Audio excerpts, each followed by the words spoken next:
Everything should be working now. Once again, sorry everyone.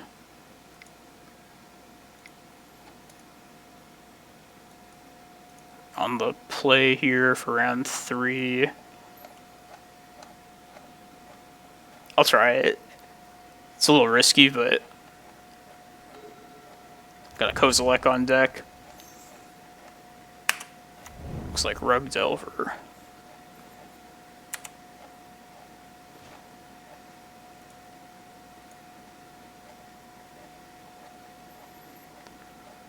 I'm sorry everyone, it's shitty computer.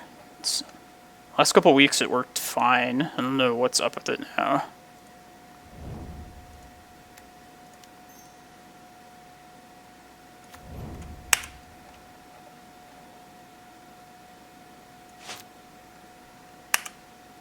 Someday I'll have like a sweet computer to be able to run this flawlessly, but it's not going to happen anytime soon.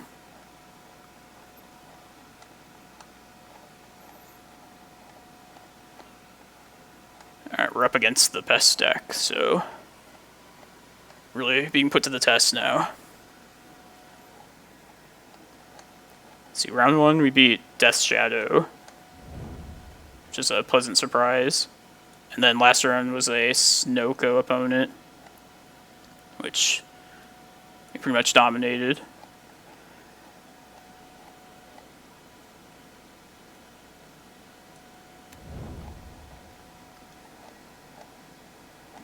No red mana yet. It's a decent thing. Probably just gonna have to eat this wasteland.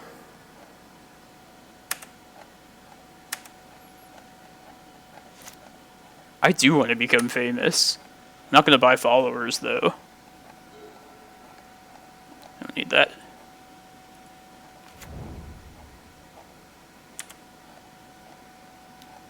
Alright, let's just give them a Cloudpost to Wasteland. I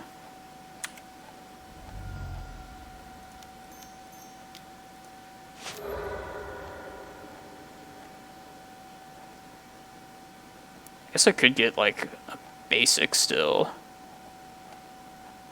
Let's start with the Wastelands. This might have been a loose keep, by the way, but I'm willing to try it. My Kozilek. Nice, there's a second untapped mana source.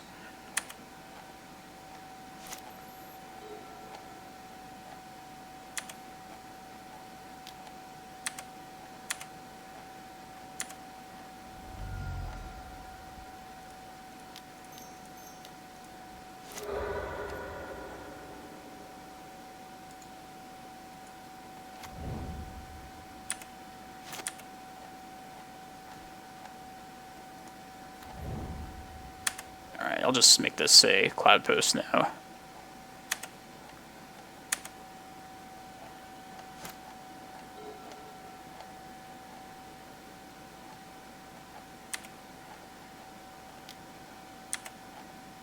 Hopefully we can get this Kozilek off, and hopefully that's just good enough. Oh, looks like it's gonna happen.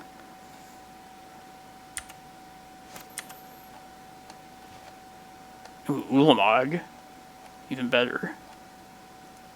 Alright, let's just kill their lands, I think. I think I'm going greedy here.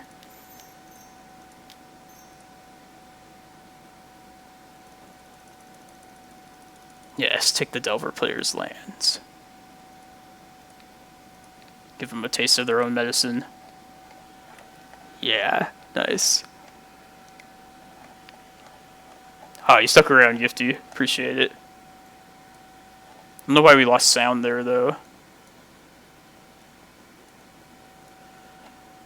So yeah, the Delver matchup was one thing that I was a little skeptical about having this Veil of Summer in for. Just because we already side out so much against them. But I think it's still probably worth bringing the one Veil in.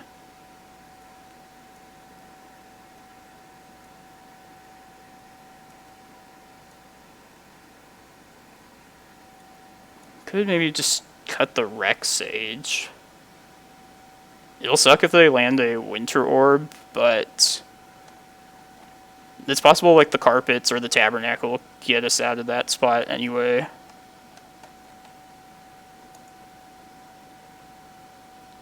It's also possible maybe we don't even need Ballista.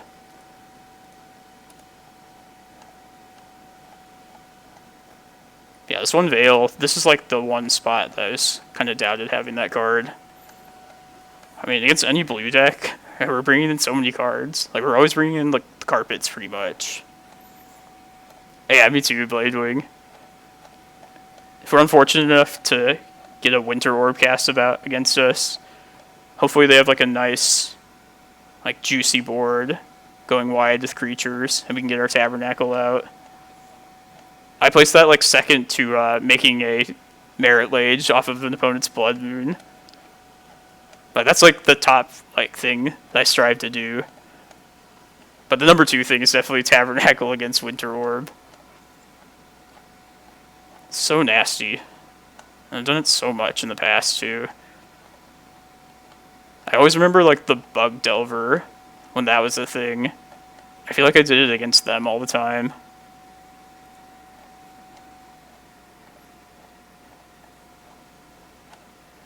But yeah, any blue deck, it's like, we're likely bringing in the Carpet of Flowers. If they're controlling, and we're afraid of back to basics, we're bringing in the Force of Vigors.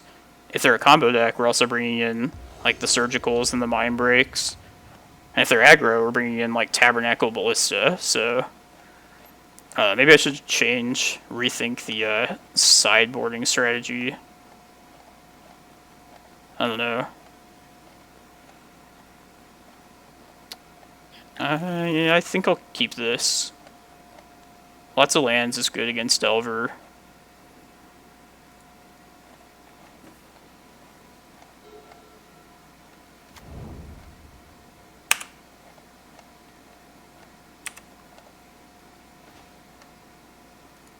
And we'll have to draw into action at some point, but I'm fine if they daze this too.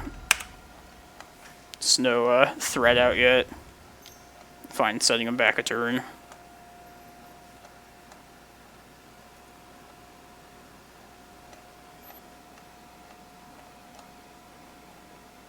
It's just so like satisfying turning the tables on something that's like supposed to crush you, and you use it to crush them.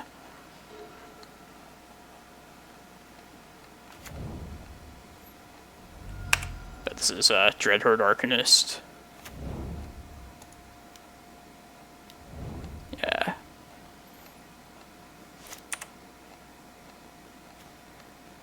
Alright, it's not bad. Let's play out the second forest then. So we'll be able to have Crop plus Veil up, which might end up going a long ways.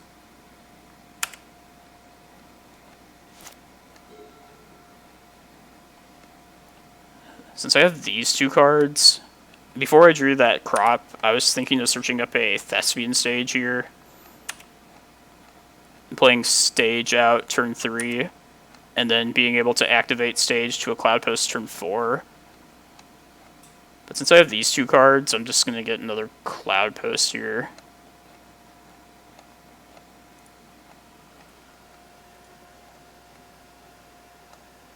Hopefully this is like the only threat we have to deal with for a while.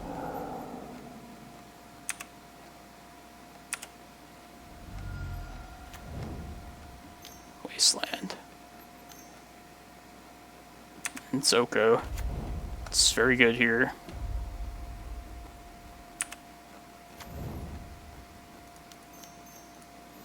Alright, I just have to ramp, and I think it's probably better at this point. Just, let's see what else.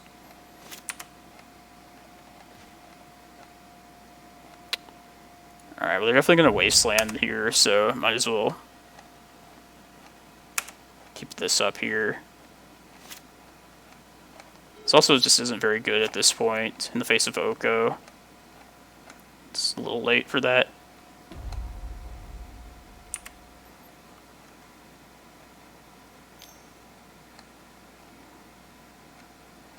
Maybe I should just fail. They'll like... I bet they'll do this on upkeep, so yeah, I'll just wait for that.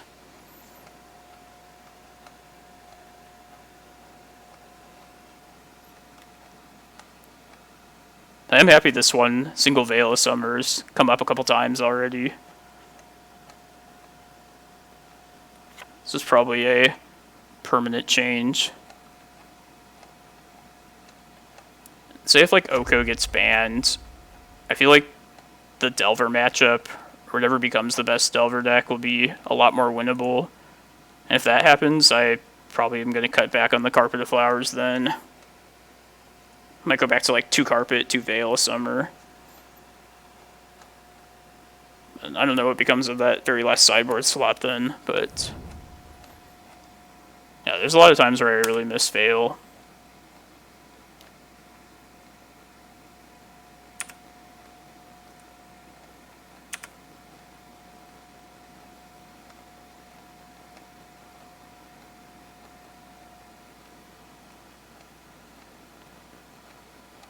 Possible they might wait till after this Eternal Weekend and like ban something after that.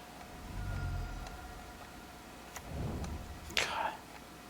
2 Wastelands. I don't think we're gonna beat it.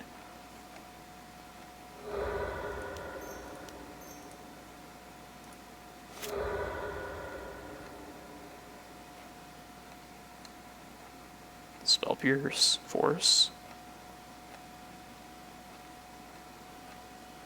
I hope Oko does. I don't think... If anything does get banned, I feel like it would have to be Oko. I don't think Astrolabe will. Just don't think it's like powerful enough. Like, I know it's like very format warping, but like I just don't see it happening.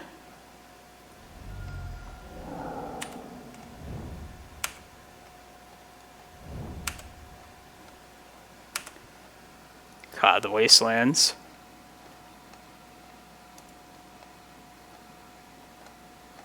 I don't even know. Just give him another Cloudpost. Sure. Really looking for a Carpet of Flowers at this point.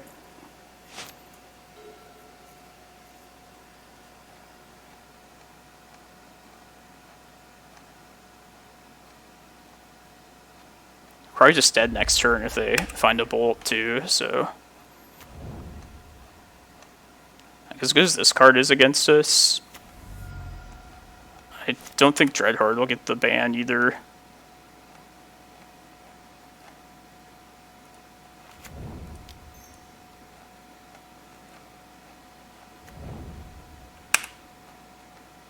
I feel like it just has many like weaknesses as a creature. A creature that's dependent on the graveyard that has to attack. Like, it's certainly like very powerful, but banning anything other than Oko feels like a mistake to me.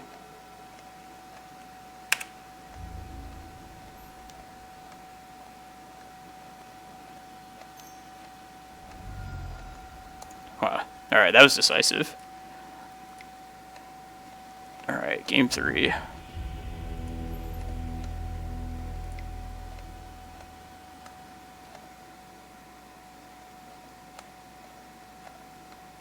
I mean, Veil of Summer did do its job there, just eating a counter.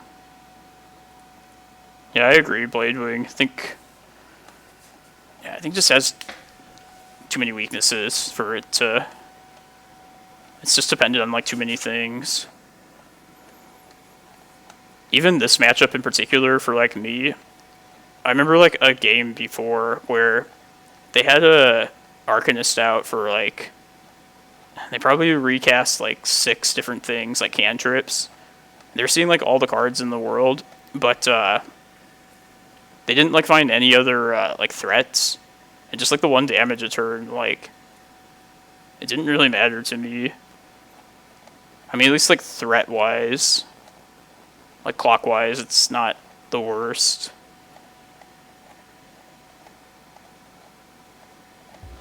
That was, like, the only time I've seen it end up being that poor, though. Yeah, I wish Veil countered it also. It's not enough lands here, plus gigantic stuff. Let's hope to find our forest. And hopefully these carpets will carry us. What to put back? I think just Needle at this point.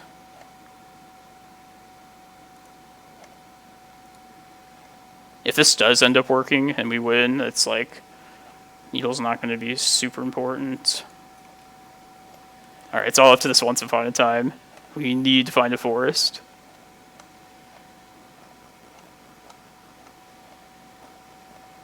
I think I'm just slamming carpet if I do find it. Yeah, definitely.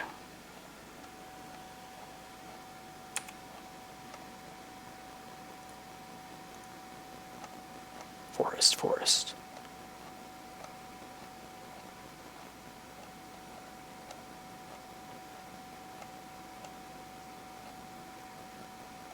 Yay, step 1.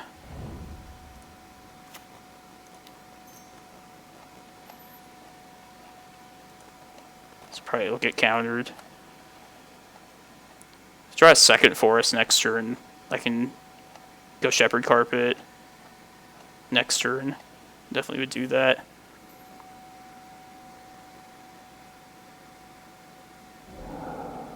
Okay. Force of Negation, pitching Oko.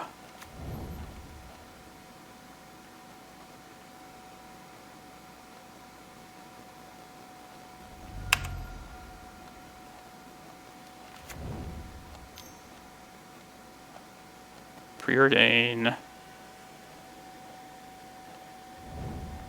2 cards to the bottom. That's good. It's not bad either. Alright, let's see if this carpet works. Because I likely don't want to throw the Shepherd out there until I'm ready to cast the Green Sun.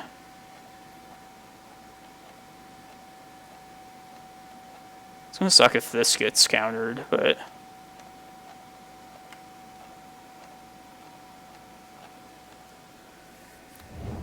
Sweet. Yeah, let's still try and not have to get Reclaimer. I know they run that, like, Return to Nature or something to answer enchantments. So this isn't, like, guaranteed to stick around forever. Hope they play a creature so I can play Tabernacle. At least, like, stall them a little bit.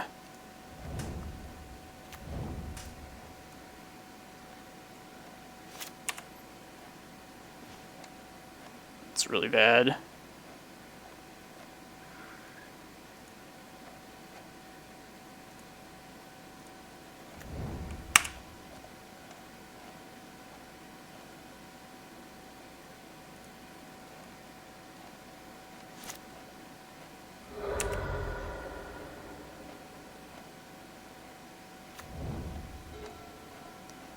Just need to draw better lands.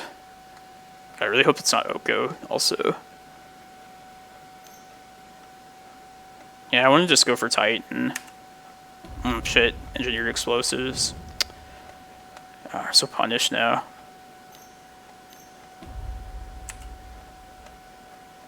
Alright, well, at this point, since nothing's going on, I'll just Green Sun for Reclaimer here. That might change things, though. Wasteland? Yeah, I can't... Yeah.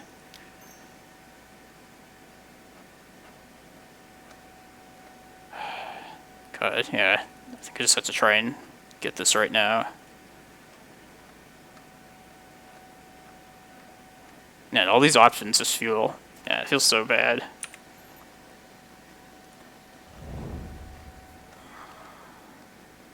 Fine, Wasteland me.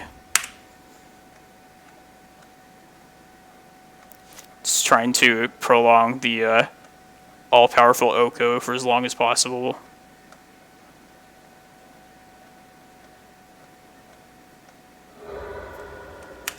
And considering that Engineered Explosives, I definitely should have made a move earlier, but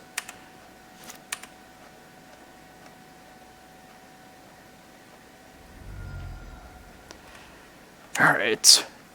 This game got a lot more difficult.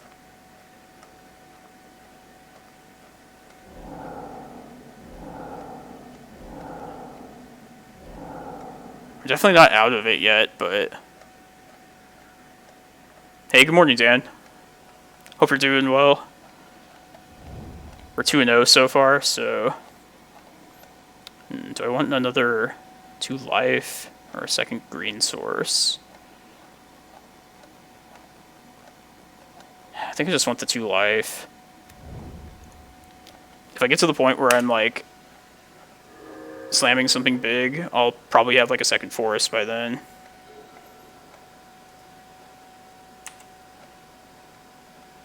Alright, it's not looking terrible now.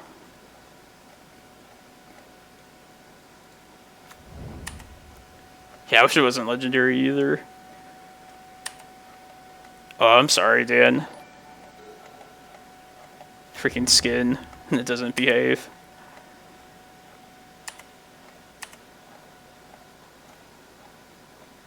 Just 6 more lands. At least they're not getting pressured yet. It's one silver lining.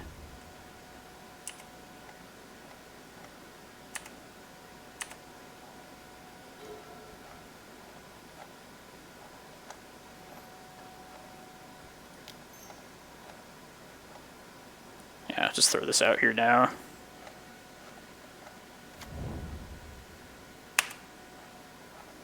I'm sure they have a plethora of like lightning bolts.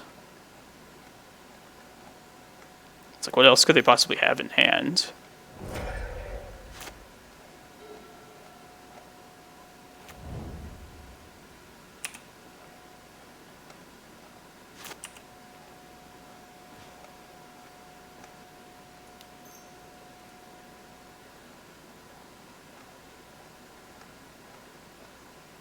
Maybe I should have waited until they like tapped out at least a little. It's probably gonna hardcast Force now. Kind of like just slamming Shepherd here at this point. If you draw another Forest, I could start swinging for 5/5 dinosaurs. Just make them have another like bolt, I guess.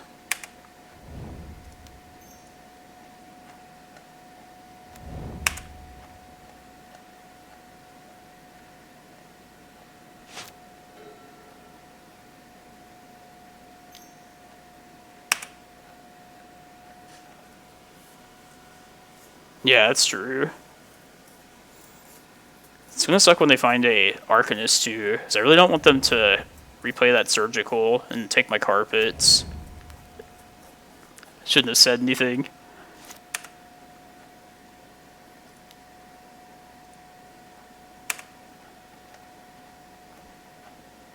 Ooh. Such bad timing there.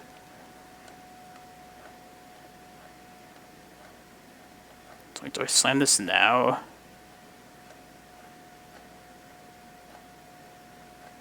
Because they'll probably Surgical this next turn. Take my carpet. If I play this out now, I'll have to pay... And they don't kill my Shepherd, then I'll have to pay 2 for Tabernacle. I think it's probably just worth holding on to at this point.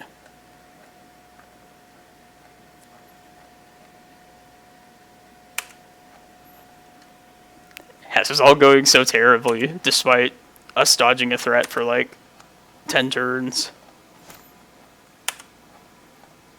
I wish I had made you a forest. In hindsight, it would have been better. Yeah, I should probably save the Ballista for either when I have enough to like answer this or to be able to like take it out of bolt range.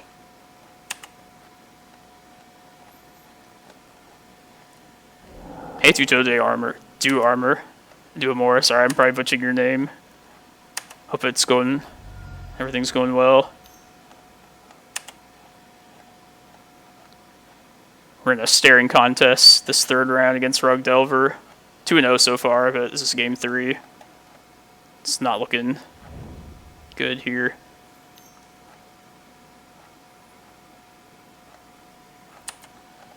Yeah, this card is like my bane, the bane of my existence today.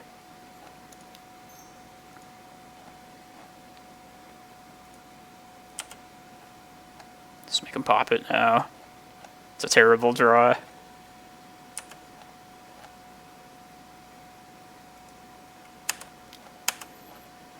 Assuming they surgical next turn also, they're going to see the Ballista.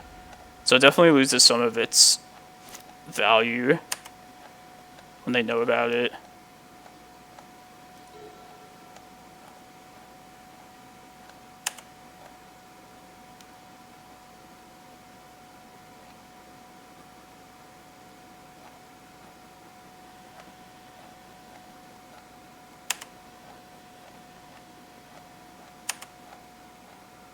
I mean, like, how many like hits are they gonna get? 2 brainstorms still. Definitely very difficult. I miss the days when like you could just wasteland against Delver and just say wasteland, needle against Delver and just name wasteland without even thinking about it. Like Oko is the critical thing.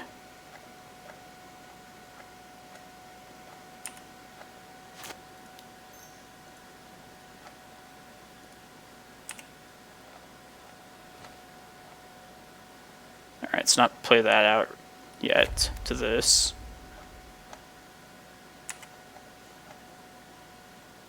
Hopefully they just pop it here.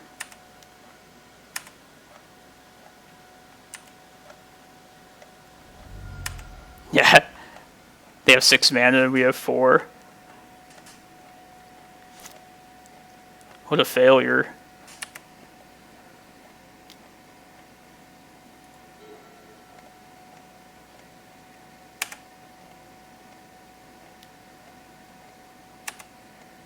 If I could just get some more green sources, I guess like 3 more at this point, I could hold this back and like just pump it to block. This kind of like throws a wrench in that plan.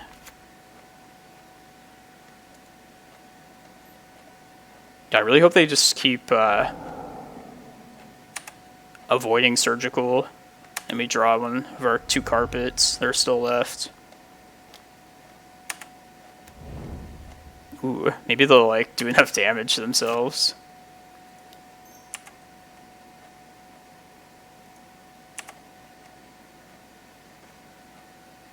It's not terrible.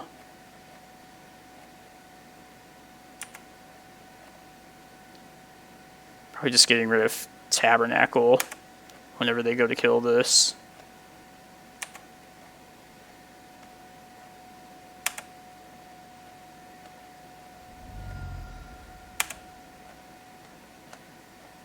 Now, I haven't tried Blast Zone. It's definitely a consideration as a 1-of land. I don't know if it's worth it, though.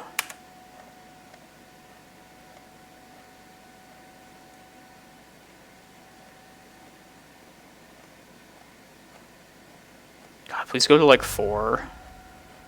I probably would try and Crop Rot next turn, maybe for like a Cavern of Souls. Just try and Ballista them to death.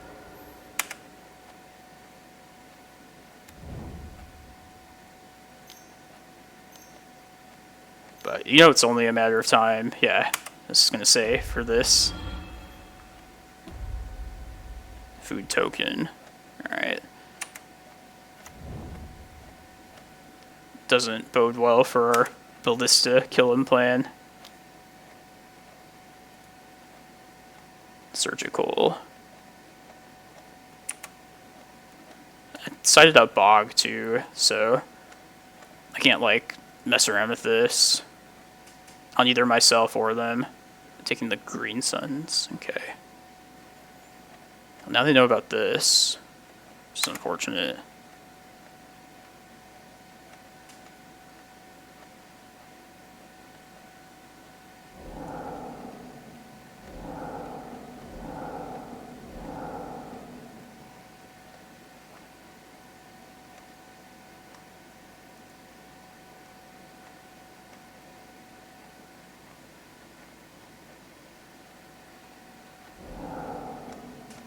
Yep, that is an Oko.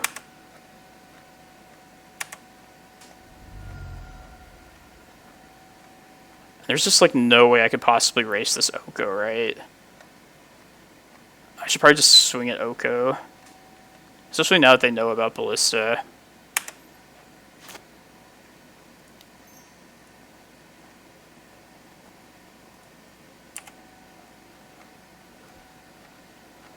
That's so close.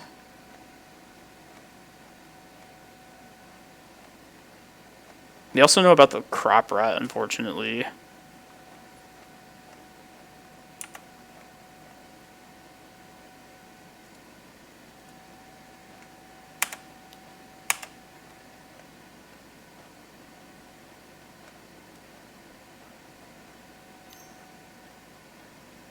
Alright, let's just do this crop rat right now. I think I just want a second forest. Or a cavern, just to tempt them with this wasteland. No, I should probably just get another forest. This tabernacle's not doing too much for us now.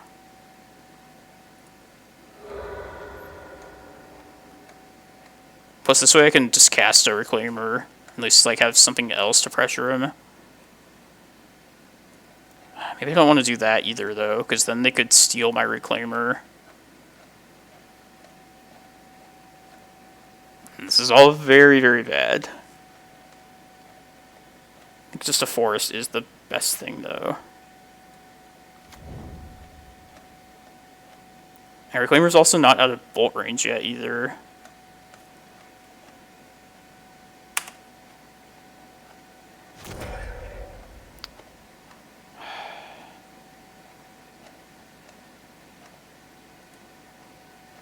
Yeah, just wait, at least. It'll be more useful if I can play it when it's a 3-4.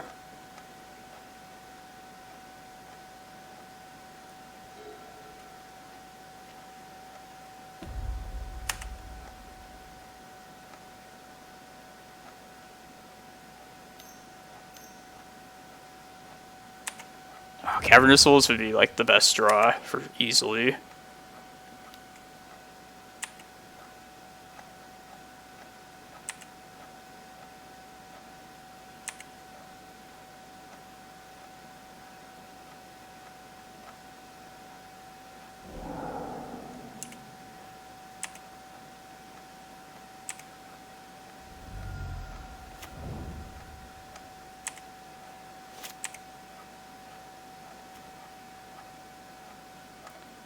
Vesuva or stage. This is a Vesuva. Alright, so I'm going to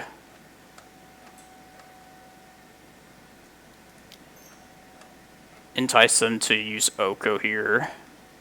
Or use their engineered explosives. If this even resolves, which doesn't seem very likely even.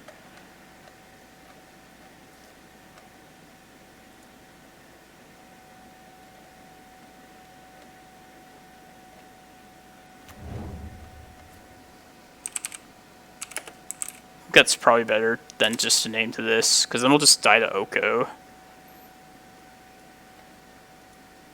I mean, they're likely just killing it now.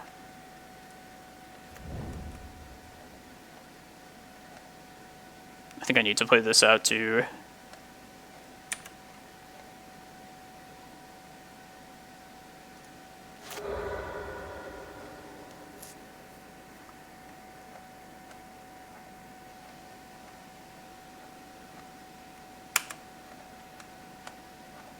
I feel like it's just Carpio Flowers or bust at this point. And like, what are the odds of even that like resolving, you know?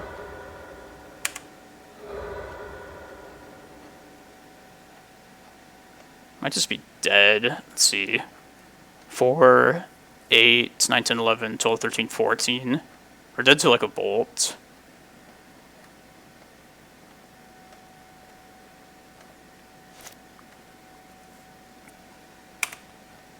Or even like a second Oko, I guess.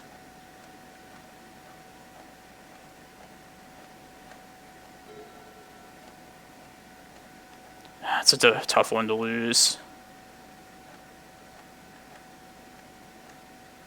So I feel like we dodged like the threats for just so long.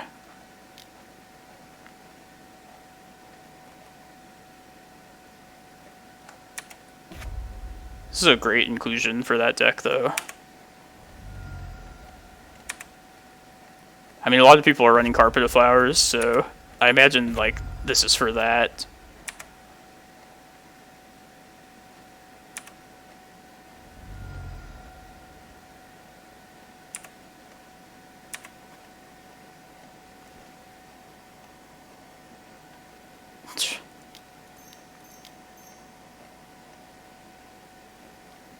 I'll steal this, so... I don't think it really matters.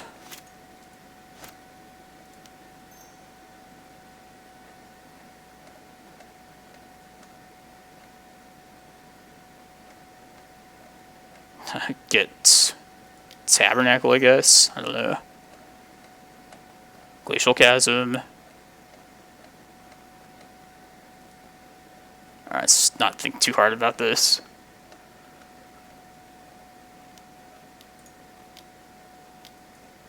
Alright, I might have made some mistakes that game. Like, in hindsight, I definitely should have done something sooner with that Shepherd early game.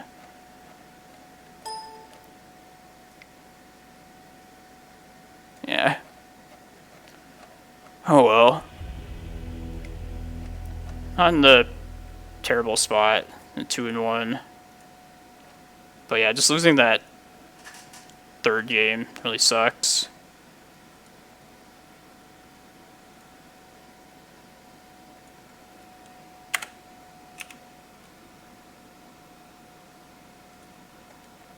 We lost to the best deck.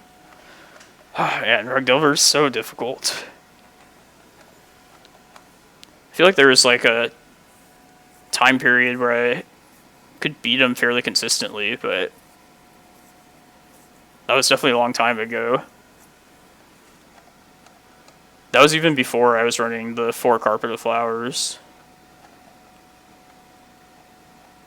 But yeah, like I was saying before, if Okos was just banned, I guess Delver would probably just go another direction entirely. Maybe they'd go back to Grixis. But if Oko was gone, I feel like Delver would be much more winnable. Like, nothing like a bye round or anything like that, but just Oko, like, just dominates so many games. So I'd rather, like, face, say, like, a True Name Nemesis or a Gurmag Angler as, like, the top threat of Delver than an Oko. Just Oko just, like, screws over your own game plan. Like, no matter what deck you're playing as.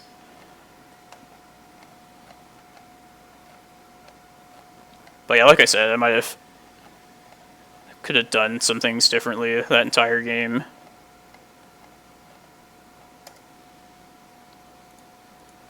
So anybody that's watching, if anyone who wants to chime in what which of these two decks they'd like to see, so I'll probably stream one of these. I signed up for the Legacy Championship thing, so I can just play whatever deck I want. I kind of want to like try some different things while I have that, just to mix it up. If anybody saw this deck, Manguchi played it like a month ago, and I was like really curious about it because I haven't seen this list like anywhere else, so I don't like know where he got the list from. And it's probably like pretty bad, but I don't know, it just looks like a funny deck that I would definitely play for the stream if you people are interested. Jax is special. Like, yeah, I remember I looked through, like, searched for this deck, or, like that list that had these cards in it, and I couldn't find, like, anything. So I was definitely, like, intrigued.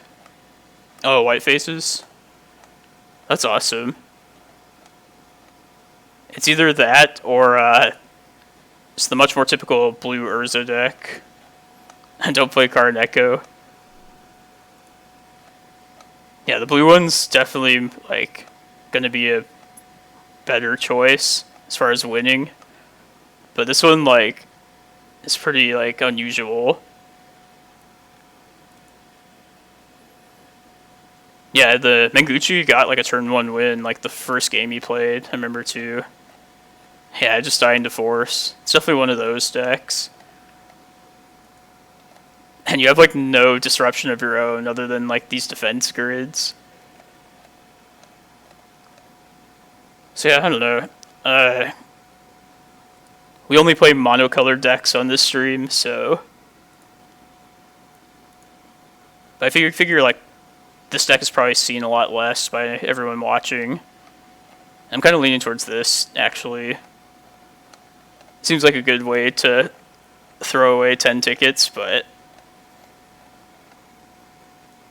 I'm like definitely ready to play some other lists.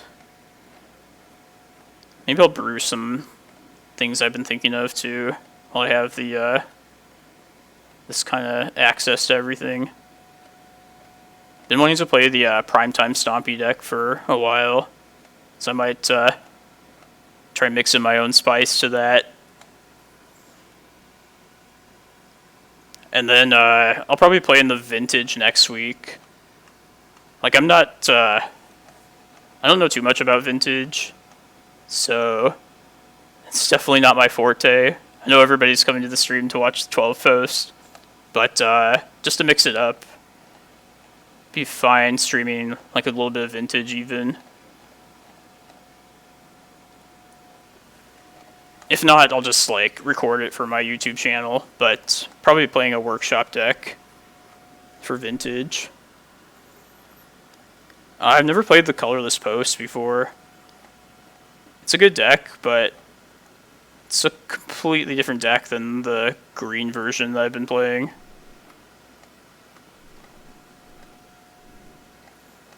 I mean, I like Chalice and like the early threats via like artifact mana, but I feel like the 1-drops, like crop rotation and our green list, just gives me like more control over the game. Just like the playstyle that this gives us, like way better.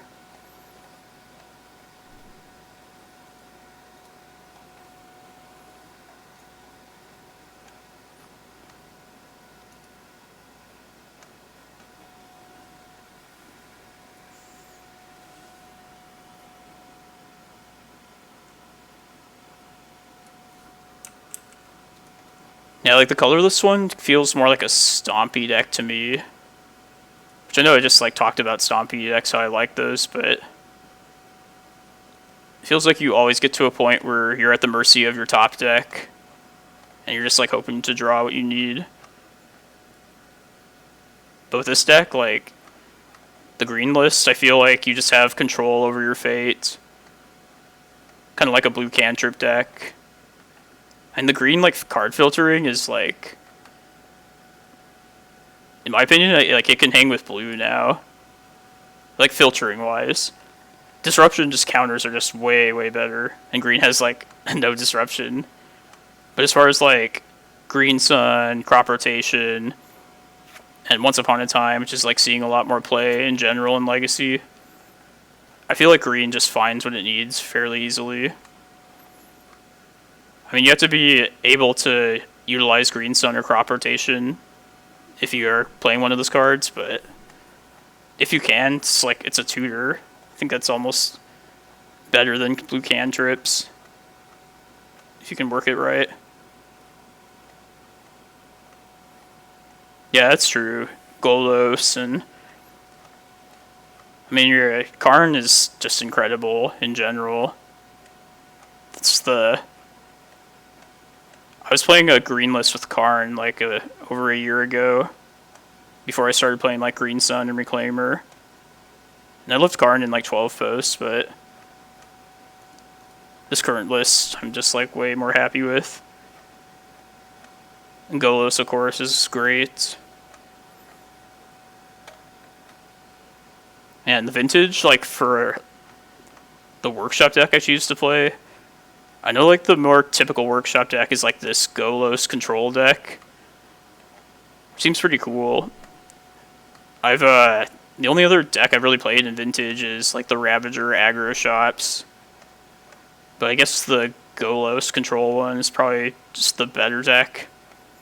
I don't know, I haven't thought about Vintage in a really long time. All I know is I'm going to play a workshop deck just because I own those in real life. So if I was going to the actual Eternal Weekend, I would be playing like a workshop deck.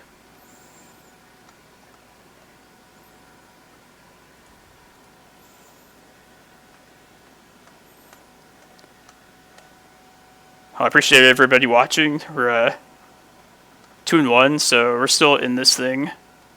Can't really drop another one if we're gonna hope to top 8, but hope you're enjoying the stream so far. It's been some fun games, as it always is.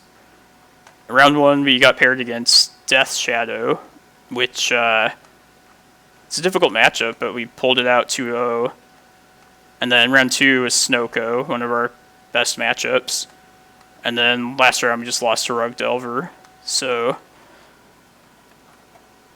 if we get like more Snoko matchups the rest of the way, I think we're good.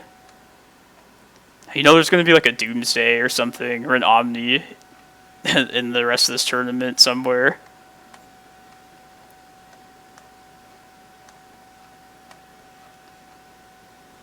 But I am feeling good about my play so far. Like sometimes I stream on here and I just like make the stupidest punts. It just feels the worst.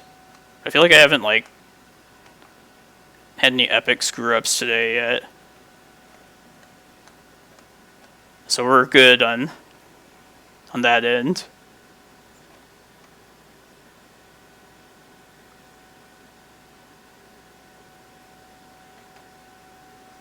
Pretty sure 69 players is 7 rounds. 64 is the cutoff for 6. Yeah. Yeah, I'll be streaming a lot this weekend, though. Probably doing the challenge tomorrow morning before the Legacy Championship, the Sunday one. And not sure if I'll stream that. But there'll definitely be like a couple leagues. Definitely another league today that I'll do. Definitely like a league at least every day of the weekend.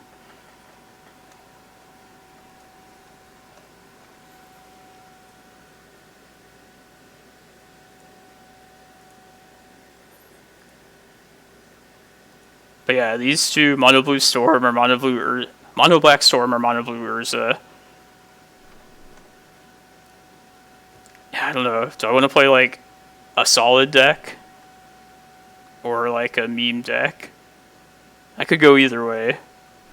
And I feel like if people like chime in, they're gonna say this black one, which I'm probably down to play this. Be a nice change of pace from the usual. I will just lose the Force of Will, but yeah, that's something different at least.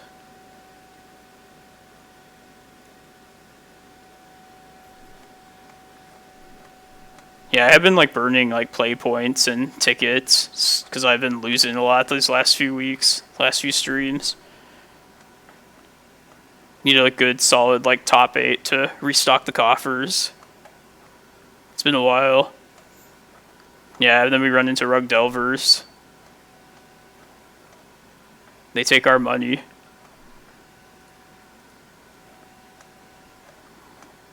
I mean, I'm not against playing Rug Delver, but I probably would play that off stream. I know I'd probably play it poorly.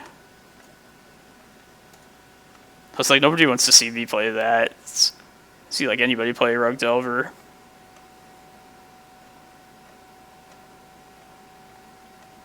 Thanks for your input, JPinter MTG.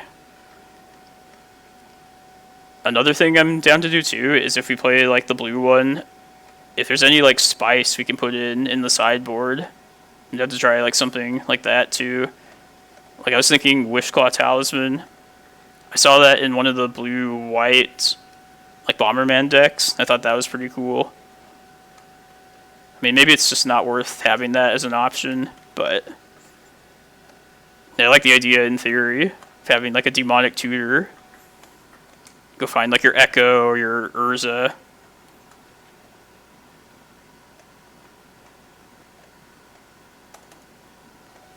But yeah, let's just focus on this round 4 here. Please give us Snow Codex.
On the play. If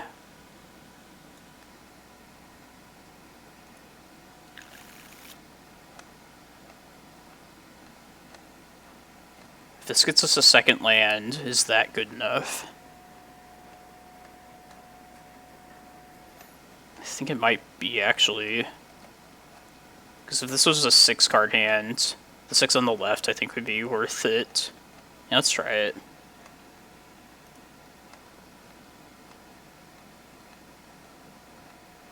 I like the 2 Reclaimers at the very start.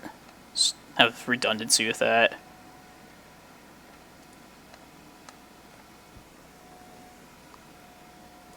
For anybody that's been like following my list over like a long course of time, the only difference here is we're running a single Veil of Summer instead of like Mikokoro.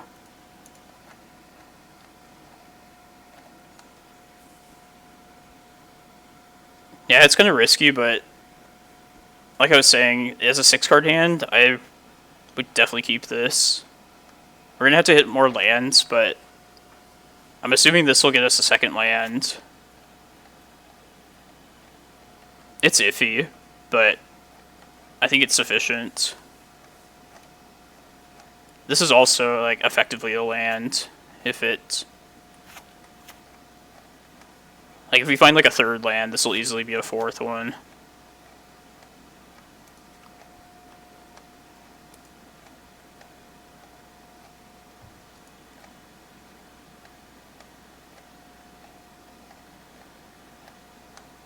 Don't jinx it, Tuto.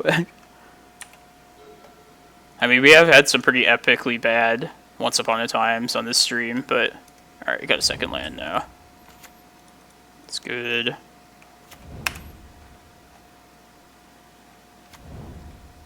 Eldrazi.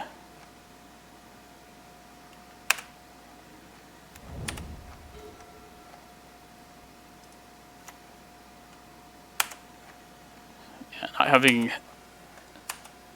too many lands kind of sucks here. Yeah, Eldrazi's very rough.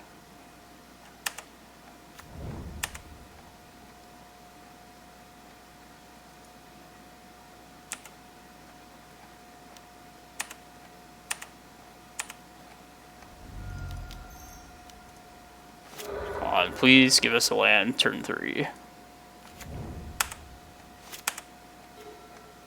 Okay, that's like the best possible land too. That way I can play out this map and this second Reclaimer.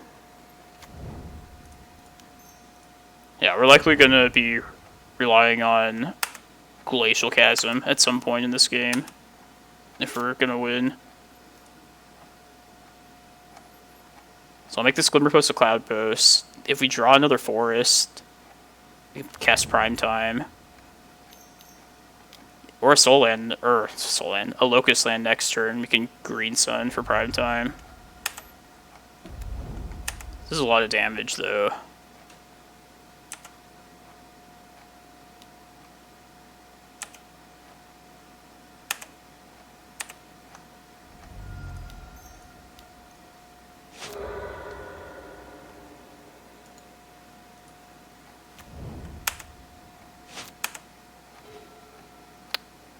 unfortunate. Alright, I think I'm just gonna get Glimmerpost here. I need the life. Plus that'll give me just enough mana to activate both Reclaimers and cast this third Reclaimer.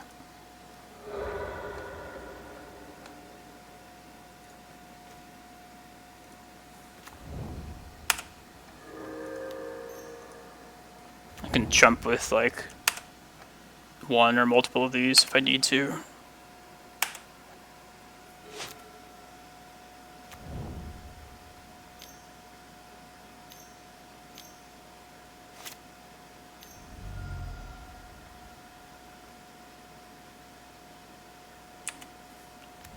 Bringer.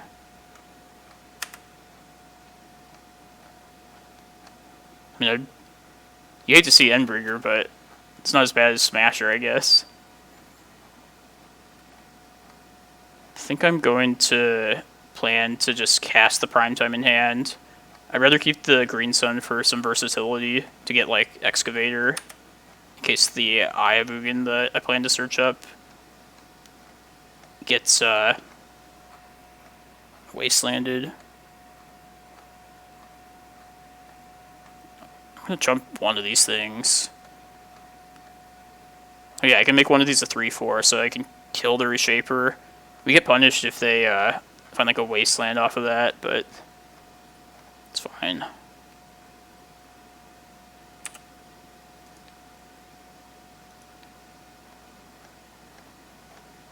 Maybe it's worth like double blocking one of these two. I'll still have a Reclaimer after that. I'll still have 2 Reclaimers. Yeah, I should probably kill this Endless one.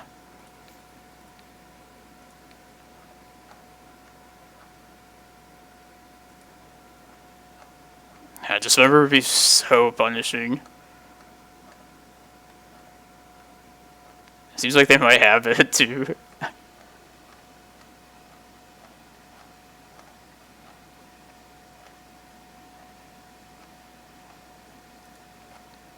So I think I'm gonna go get a Glimmerpost, and then sack that to get a Forest. Yeah.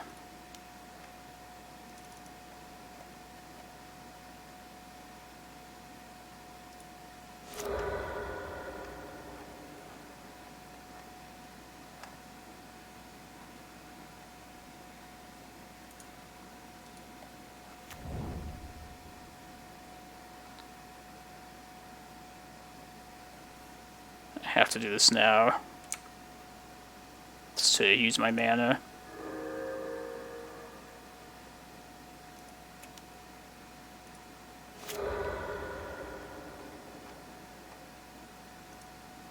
I just held priority there, that's why. It's kind of odd.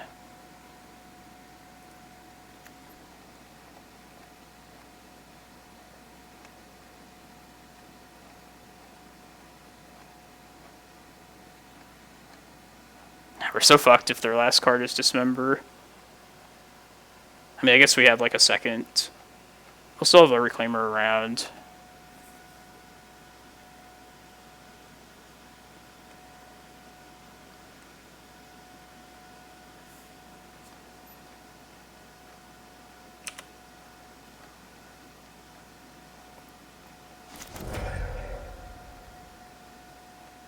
Dismember enter the revealed cards. Fuck.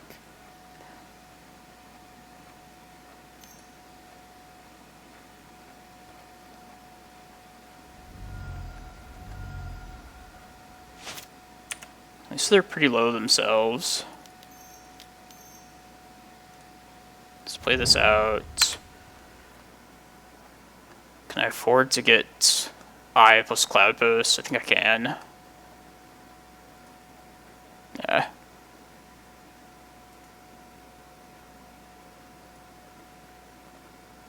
Just make sure I don't just die to like... I might just die to Smasher though. I think I'm willing to risk that though.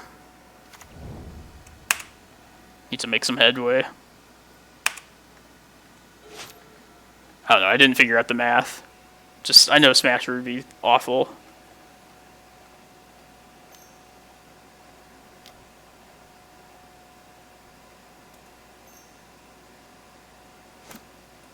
Draw a card. Yeah, Smasher is just so brutal.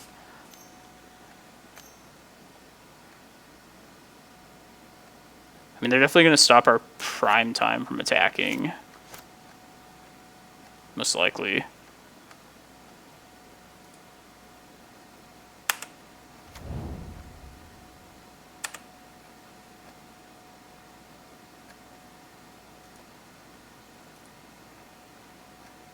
This is good for us, though, so far.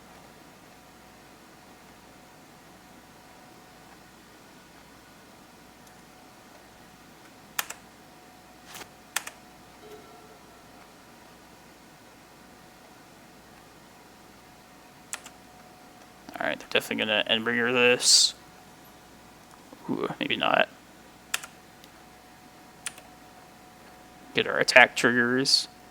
It's nice. It's just Cloudpost, Glimmerpost. Yeah.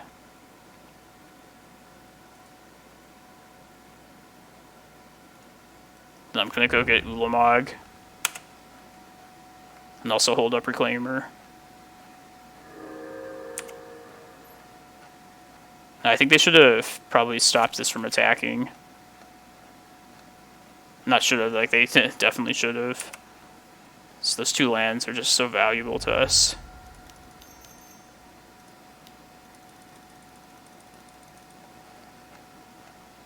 Could have slammed, like, another prime time, too, but let's just Ulamog him. Just the threats, I guess.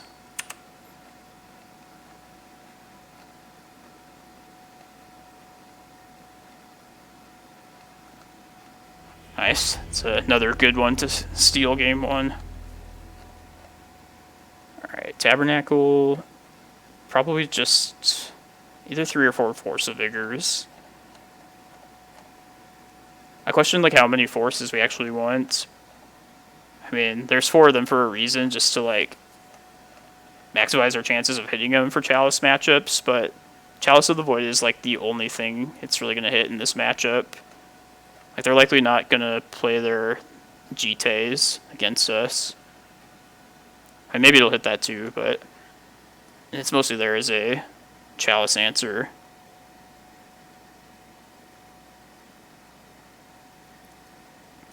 I think I want to run all of them, actually. Just unlocking my crop rotations is what I really want to do against a non-blue Wasteland deck. I'll just Ballista into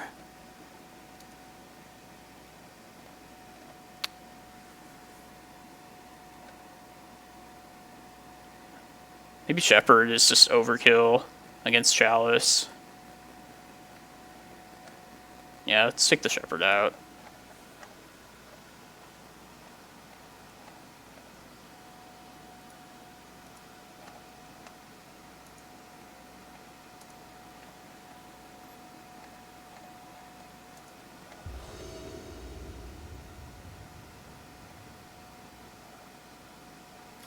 Yeah, I like this.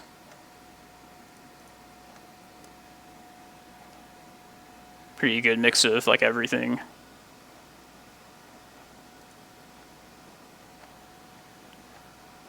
Turn 1 Chalice would be pretty good, but we do have this Green Sun to be able to go find a Reclaimer turn 2 if we need to.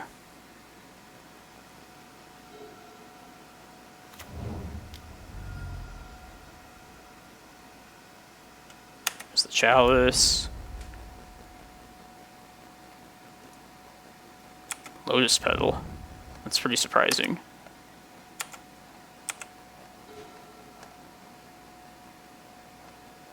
Yeah, I guess I could find, like, Cavern of Souls, potentially, and play this Reclaimer through that.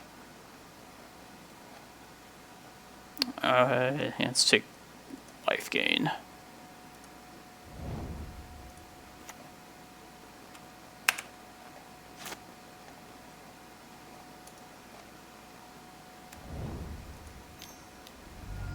Thought Not Seer, I bet. Oh, Endless One. Alright, I'm gonna Green Sun for a Reclaimer this turn. Just want to get that out there at least.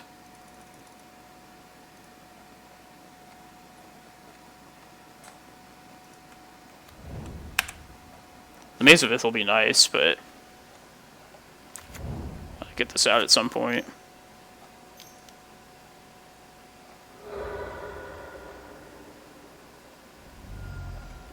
Endbringer already? God.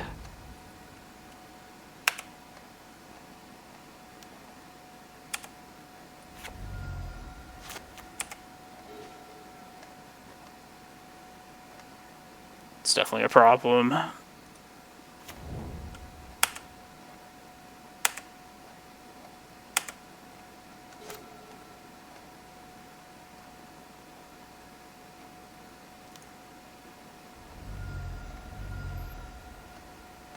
Yep.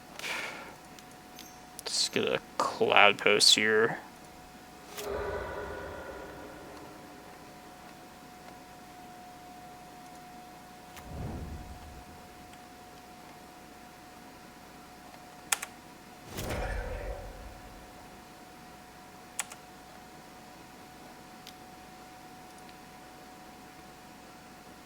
This doesn't really matter. I'm going to take an extra damage. Might as well not give them the option to draw a card, I guess.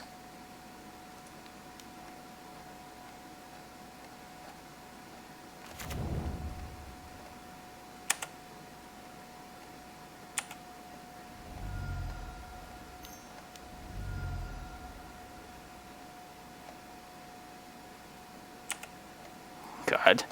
Alright, so I'll go to 10. I think I might just be dead. I think I have to play this Glimmerpost out. Because 1.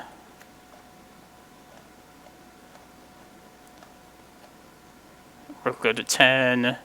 They'll hit us for 9. They'll untap. Yeah, I have to play Glimmerpost, unfortunately. Yeah, I don't know how I get out of this, though.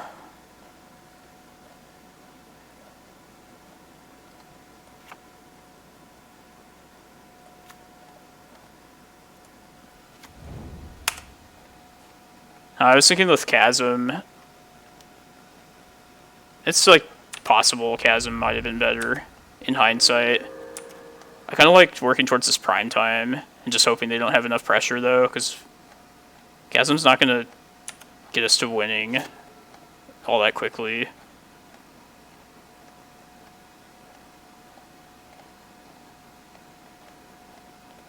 Yeah, I'm like kind of regretting siding out Shepherd. I was thinking like just the Force of Vigors would have... Having Shepherd plus all the forces would have been overkill, but probably like one of the forces should just be the Shepherd instead. Yeah, that was probably a boarding mistake by me.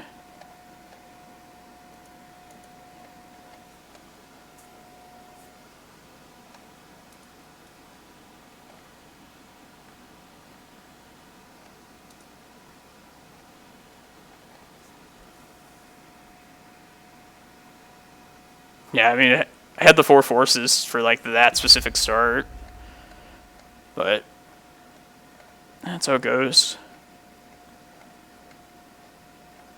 We still got a game 3 on the play, so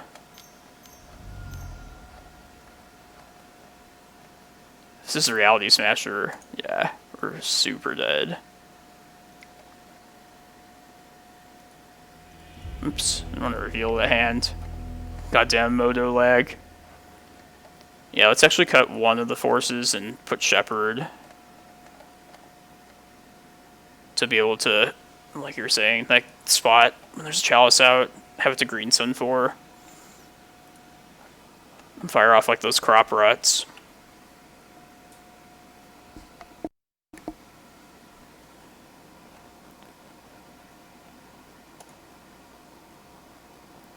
Maybe Ballista is not actually good enough. Its really only purpose is going to be to like pick off mimics.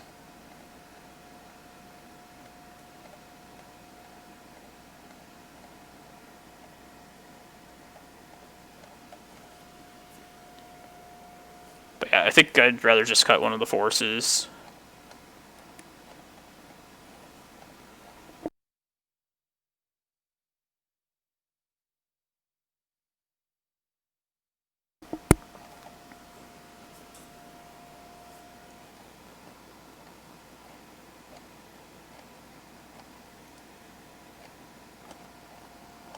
Could even consider bringing Veil of Summer in, just to counter Dismember.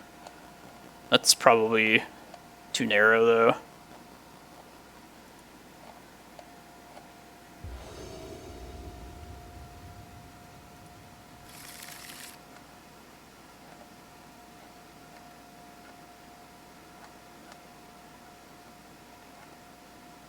Alright, we have a turn 4 prime time with Wasteland Protection. But this is weak against Thought-Knot Seer. But a straightforward plan like this is pretty good, though. Man. I think I'm going to risk it. So hopefully they don't have too fast of a start. They always have Thought-Knot Seer, though. That's the thing. I think it's worth trying, though.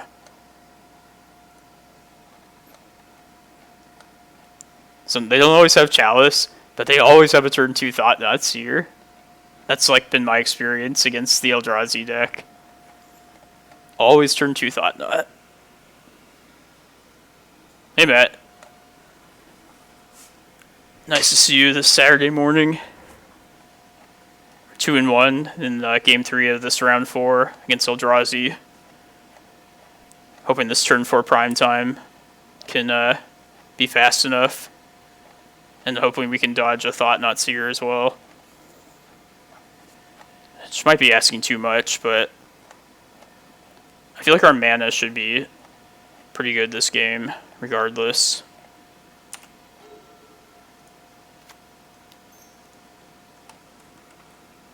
They kept 7 too. It's not good for us.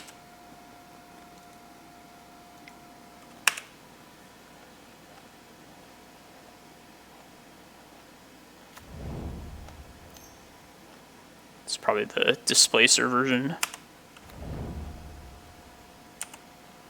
Lotus Petal.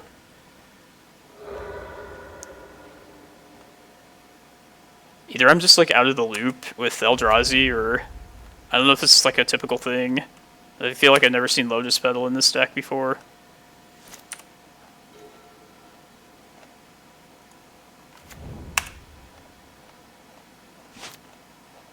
This is the critical turn. Just, please, no Thought-Knot.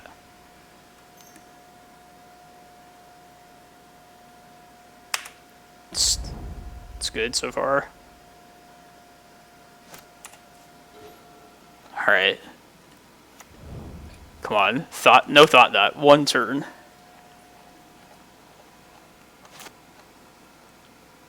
One turn, no Thought-Knot.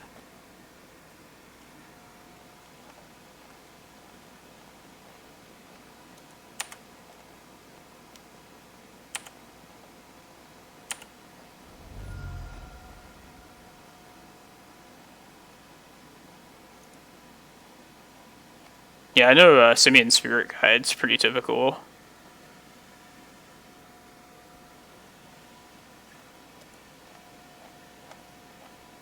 So yeah, Lotus Petal doesn't seem too, like, out the blue, considering that. And plus I guess they want their white mana, so they gotta get that somehow. Besides just this.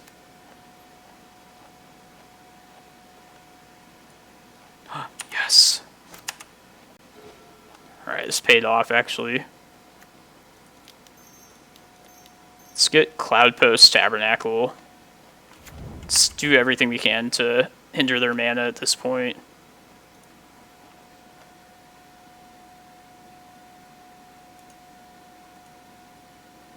My expensive card. My big mana producing card. If they can't answer this prime time, then I'll be able to just get Ulamog next turn and just really take them off their mana. Yeah, I'm so surprised we actually got this off. Maybe they're missing their like 4th mana source.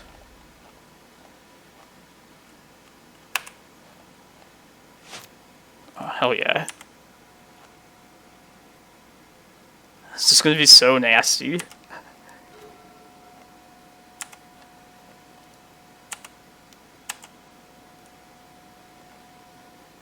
More Cloudposts.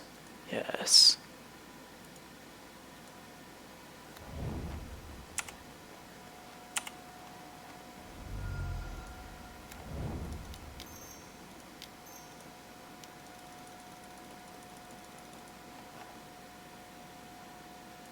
I could really take any of them and be fine. Oh, fuck your wasteland, though. Mostly that.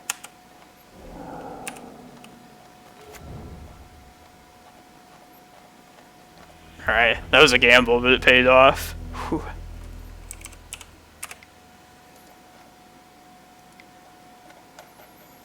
That was a fast one, too. Alright, 3-1. That was a pretty tough matchup, too.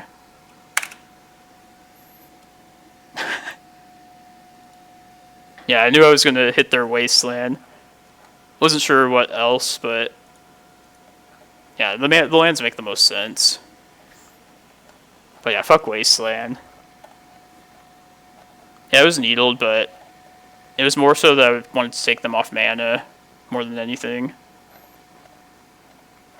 Plus, like, Petal's a one-time thing, so yeah, the lands just made the most sense.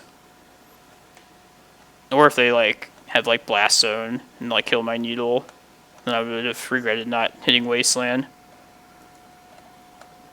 Alright, 3 more rounds of this challenge. And then... So, Matt, let's get your input on this. I'm going to play in that Legacy Championship thing tomorrow, so I have access to all the cards. So I want to either play this Mono Blue Urza deck, which is pretty typical, but been wanting to play it for a while. Or this, like, random-ass Mono Black Storm Brew, which is probably much worse, but I'm kind of itching to try this. The only place I've seen this is Manguchi did a video of it, but I guess the user White Faces was brewing this, is where it like originally came from. Yeah, this one, like, you just try and ramp out, you have artifact mana, you have these rituals, and you just get one of these big payoff cards out, Citadel or Peer into the Abyss. And then, yeah, your tendrils basically give you the ability to, like, keep going. Just, keep going with, like, Citadel. Or just as they're the win condition, of course, too. It's definitely a lose to Force of Will kind of deck, but I think that'd be a nice change of pace to what we're used to playing on this stream. But like I said, this is, the Blue Urza deck is very solid, too. I have this built in paper, or whenever we can play, like, local events again, just to bring to, like, Local Friday Legacy ones. Citadel's ability only works with 10 non-lands. Oh, yeah. Yeah, I think that, that's probably just, like, an alternate win condition that maybe sometimes comes up. I think you're just using it mostly just to rip through your deck. Maybe if you draw, like, you get one of these Peer into the Abysses off, and you just dump all these, like, this artifact mana. Maybe it's not too difficult to get 10 permanents out.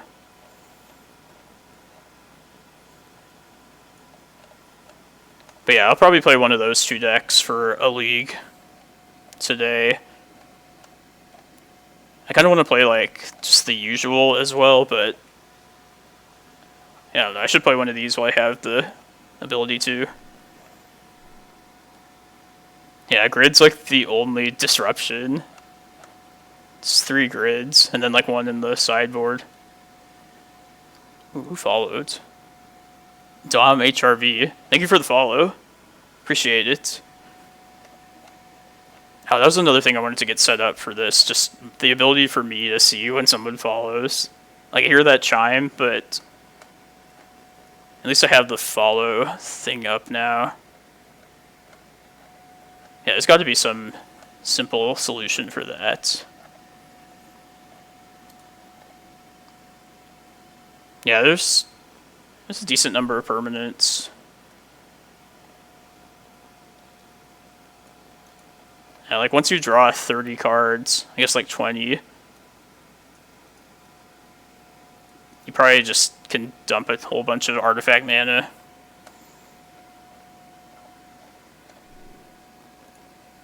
I'd also be down to like try some spice in this Urza deck. Like if there's any cool like Karn Wish targets, I'd be down to try it.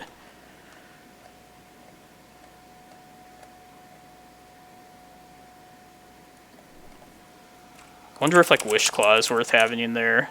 That was the main thing, but I guess if you're at that point, you're probably just better off getting like Mycosynth Lattice. Yeah, you have the Karn Lattice as like an alternate way against Veil. But yeah, maybe it's just like too susceptible to the typical like hate cards. Like Force, Veil of Summer.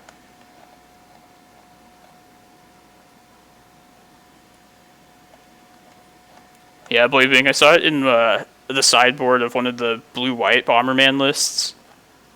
But only in one list, though, so I thought that was pretty cool.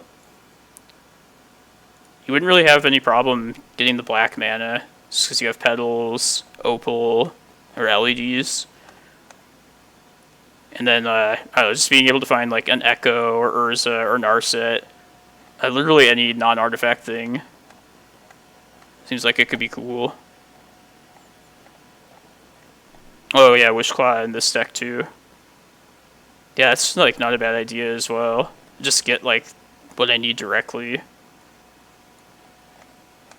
Yeah, I could see doing that. Yeah, I have no idea about this list, just I only saw it in the Menguchi like a month ago video. I thought it was cool then, but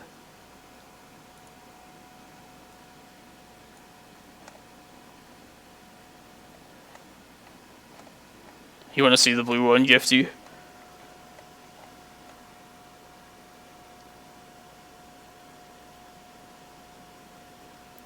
What is Guardian Beast? I forget what that does. Isn't that like a really old card? It's like a 3/4 or something.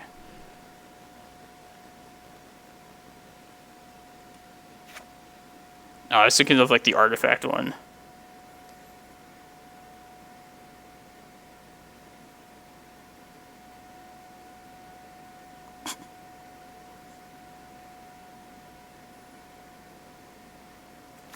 It seems like a really weird black card. It's definitely fitting for this list. Back when they didn't know what they were doing with the color pie. Did I update the title? I think I did. Yeah.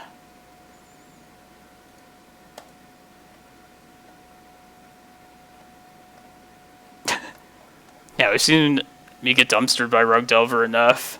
Just so I don't like also want to lose to like Snoko decks. Snoko's probably actually worse. It's more counter spells.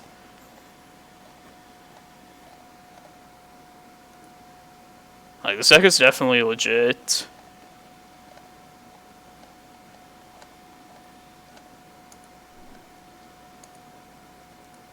We'll see how I'm doing after this challenge.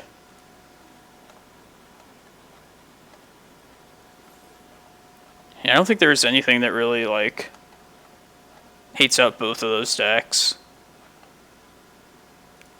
I mean, we're running the ultimate hate card against those decks in our green list.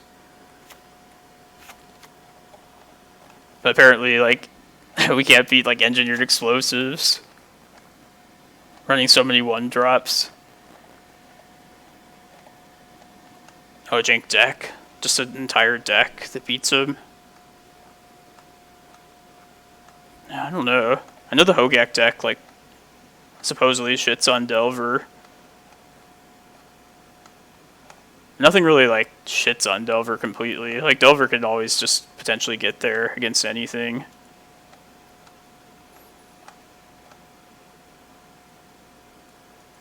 Yeah, I don't know what, like, the Hogak matchup is, like, against, like, Snoko. Snoko's probably pretty good against it.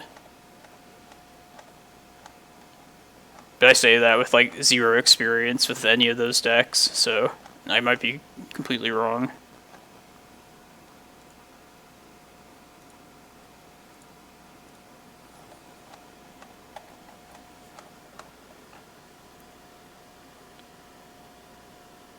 It's been a fun challenge though so far. Wish I had gotten done with work like 1 hour earlier, and I could have played in the Eternal Weekend event. Just missed that.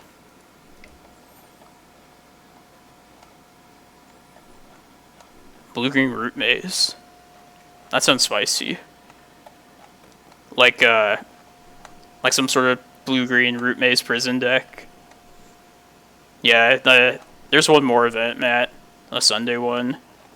At 1 day, 3 hours, so 11 a.m. here, I guess.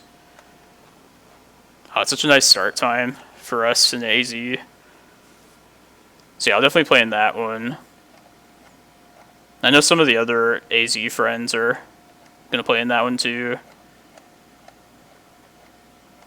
Like Jason Abong. I'm just gonna make a return to some Legacy. I imagine most people that aren't working tomorrow probably will play in this.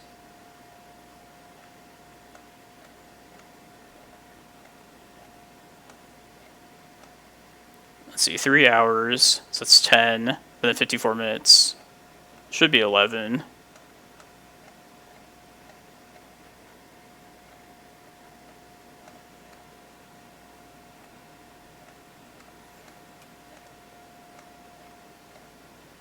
Yeah, I was just thinking if it just happens to be like daylight savings time, might like throw things off.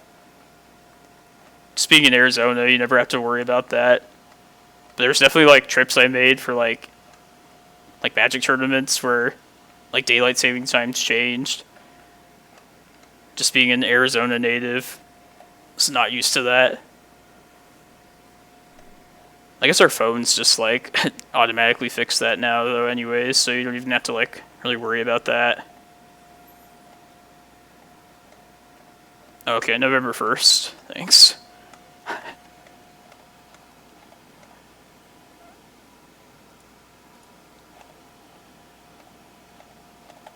don't know if they like even need daylight savings time anymore. Like, wasn't it originally for like farmers? Just like giving them more daylight time. Like everybody's just awake at like every possible moment now.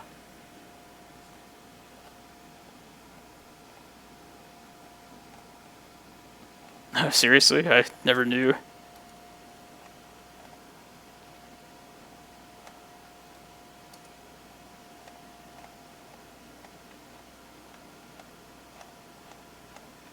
You sure about that, Bladewing? Like,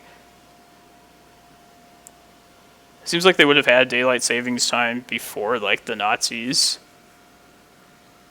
But yeah, I might be completely wrong. It also seems strange that, like, it would have been adopted, like, so widely after that.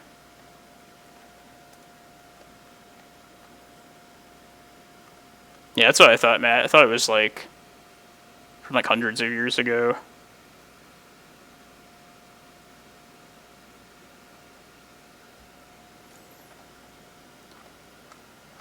All I know is that Arizona got it right by not having it. Gets plenty of sunshine here.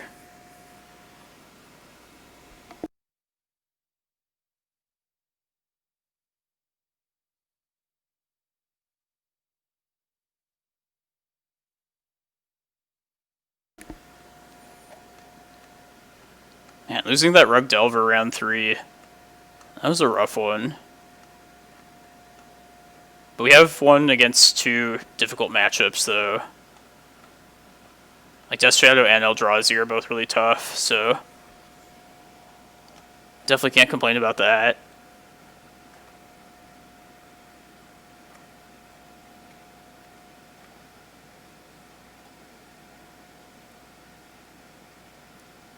Here, I'll save this link. I don't want to risk opening a web browser, though, and have to restart my computer. Like, Moto's being funky. My computer just sucks ass.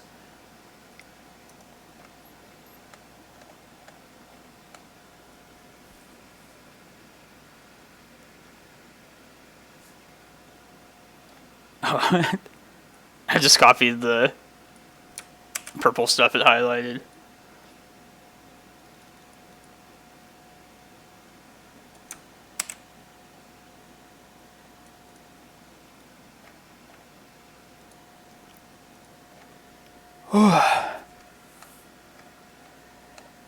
And I was like wide awake after work and like going strong in this challenge so far. Definitely the sleepiness is kind of hitting me a little bit now.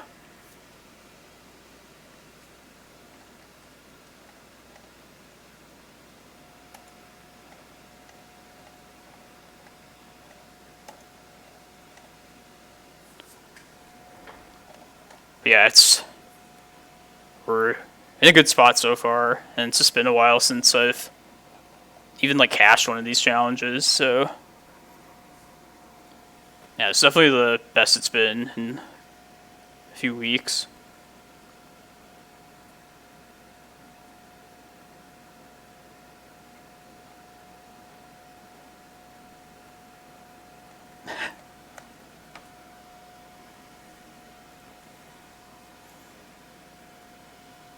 I don't know if it's proven to be bad. It seems kind of subjective. I mean, are you really blaming car crashes for that?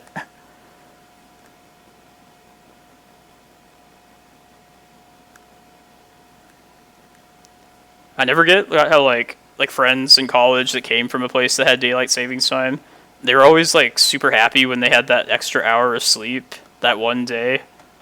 But then like you just have another day like at the other end of the year when you lose that hour, right? Like I always thought that was hilarious.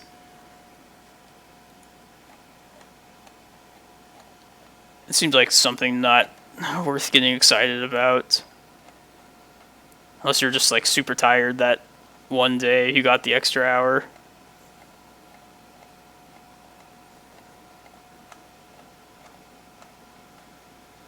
But yeah, as an Arizona person, that daylight savings time feeling is foreign to me. That and snow. I wonder what snow is like.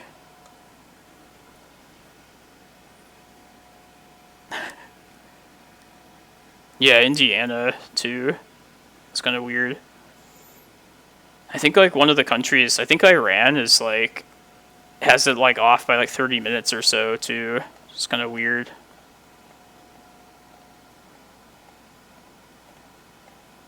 If I remember reading that correctly.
Alright, 4 matches. All of them are in round 3, so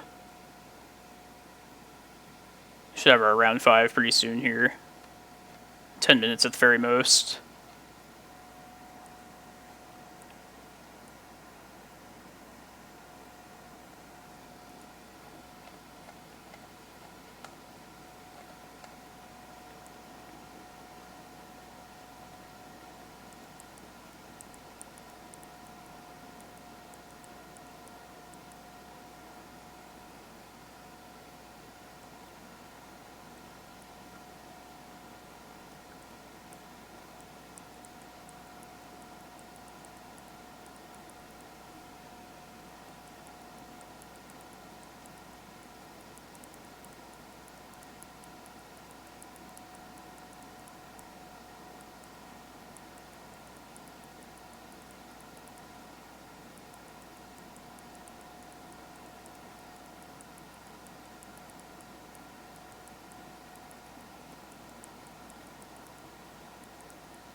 I'll be back, everyone. Just hang tight. We'll have our 5th round in like less than 10 minutes.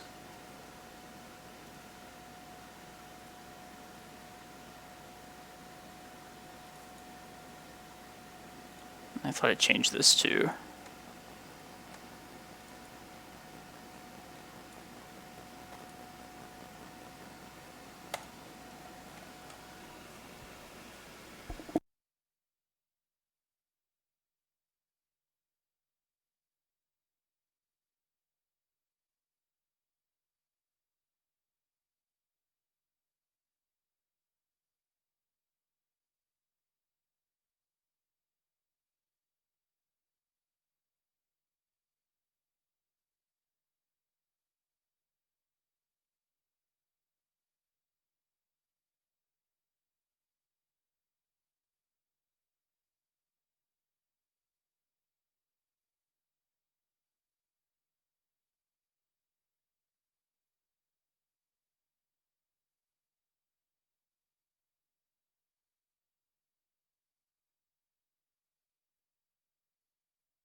Alright.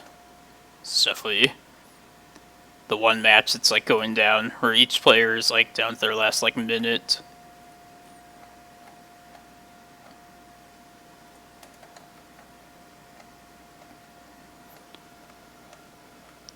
If you're still watching right now, Matt, did you play in any of the Eternal Weekend events, like the last couple days? Like, I'm assuming you didn't play in this midnight one.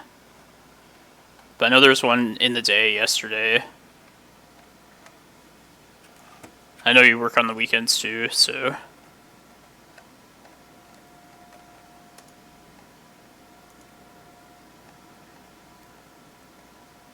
And I love that you get to just have access to every card.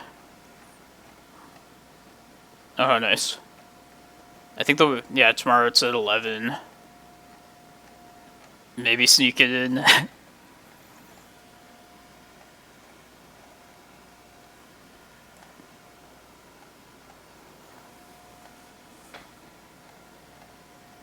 I wish I had just, like... That was stupid. I thought the midnight one started at noon today. And I get done with work at midnight, but I easily could have just, like, asked to leave, like, an hour early if I'd known. Oh well, I guess... Maybe I'll actually just get more, like, real work done. I mean, if I had played in that, maybe I wouldn't have played in this. Maybe we'll end up winning this whole one, so...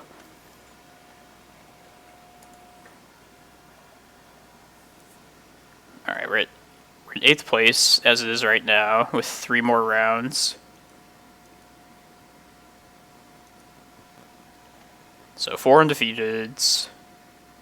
Our tiebreakers are pretty good.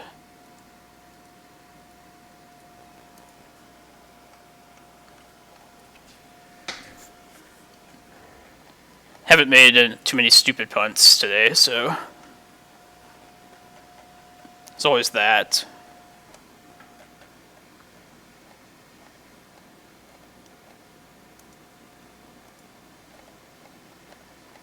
I hope we get, like Hogak or another Snowco deck. Depths is a little scary, but I guess for, like, the sake of variety and, like, opposing matchups, I wouldn't mind seeing that. Hopefully it's not Delver again. Although I figured there would be a lot of Delver this Eternal Weekend.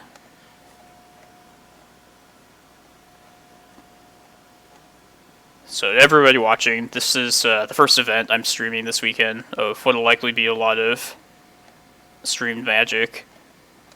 I'm planning to play in the challenge tomorrow morning, and possibly streaming the bigger event that starts later in the day. I have to decide.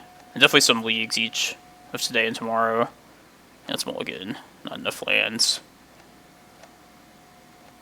This is also not great. If they were like a Snowco deck, this 6 card would probably be okay. Just because we have Eye of Ugin, which is our most important card if that is the case. But if they're not like a Snowco like control deck, it's probably just better to try 5 cards. I think we can, yeah, I was going to say we should go for Reclaimer at this point. Alright, so we'll keep this. I think I want to put back the crop rotation. Definitely keep Reclaimer, keep a Forest, keep a Cloudpost. And probably a Misty Rainforest. So maybe we'll be able to grow this fairly quickly. And which of, do we want a Shepherd or another Forest? I guess with 5 cards, if we're going to win with this Reclaimer, might as well just keep the fuel. Or in other words, just the lands. So yeah, I'll put back Shepherd and Crop Rot, I guess. If we were to draw more lands, though, the next couple turns, then I would rather have, like, the Shepherd around. But I think with 5 cards, we just played this one Reclaimer.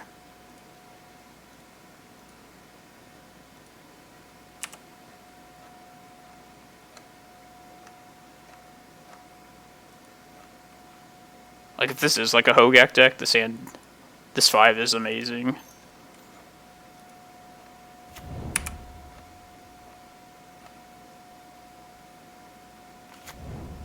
Taiga. Belcher. That Orcish Lumberjack deck?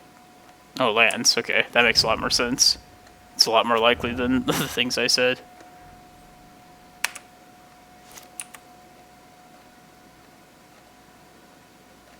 Alright, just play this out now.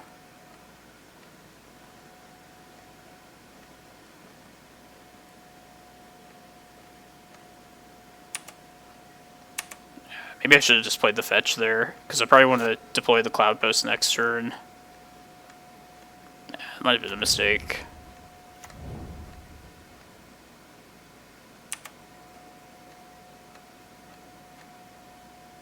Alright, I think I'm just going to do this into Wasteland.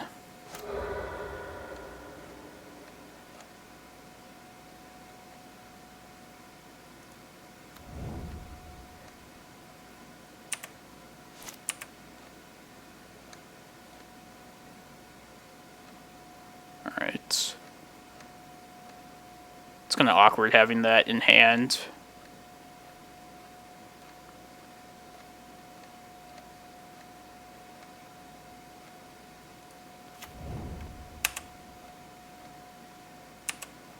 They could try and go for the Dark Depths kill here. In which case I'll go get like a Glimmerpost and at least survive that hit.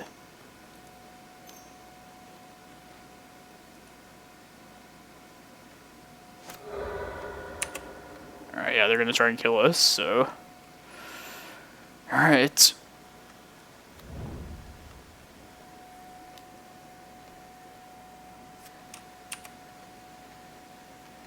So I need to get like a decent draw one of these next couple turns.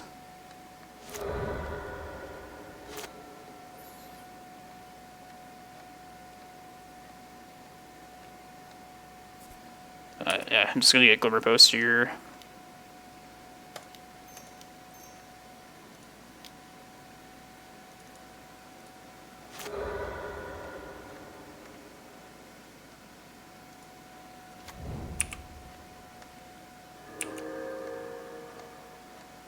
Need like a crop rotation, just something to get the Karakas in untapped.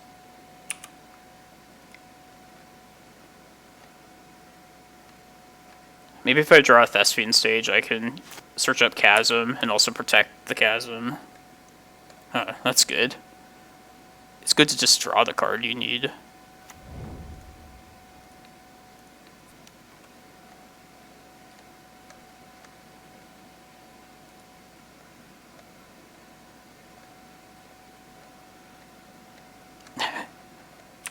Never punished. I don't know if, like... I feel like I didn't really make any wrong decisions. Just got lucky.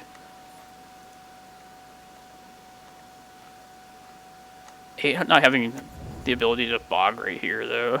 Should probably just play the bog out next.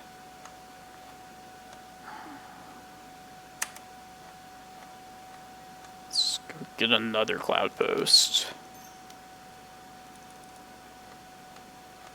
Maybe a stage. Yeah, maybe a stage protects me better later. Yeah, let's get stage, actually.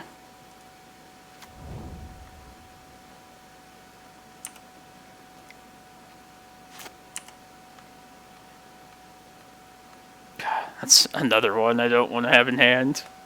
God damn it.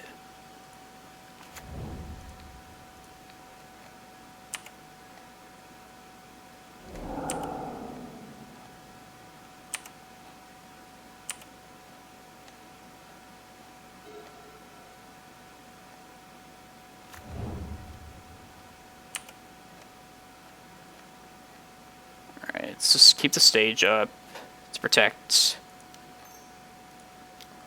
likely our Karakas. Just get Cloudposts.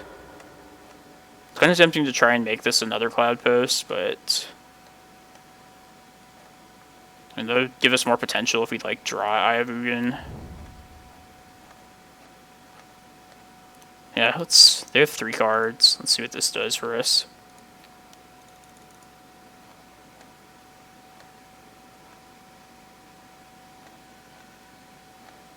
See if that ends up screwing me over.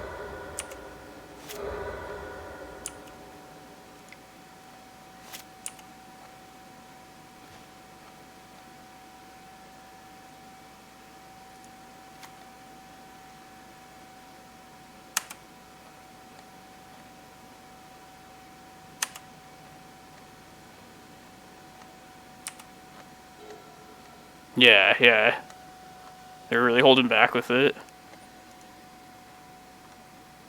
Kinda sucks not having my Bog on hand. This card is pretty serious, though.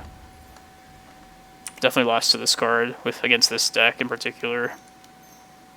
Let's see what this gets us. It's not great. It's just Rex Thespian stage, I guess.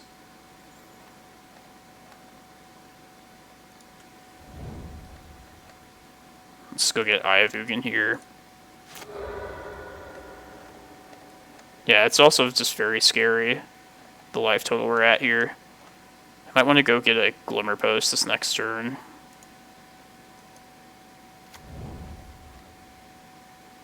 Also play the Chasm out too.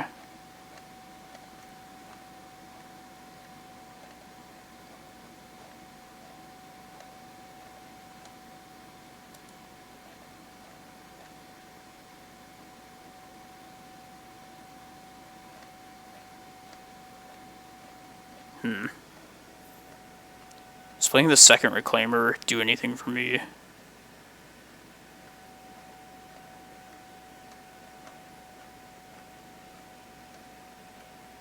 Kinda want to go get a Glimmerpost right now.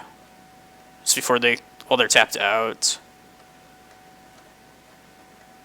And if I do that, I think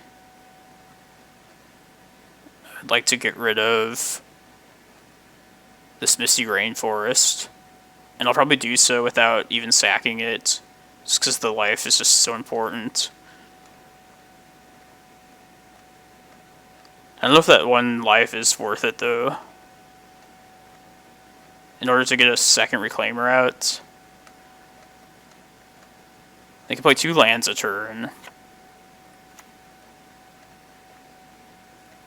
Kind of leaning towards just playing this for Misty out and just sacking it immediately for a Glimmerpost. That would put me at 7. I don't think they can do 7 to me. I should just do it right now. Maybe I don't even need to do it right now, but yeah, I don't like to let this funky business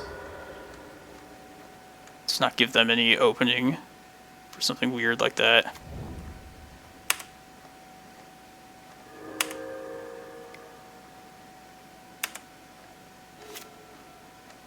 Hopefully we can just get Emrakul, but I have to get Ulamog.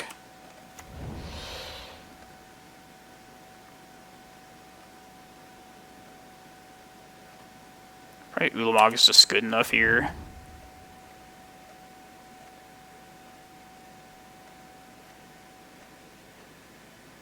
Let's see, we're gonna get ported, so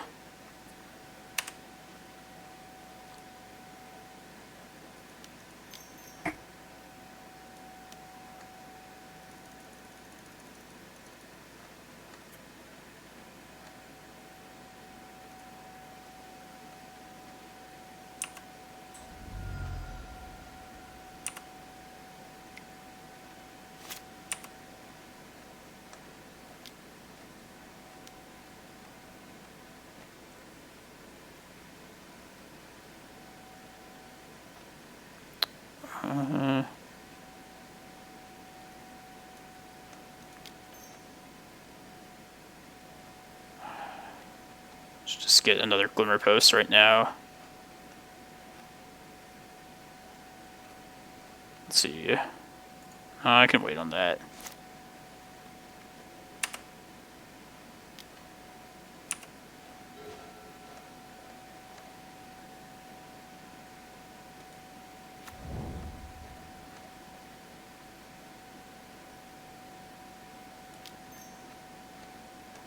Yeah, I don't think they can just kill me at it, like with the depths right here, so I should just get some life out of this.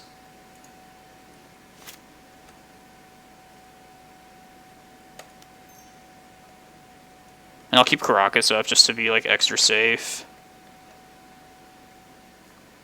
Like, it feels weird getting rid of this stage, but no, I think Ulamog is just going to be good enough here.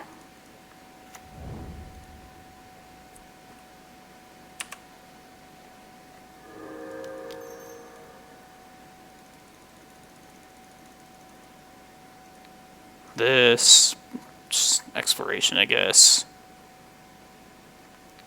Alright. I like when they just concede without forcing us to think about it. Alright, I think just the Force of Vigor is here.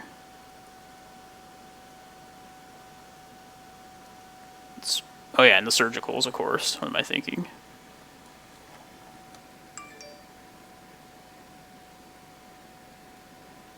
Alright, I think Dark Depths is too dangerous. Don't need Shepherd. Cut a Prime Time. Cut Kozilek, I guess.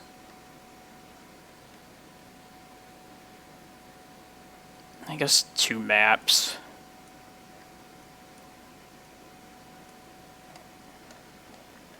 Just in general, since I started playing this list, I would always question how many Force of Vigors I want against lands. Especially with Valakut Exploration. I think it's even more important than it was before. So I'm definitely going to go with the full 4.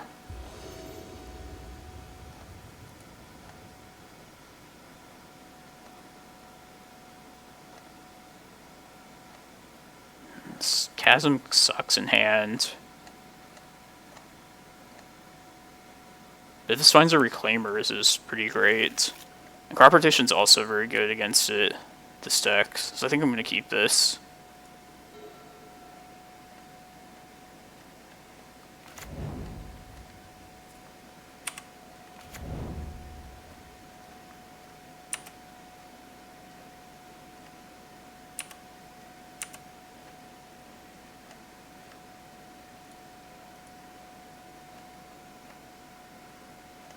Alright, there's Reclaimer.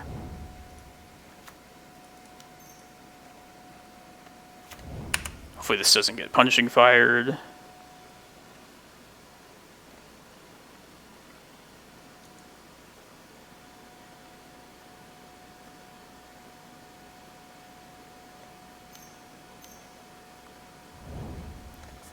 Okay, maybe the Veil of Summer is worth... It's definitely worth considering, at least.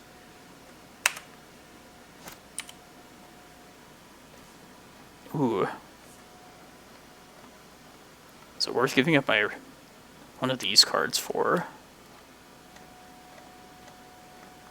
Don't know.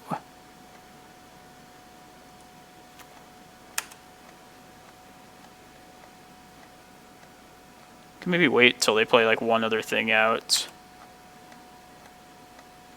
Like if they go to like Loam or something.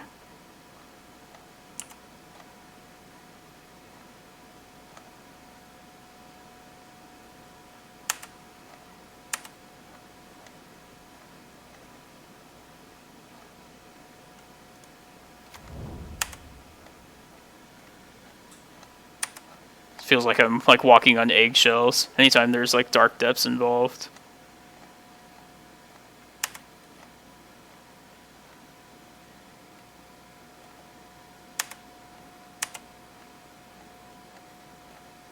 Alright, it's not bad.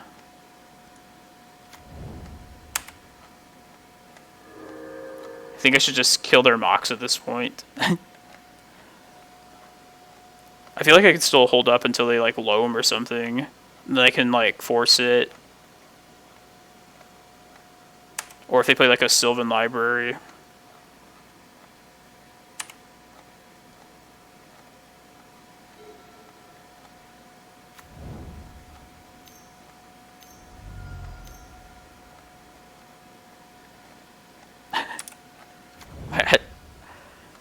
Well, yeah.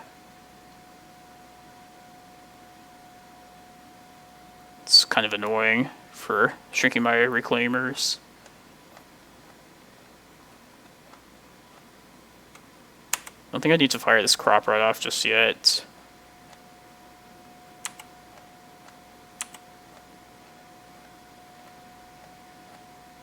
Alright, I like that.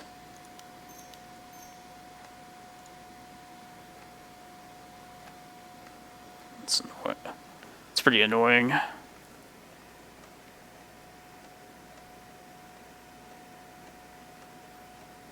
I think I want to spend this turn just playing out the Excavator, though.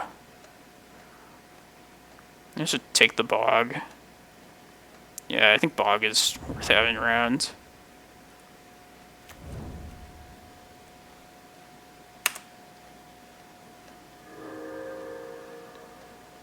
I could also just hold up the stage and keep them from like playing out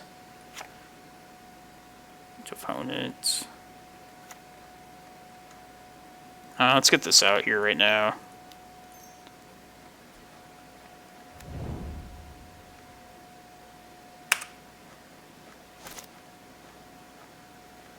I'm very close to just hard casting this Force of Vigor if I need to.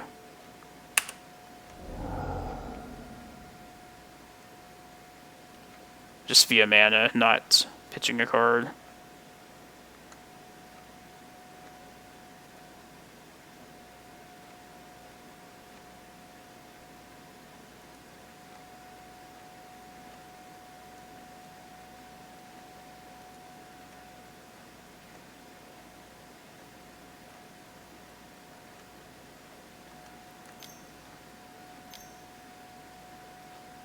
Okay.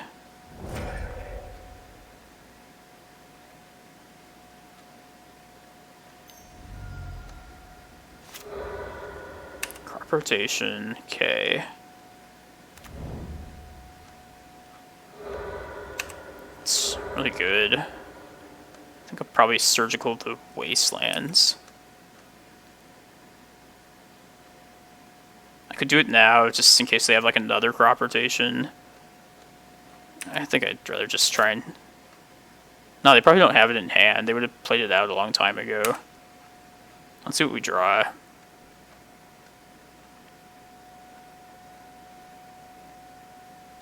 Yeah, let's just see what they're working with and get the Wastelands out of here.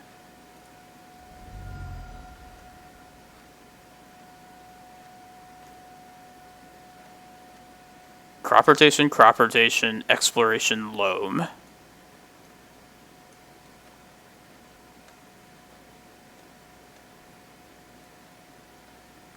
Let's see, they play loam. Let's take a snapshot of this.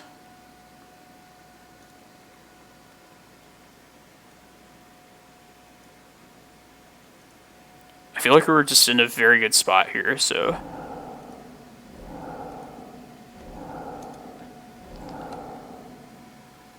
Yeah, I don't want to fuck this up here.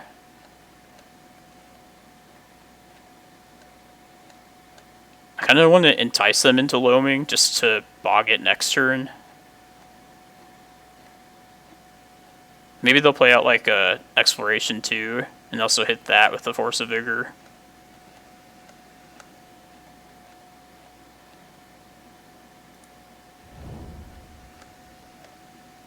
Yeah, this is like way better without having to deal with Wastelands.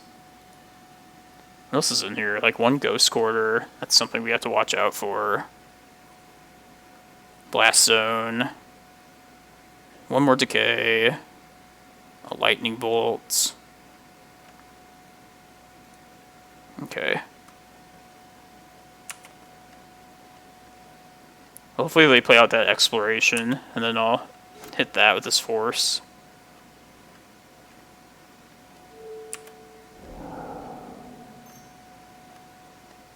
I feel like I want to hold off on this crop rotation as long as possible.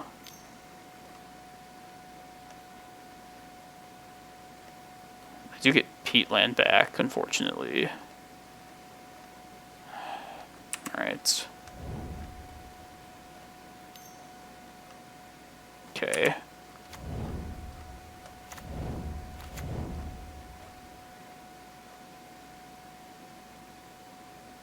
Oh, now they have this to get loam back. Well, I'm still gonna hit this stuff, at least.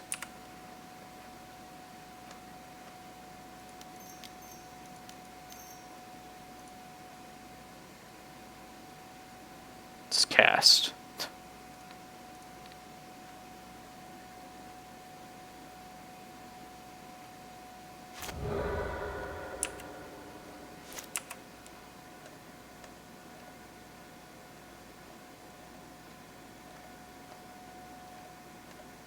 Alright, so they go to get this. If I draw one more mana... Alright, I think I want to save this Green Sun. Hopefully we can just go get crop rotation, or get Cloudpost this end of their next turn. And probably just win with Prime Time. I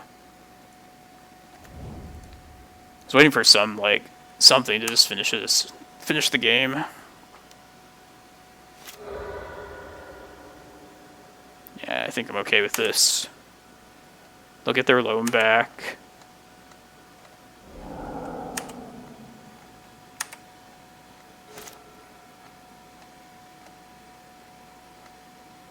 We're just thinking about winning, though, at this point.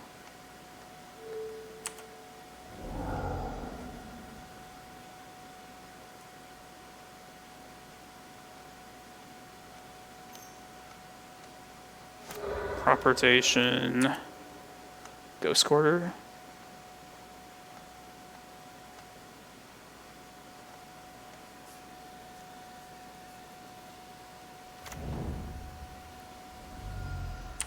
Okay. So they have another crop rotation we know about.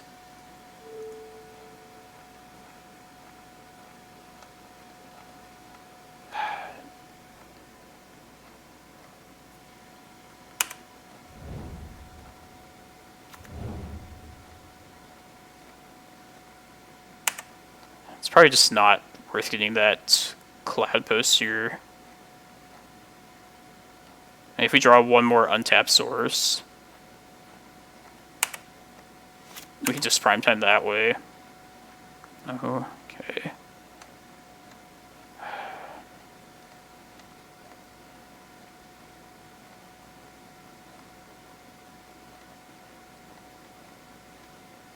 Is it worth getting another Bojuka Bog, though? I don't know.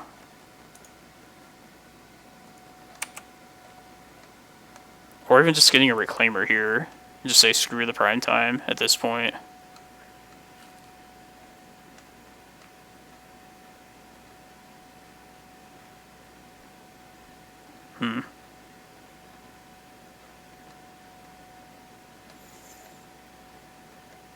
Like, how much do I care about that loam? I don't think I really care about it all that much. Alright, I gotta play like fairly quickly.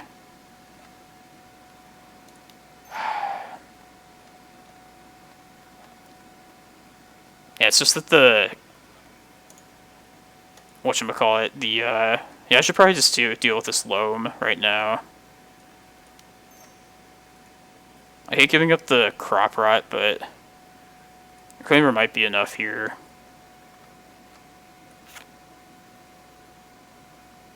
Okay. Let's do this right now. So...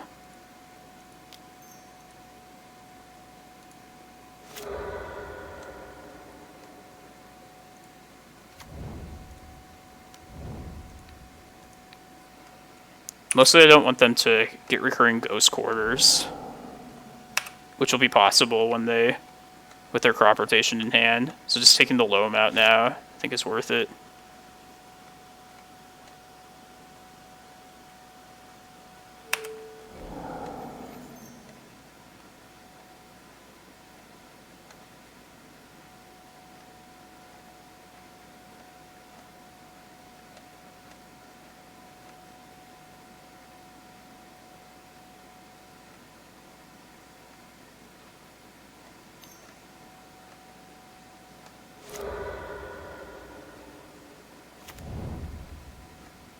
Alright, that's good. It's a good draw.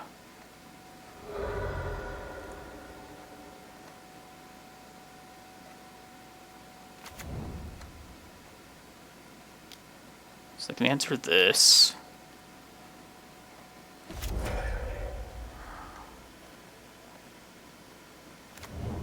There's the Ghost Quarter. God.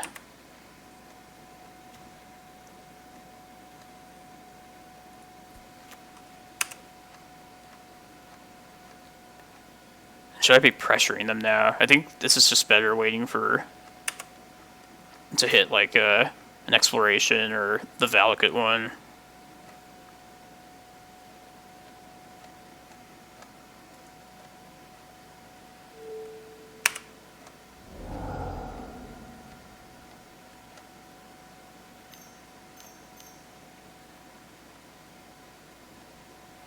Okay, yeah.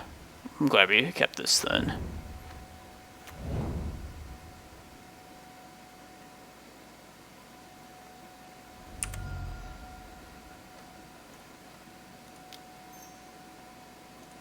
Let's see what this gets us. Excellent.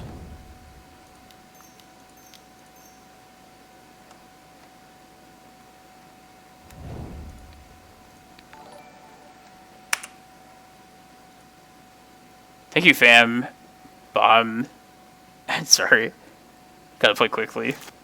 Thank you for the follow. Hope you're enjoying the stream.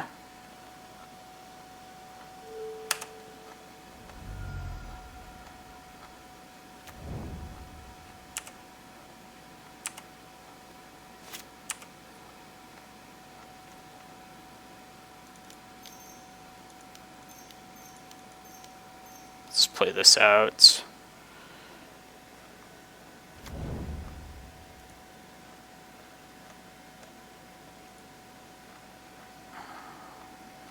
There's no way to... If they have, like, Crop Rot for Dark Depths and whatever... I can't beat that, so... I mean, I could play my Chasm out just for a little extra safety, but...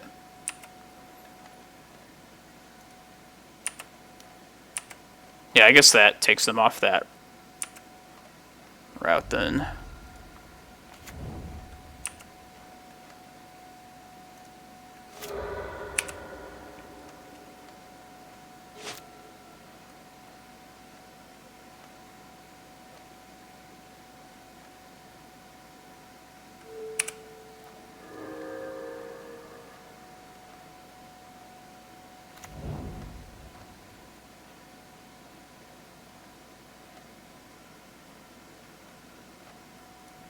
Nice.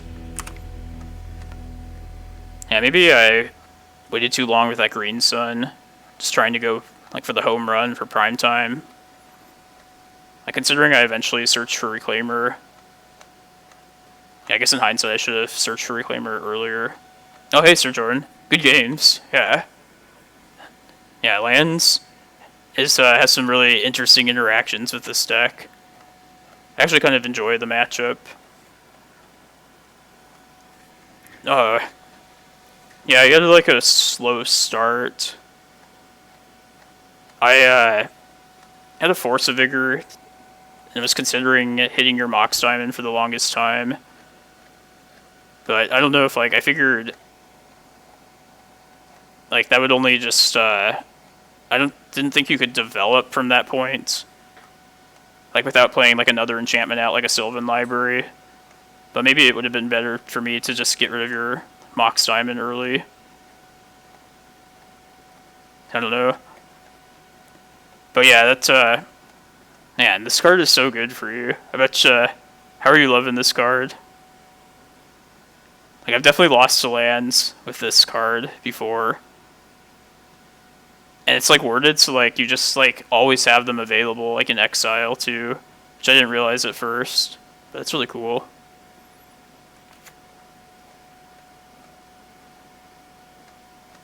Nice, yeah. Yeah, it's cool that they gave lands this kind of like draw engine. I guess it kind of requires you to have like something already to get momentum, like lands. So it's kind of hard to get going if you don't have the lands. But when you do, it's like it just like rip through your deck. I haven't played against this card very often either. But yeah, I was trying to stay above 20 life as best as possible. And this was like keeping the life total down for me. Oh yeah, that's true. Like another engine that... Yeah, I feel like you can hit from like multiple angles now with lands.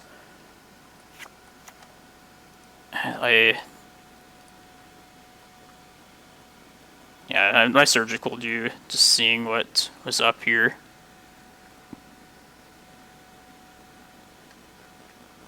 Yeah, I didn't know if like lands will ever side out like life from the loams or not. For some reason I thought they would take out like one or two, but definitely against me it doesn't seem worth taking any out. If you can get like the Wasteland lock going, it's like good enough to have around. Oh yeah, yeah. Yeah, I was saying, like, playing against your deck, I feel like I'm walking on eggshells.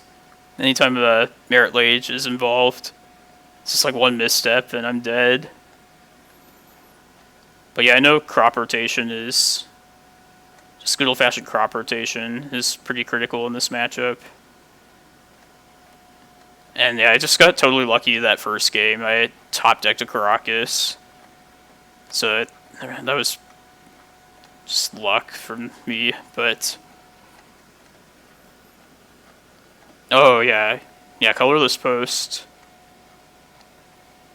That's the reason why I like playing this green version. I feel like I just have more control, especially via crop rotation.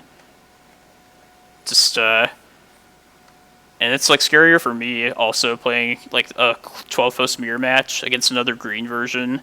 Just because, like, their crop rotation gives them a lot more play versus the colorless one. Just kind of know what to expect in like any given turn. But yeah, good games though. Those were some puzzles really to solve, some brain teasing games.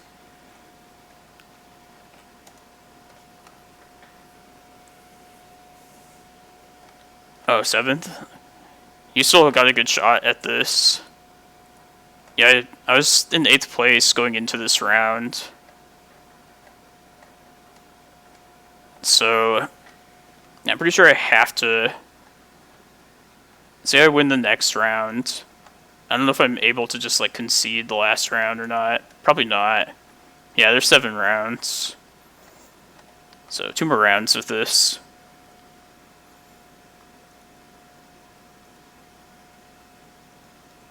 Yeah, I'd just most likely have to play him out.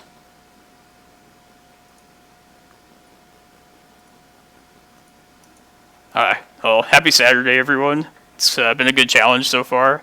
Hope you're enjoying the stream. Gonna try pull off these last 2 rounds. If we do, we're in the top 8. And then after that, I will be playing a league of something. Yeah, good luck, Sir Jordan. It's a fun matchup for sure. Hopefully you get... doesn't your deck just kind of walk all over Delver? Maybe it doesn't, but I feel like you have the potential to. I hope you like take out some Delver decks. Just waste them out. Yeah, that was the lucky bullshit, the Karakas. That is magic. Yeah, I hope you get to like tabernacle out some fucking Delvers. Punishing Fire them. I think, yeah, I saw 1 Punishing Fire in your list. I think I saw that with some other lands lists too. I guess you just expect to like gamble for it and just run like a single copy. I don't know, I haven't paid attention to the land decks super closely recently. But I feel like it used to be like a 3-3 split of like Punishing Fire, Grove. Grove is like obviously the more important of the cards, just being a mana source. Oh, that's right, no gamble. Man, these lists like vary quite a bit. I mean, I think that's cool that these archetypes aren't so like exactly defined. as they used to be. I think it's good at surprising opponents and keeping them like on their toes. Though I do love the card Gamble. It's probably like my favorite red card.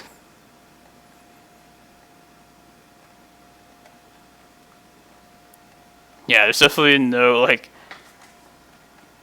I definitely considered red-green the classic lands, but I guess like other archetypes also are kind of lumped into the lands category. Like sometimes like blue ones with Oko are considered lands, even though I'd say they're kind of more likely like a blue Maverick deck or something. Yeah, I would call your list like the classic lands, the OG one.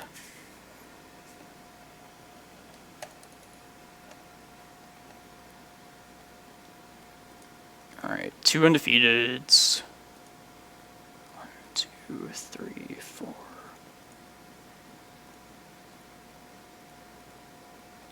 Looks like 11 4-1s.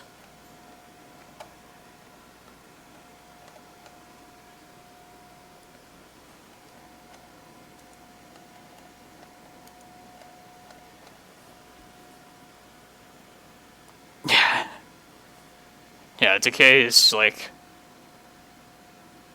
definitely one of the best cards you could be running now.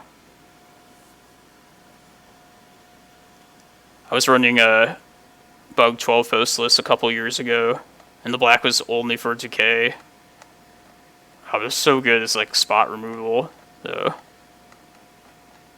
Like I would never. I mean, maybe I would consider it now. Just thinking like before there was Veil of Summer, just actually guaranteeing to remove something made Decay a lot better then. But even with Veil of Summer, like a whole bunch of decks still run Decay, so yeah, it's still definitely worth having.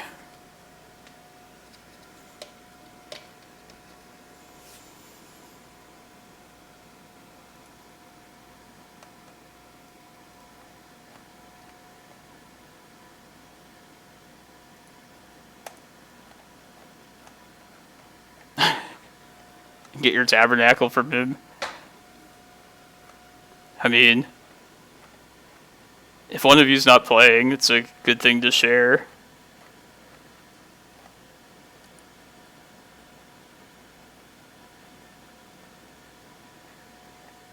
Okay, gotcha. Thoughtseize, that seems pretty good.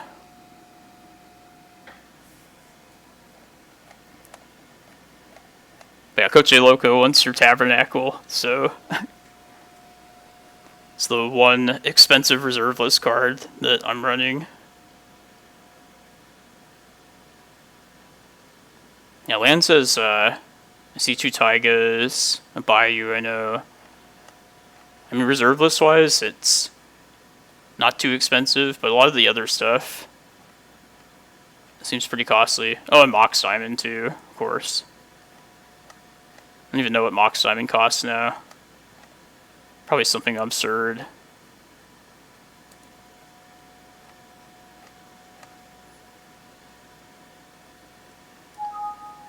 I bet so. Just being mana sources and pretty much like artifact mana is the only thing that competes with like the dual lands on the reserve list.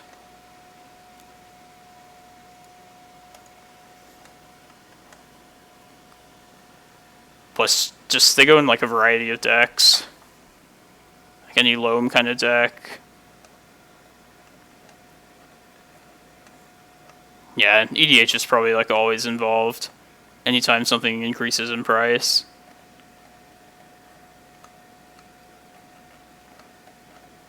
I'm just like looking through my box of like just random like garbage rares, or what I thought were garbage rares, and I would just like search them up the price, and they would just be like surprisingly like $50 or something. I don't remember like a specific card, but it's a whole bunch of like random shit, basically because of EDH.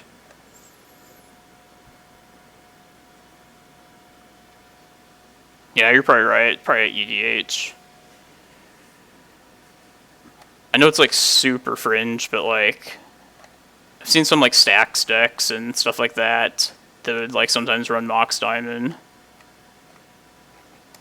Maybe there's some like stompy deck I'm not thinking of that runs Mox also. Alright, 4th place. 2 more rounds. Let's do this, everyone.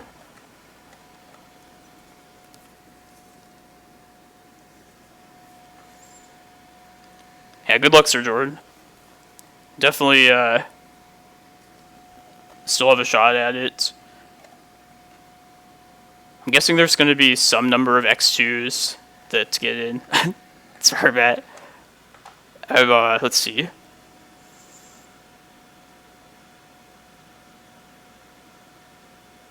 Oh, yes.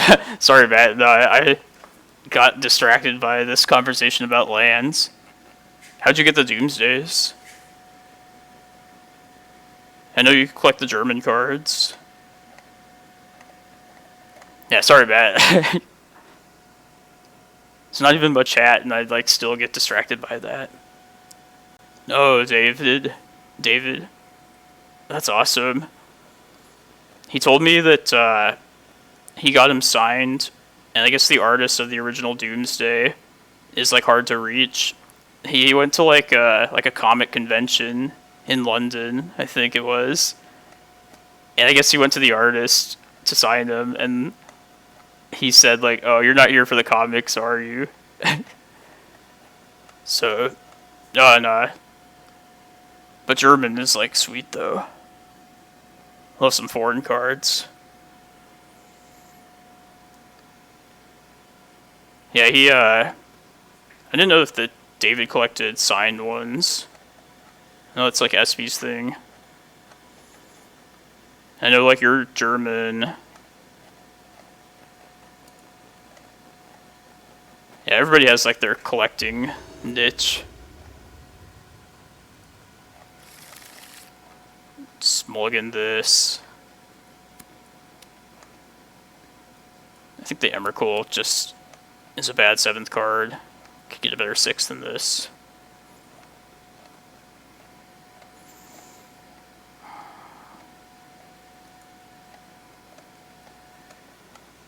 Gotta get a Tendrils and Children of Corliss in Japanese for my Reanimator deck.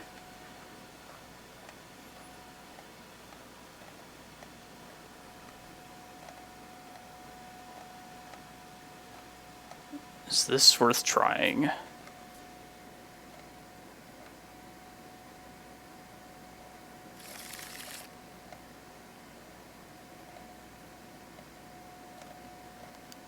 If I keep this, I'd probably put the crop rotation back.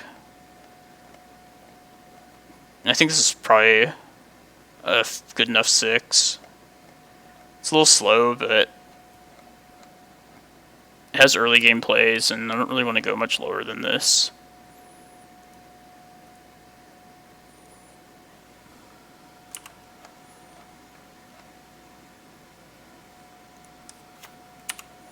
Just hold up Crop Rot to start.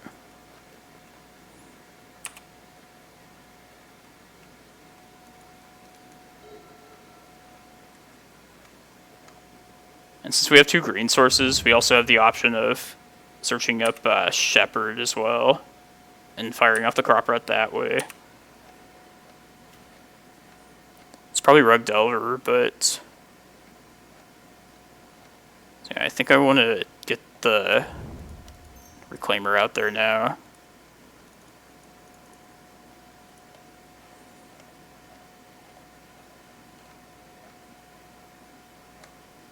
Could be Infect as well.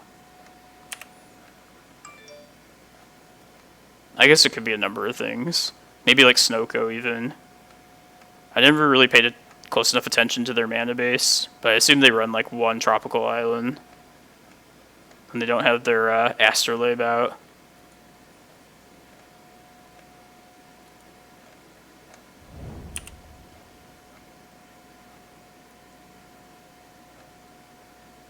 Days would definitely suck here. At least they don't have like a Delver out. Alright, that's okay. Force of Negation pitching Oko.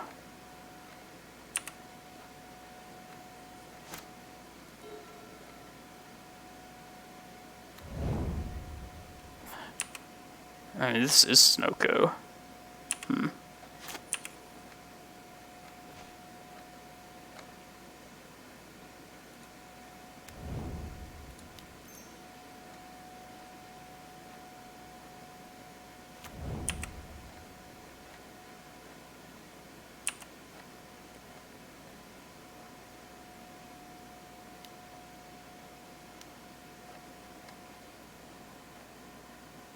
Kind of feel like firing off this crop right now.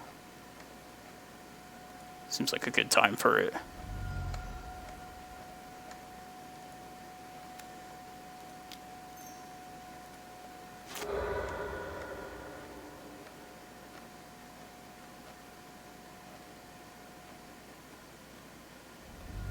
God damn it.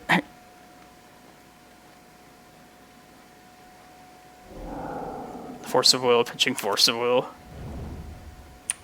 I hope they don't like Oko and elk this guy.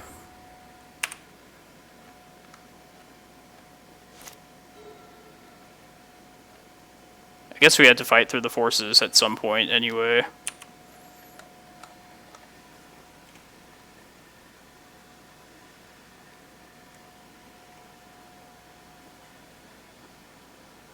But matchup-wise, it's looking pretty good. I suppose it could be something like something crazy like Alurin still.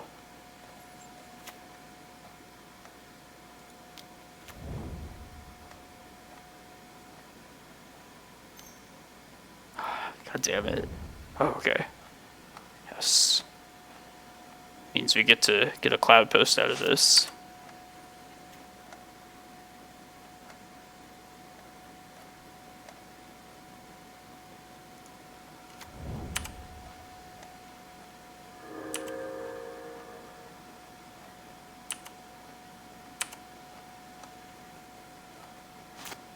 If I get one more activation from this Reclaimer beyond this first Cloudpost, I think I'm just getting Eye of Ugin immediately. Bro, it's fine.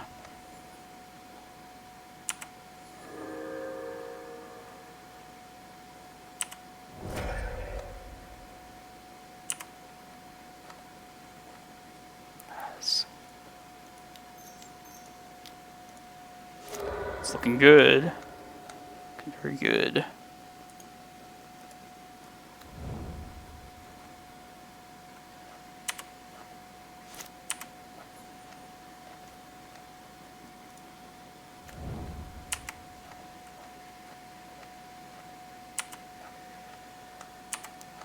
Maybe should have sacked the forest last turn.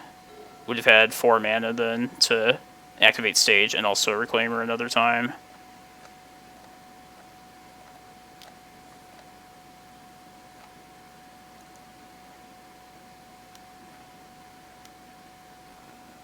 There he is. Alright, do this now. We love Oko, don't we? Oh, hey, Orm67. Sorry, I didn't see you earlier there.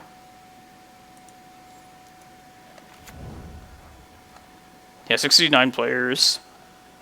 I wasn't sure if they were... I figured it would probably fire from people that were playing in the event that started like 4 hours earlier.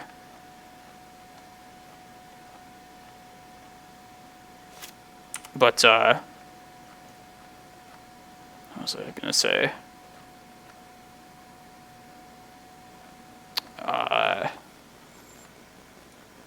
Yeah, I figured like this thing would fire. Alright, I think I'm just gonna search up. I don't think it matters this game, but I definitely should have sacked that forest like a couple turns ago. The mana would have been a little bit smoother ramping up here.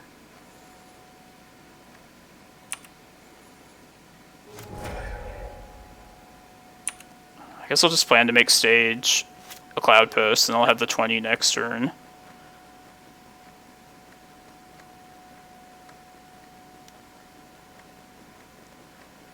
Snow back to basics. Sweet. Or like an Assassin's Trophy or some weird shit.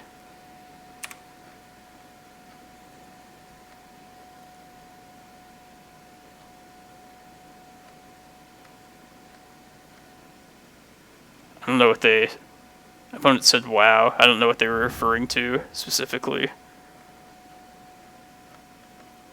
Maybe they're just in awe of how much colorless mana we can make.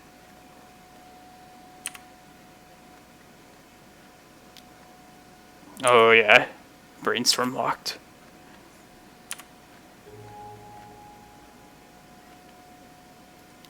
Yeah, that's probably makes more sense.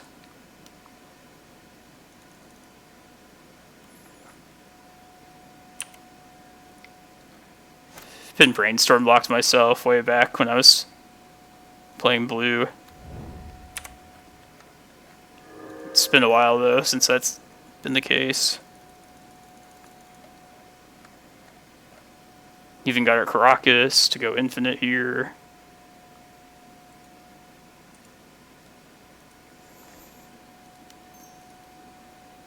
I'd say life is pretty good here.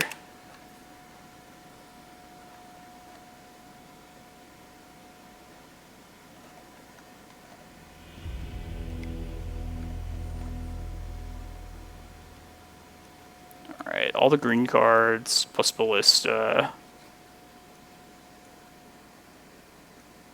Bog, Depths, Maze. I know how much you hate Oko, Dan. It is a glorious feeling, beating Oko decks. This is definitely the kind of Oko deck I'm like least concerned with, though. Just Oko on its own. I mean, he needs something to go along with him, be it like a not Blood Moon, just like a Wasteland, like mana denial plan like Delver has. Thank you for the follow, Micah CP. Hope you're enjoying the stream. I'm gonna mulligan this. Has some nice tools, but it doesn't really go anywhere.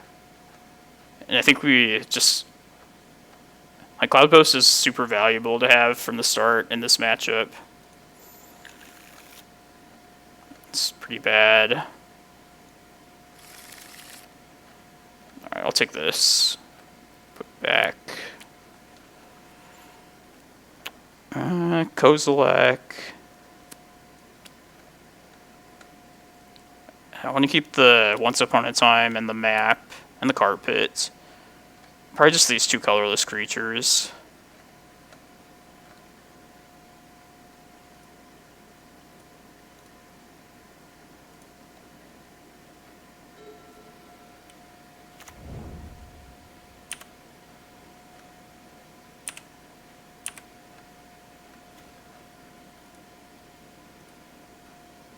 Land, please. Okay, a Cloudpost too. That's great.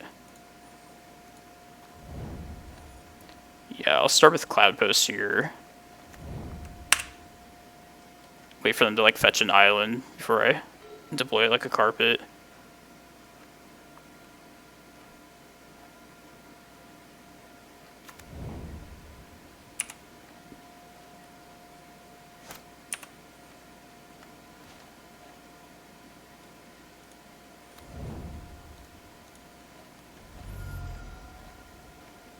Yeah, I think I'll just fire it off now. Also just hold up and Once Upon a Time EOT. Try to hit my land next turn. Yeah, I think I'd rather do that. There's really no rush this matchup. I mean, an Oko next turn. Be a decent clock, but be most worried if it like they also had like a back to basics. to go along with Oko.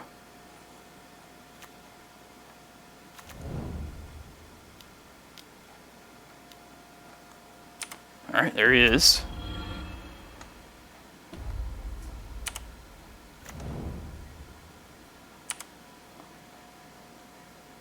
A lot of people like to counter Once Upon a Time also, so might be a decent bait spell. Sweet.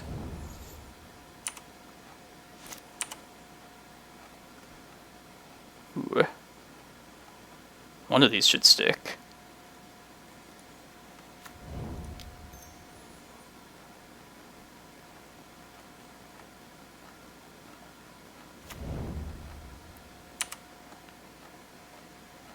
Yeah, I'm gonna try and play this other one out too.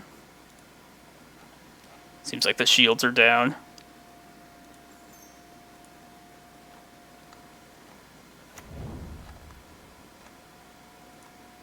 This too, maybe. Yeah. Oh, so good.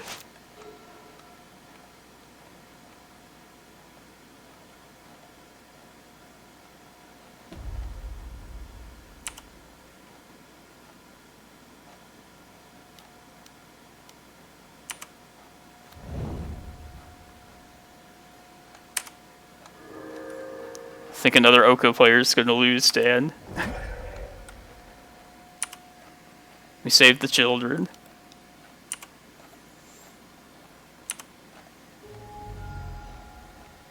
Let's just get Eye of Ugin here.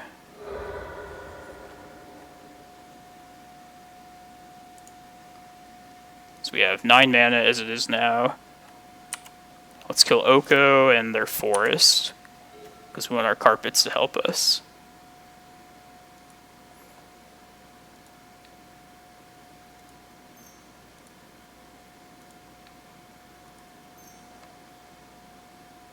Yeah, I'll just play Cloudpost too.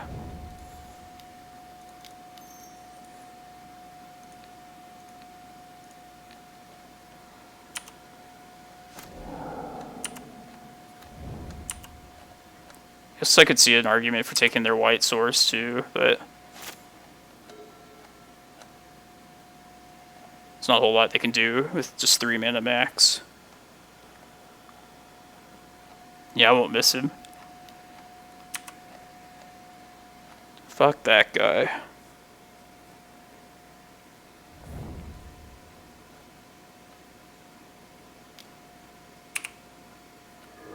Sorry, 14 mana.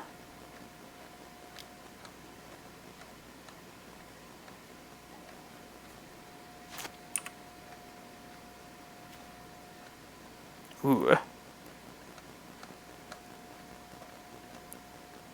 Go for a big green sun with Veil backup. I guess I kind of like that. I mean, we already used our Ulamog, so it's not like we can save that as a... Maybe it's just safer to search with Eye, actually. Yeah, change of plans. Just go get Emrakul here.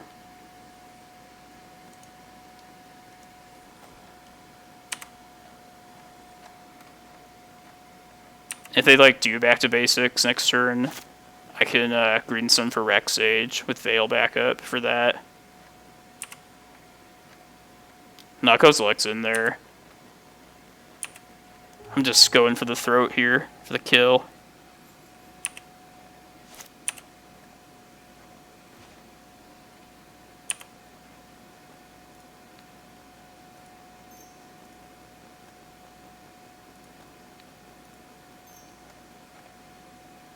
Reclaimer.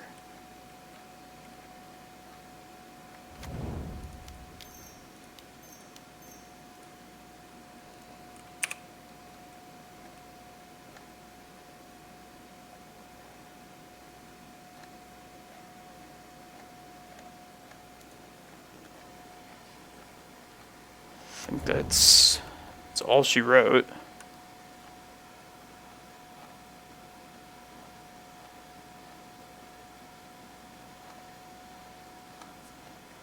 Nice. Oh, great matchup. Just, yeah, it was brutal. Alright, 5-1. So one more round, and then if we win the next one, we're definitely in the top 8.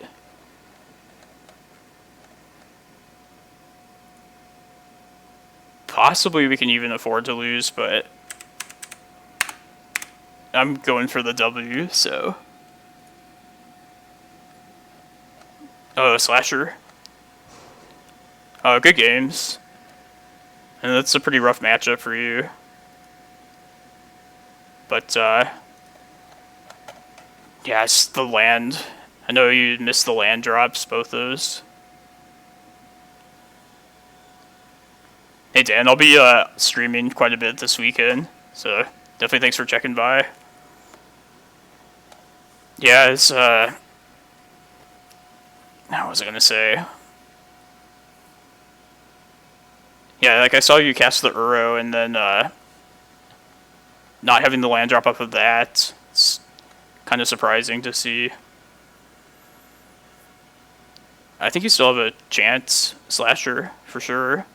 I think there's going to be some X2s that make it in. Jason, it's actually been surprisingly... It's come up like quite a bit, actually. Definitely decided to be serious and play a good card instead of a terrible one like Mikokuro. Booster Strat, thanks for the follow. Hope you've been enjoying this stream so far, the challenge.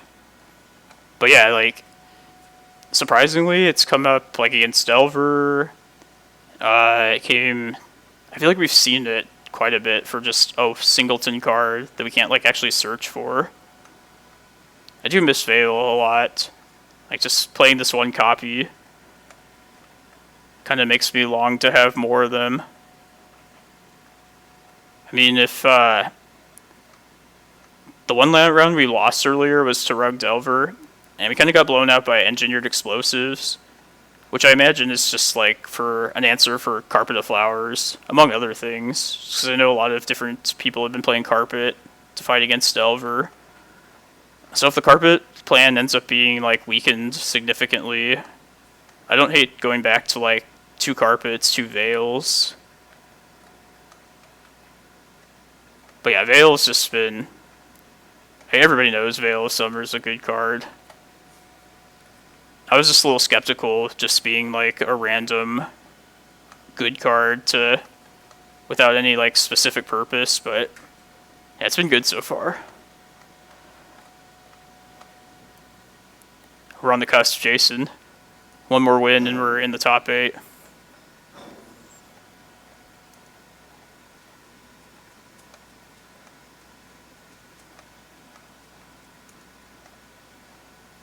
It's too bad there's no like intentional draws on Moto.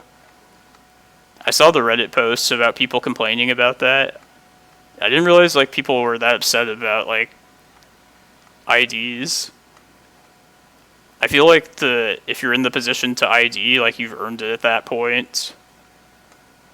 It's kind of like a football player. Like a football team will like rest their best players if they've already like gotten the best possible seed that they can. I don't see how it's like much different than that. Just my rant. I feel like the complaint came from people that just have never been in the spot to top 8 before. Probably just bitter about that. Oh really? Just because Karakas said it? I just didn't think it was like a big deal at all. Like, the fact that IDs happen is, like, part of the... Like, it gets factored into everybody's, like, mindset over the course of, like, a tournament.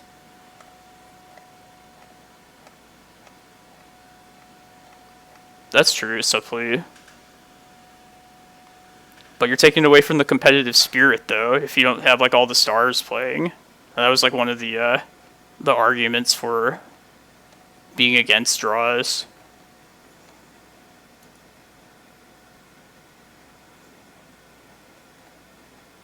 Yeah, I guess it's true. It doesn't really happen anywhere else. I mean, the whole coverage thing was, like... a whole nother argument. Like, that was stupid that they would just play a game that didn't really actually matter. But that's like a whole nother topic completely.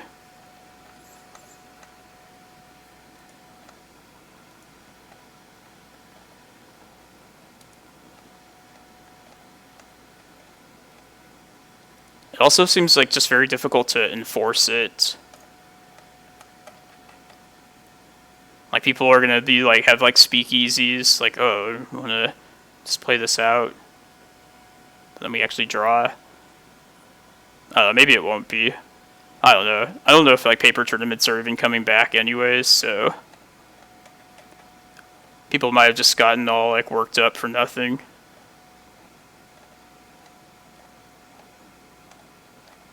Just so, like, in my time playing Magic, that's always been a thing, and I just never thought twice about it.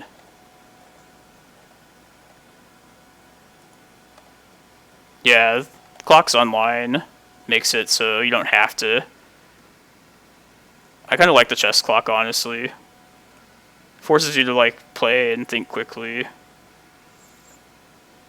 And it doesn't screw over, like, both players if one person's slow playing.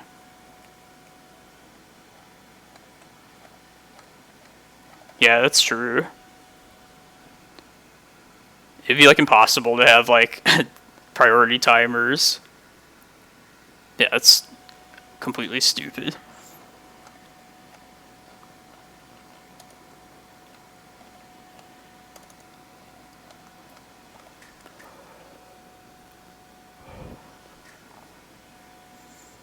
Happy Saturday, everyone. It's been a good challenge so far. Kind of been on a drought as far as winning goes. Last couple weeks, I didn't even cash like one of the challenges last week. I don't think the week before that either. Like, usually I'm able to at least just get like our play points back, but it's been a solid event so far.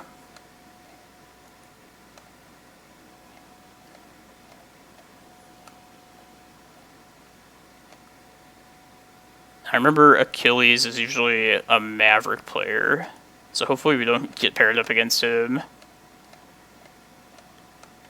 But of course, like, with everybody having like access to anything, I mean, it's not even a sure thing that they're actually on that.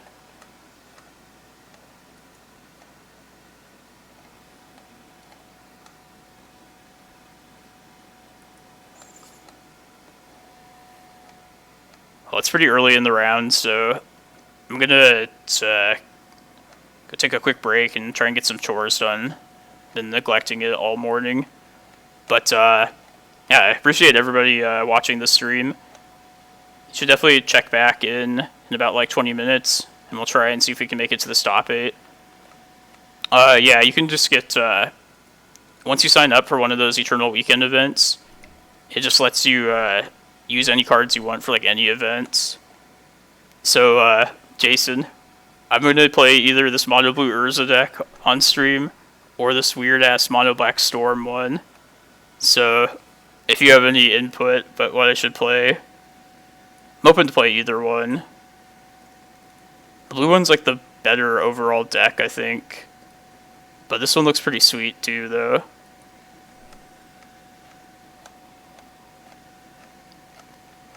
I don't know, I feel like we're just like throwing away tickets if we play this, but I'm kind of leaning towards the blue one, honestly.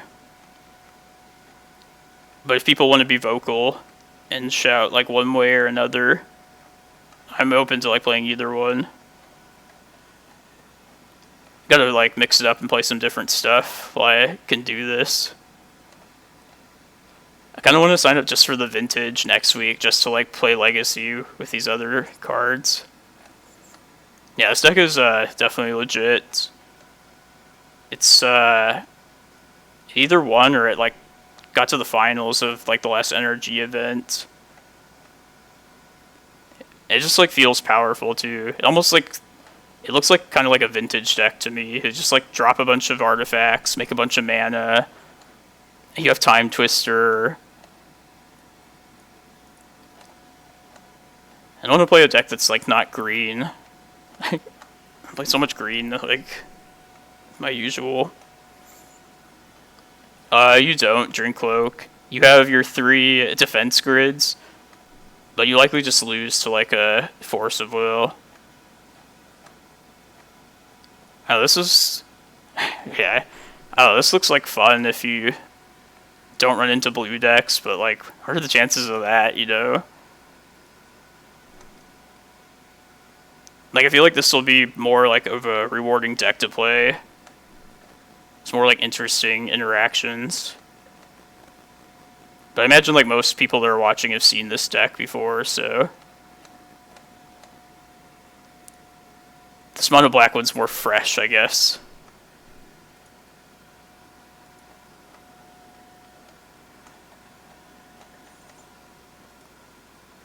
I'm also just not against playing my usual for a league, but yeah, I want to take advantage of being able to play something else. Alright, so yeah, everybody come back in like 15 minutes. Thank you.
Yeah, unfortunately, Dom RV, there's just a fundamental problem streaming these, like, events like this.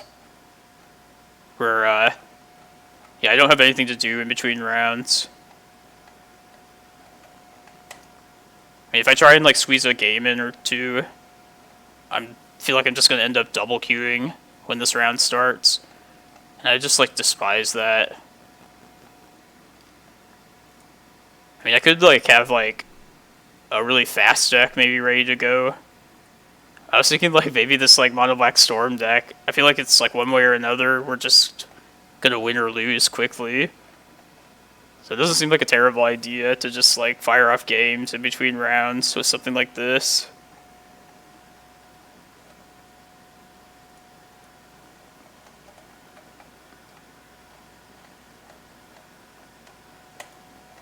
But if you really want to see more 12 posts, you can check out my YouTube channel. There's it's really good content on there.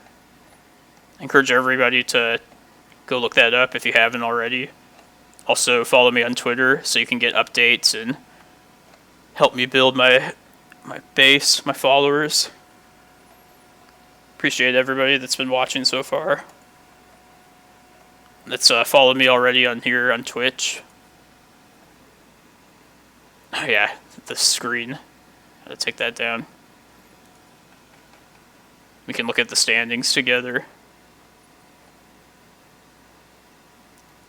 This other 5-1 player is the Rogue Delver that beat us. So yeah, our tiebreakers have been really good.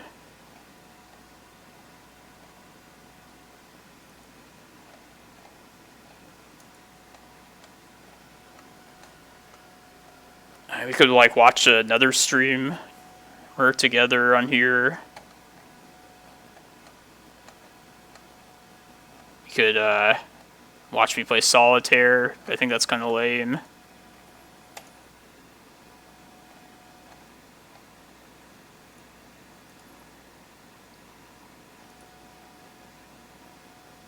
Kind of leaning towards playing this blue Urza deck. Like, the black one's sweet and all, but this feels like one of those decks where he'll go 0-2 and then just, like, immediately regret, like, registering it. Kind of like my alternate top 5 12 post list. Every once in a while I have to, like, get it out of my system and play this alternate version. Oh, good job, Sir Jordan. Beat Omnitel. I played against Snoko, so great matchup for us. How's your Omnitel? Is that, like, typically a hard match? Or is that, like, pretty good for you?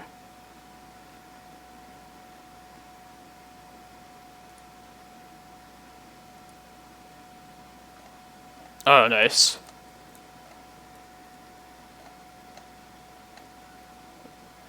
What's everyone's opinion on Omnitel versus, like, Sneak and Show?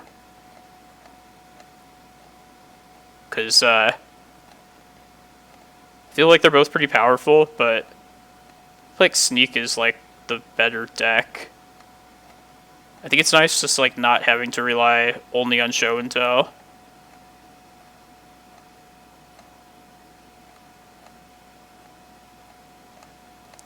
Yeah, like, just off the top of my head, it seems, like, really tough for lands.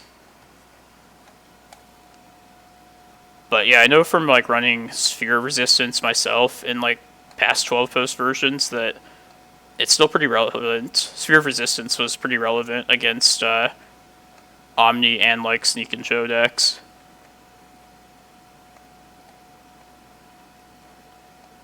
Oh yeah, Sneak. I feel like with Omnitel, the deck is more kind of streamlined, I guess, towards Show and Tell, but if you answer the Show and Tell, then you're just, like, in the clear. But I feel like Sneak and Show just is able to hit you from, like, multiple angles. And that makes it, like, a pretty powerful deck.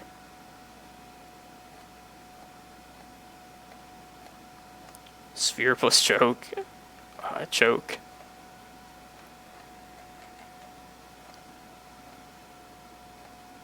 Yeah, that's true. I think Omni doesn't always run They just usually don't run Lotus Petals, do they?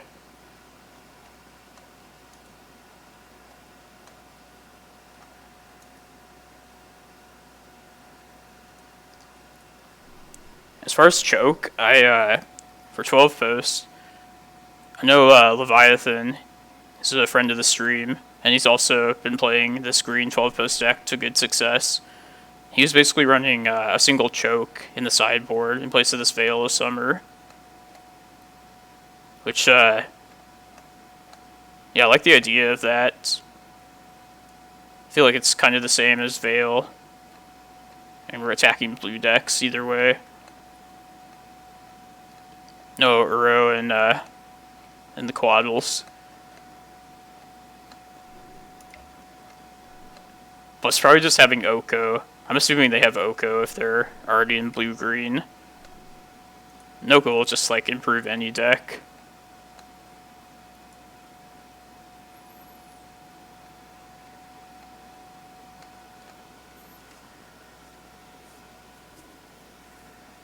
I don't know, Cunning Wish is pretty sweet, though, in Omnitel. I like the toolbox element of that card.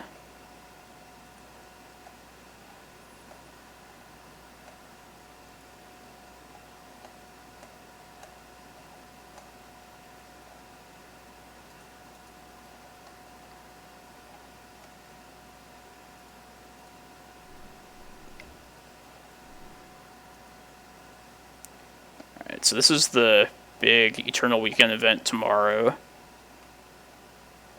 Wondering what's gonna...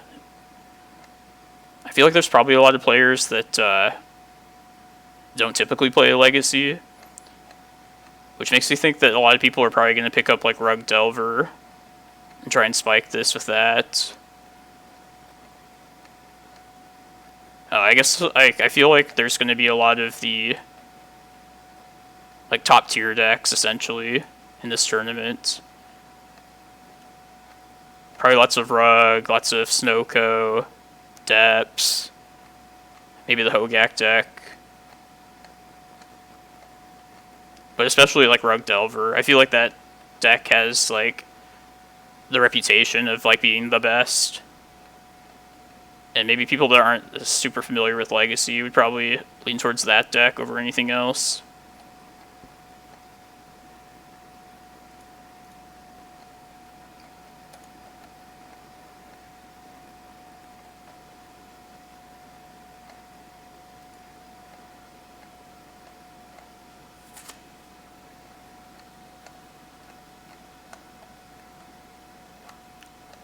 Yeah, I have a friend who plays lands, Sir Jordan, and like, hey, he always says like the scariest moment against a combo deck is when you like let up the ports.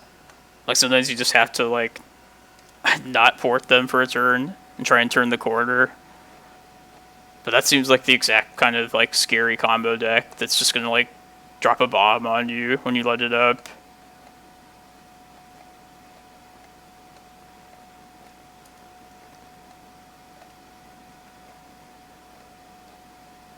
Do you run Force of Vigor, Sir Jordan, if you're still watching this?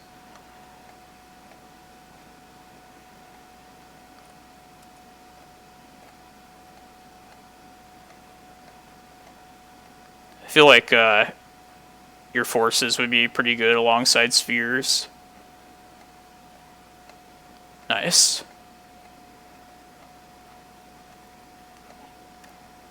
Yeah, one thing about this green 12 post list I've been playing is I feel like it's a pretty good showcase of like just green's general like good cards in Legacy. Like it's just a good green deck. And I was thinking like what other decks would be able to run like 4 Force of Vigors or would want to. And like yeah, one of the only decks I could think that would like maybe want like a good number of these would be lands. Like, I think I remember lands would sometimes run, like, 4 Croson Grip back in the day. But I guess if you're running, like, Abrupt Decay, you don't need the full, like, 4 of them. Like, I know Elves is, like, just another green-heavy deck, but obviously Decay is just better for them.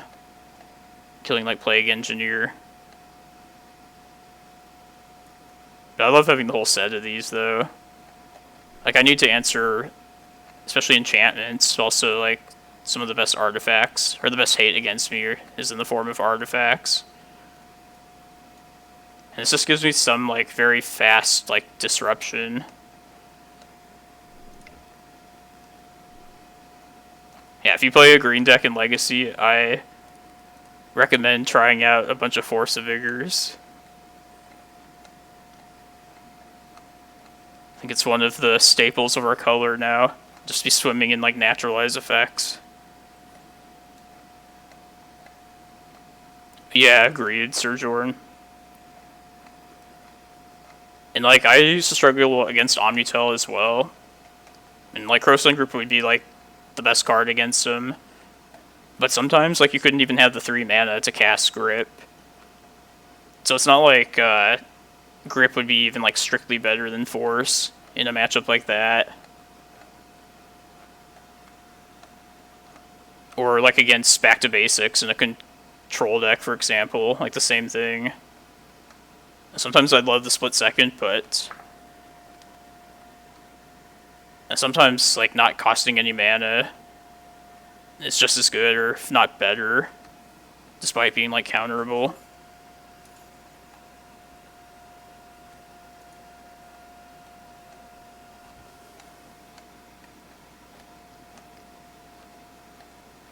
Omnitel's so bad for us, though. I hope we don't play that. I'd probably say it's the second worst matchup after Doomsday.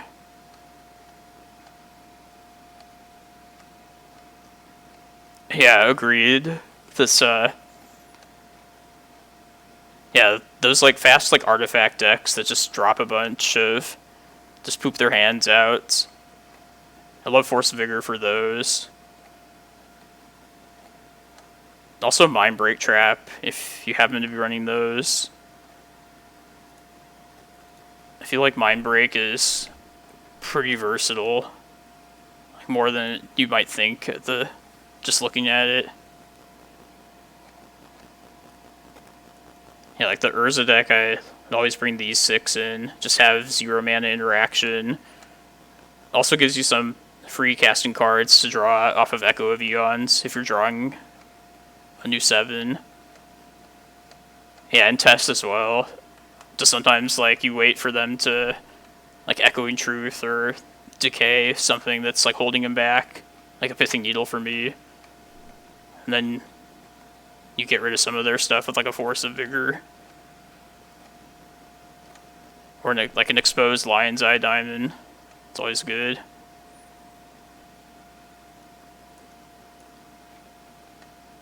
Feel like we work pretty well with what we have as a lowly green deck.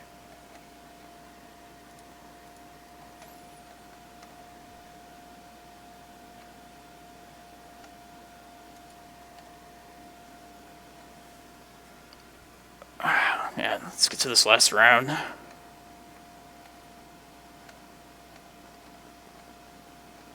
Oh yeah, definitely.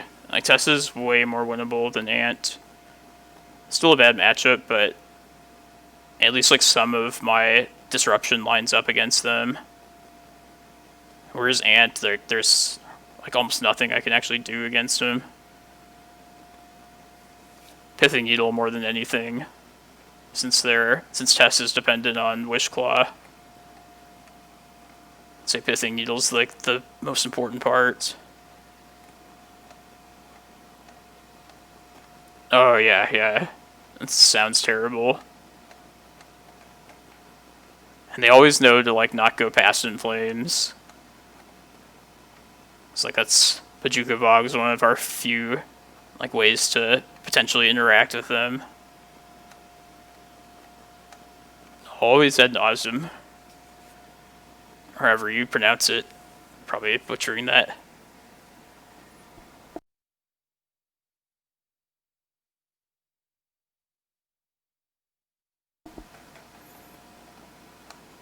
Haven't seen much Ant recently, but that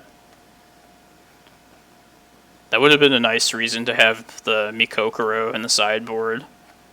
Just screwing up Hellbent for Infernal Tutor. I feel like Ant used to be just everywhere on Moto. Like any league, I would probably run into at least one Ant opponent. Like this was years ago, but it's definitely a pretty typical Moto deck. Yeah, definitely Veil of Summer. I hate that Veil like screwed over that deck, and just something that's like included in so many decks for other reasons just shits on that strategy. I feel for the Ant players. It's like when Ren and 6 was just everywhere. It's like, oh, I guess everything just has like a recurring wasteland plan. I don't even think it was as bad as Veil for Ant even, but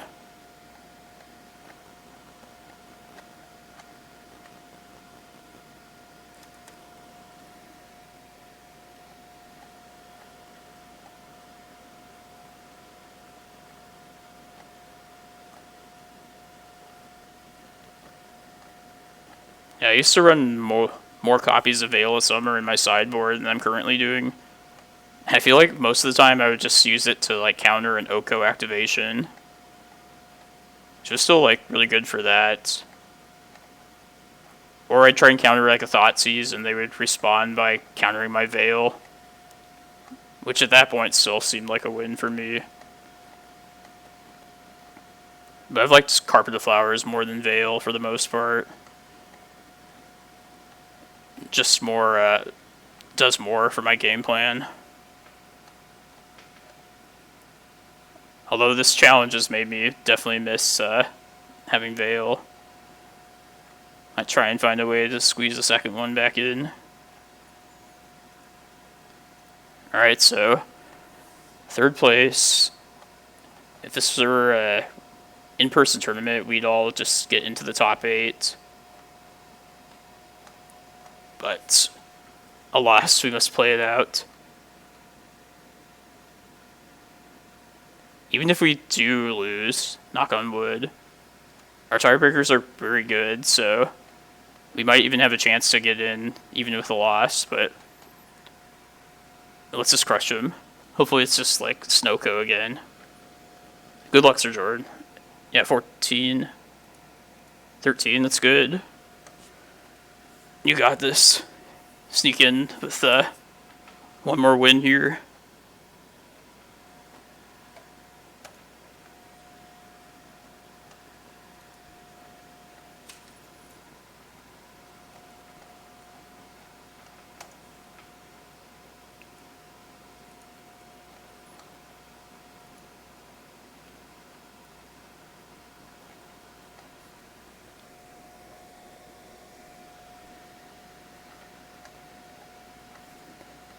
Anybody want to take a bet at what our last matchup's going to be for the Swiss? Doomsday. Ogak. Yeah, it's our winning in for sure.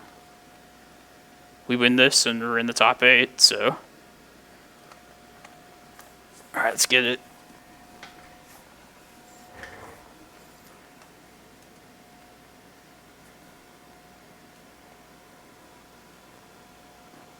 Thanks, Jason.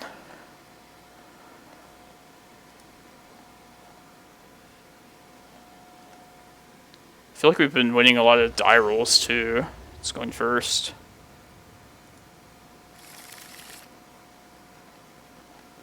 Yeah, I like this. Trim 1 Reclaimer.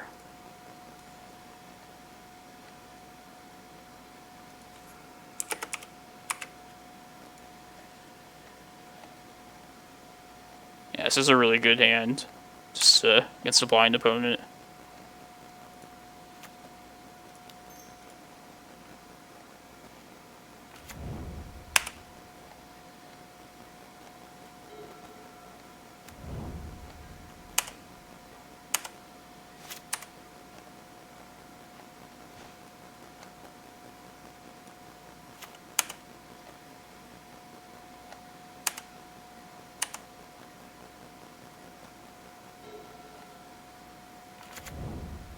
Ooh.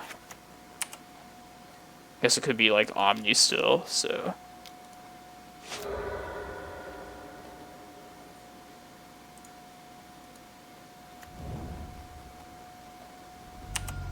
Abrupt Decay.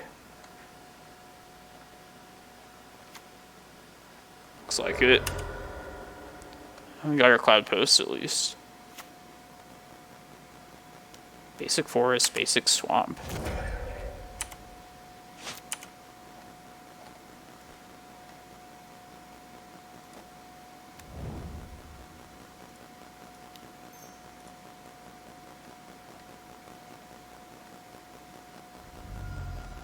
Okay. Force pitching Force. Alright, I think I'm gonna wait on this Crop Rat. I feel like the shields are kind of down, but let's see if we can get a little bit more information as to what they're on.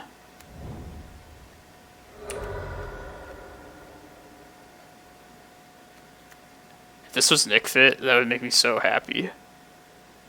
Uh-oh.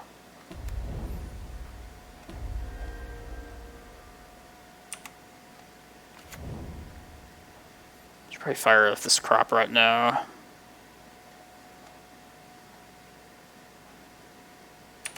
Let's go get Eye of Ugin, because I feel like this is some, like, control-y deck.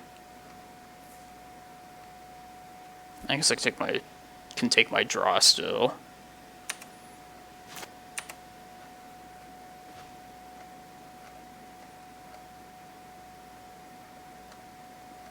Kind of want to play the Excavator, get my Forest for my land, and then fire off Crop Rot for Eye.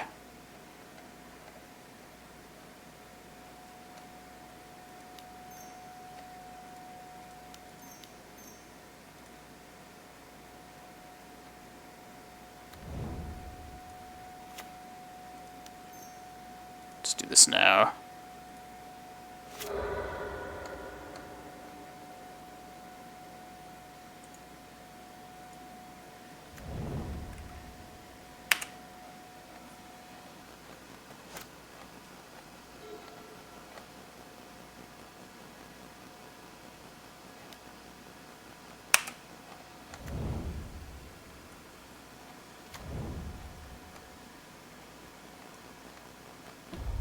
It's just so critical to get the Eye of Ugin when we get the chance against these kind of decks.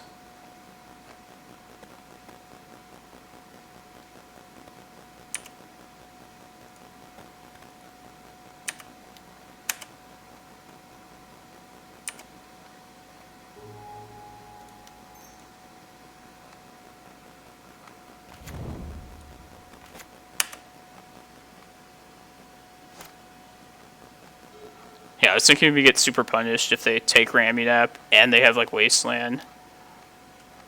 Okay, it's okay.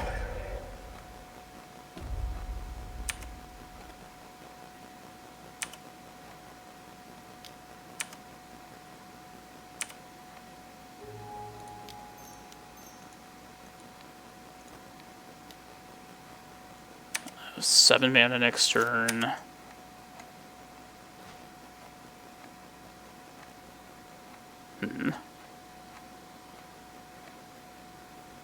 It's a little bit greedy to fire this off now. If I find a Glimmerpost, I'll have exactly 7 to search. But I'll set myself up better if I do find a land with this. I kind of want to just do it now. Sweet.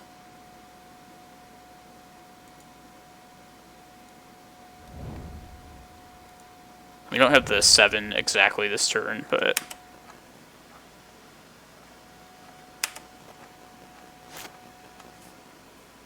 that'll serve us well these next couple turns.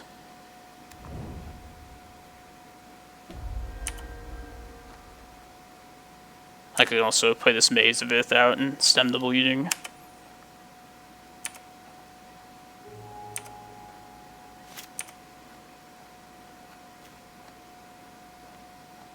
Yeah, let's not slam that just yet.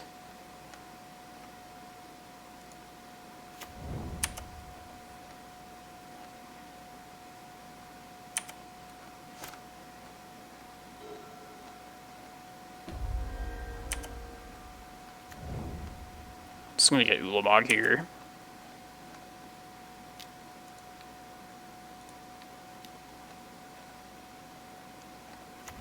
I don't hit Kozilek either, but I'll just answer Oko ASAP.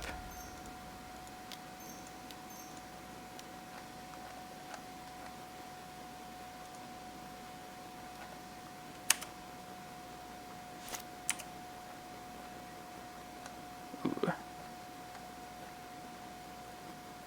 Could search up Shepherd and Crop Rot here too. Let's see if they counter this.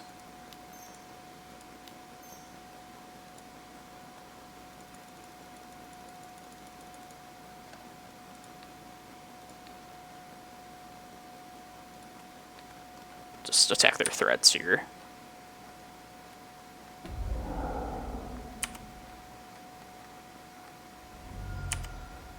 Hardcast Force, yeah.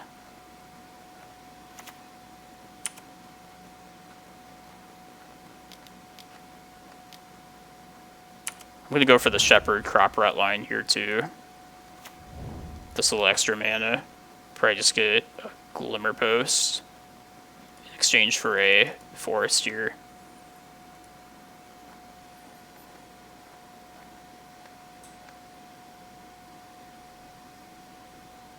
Maybe I could get a Cloudpost still. I don't know. See, they could play another Oko.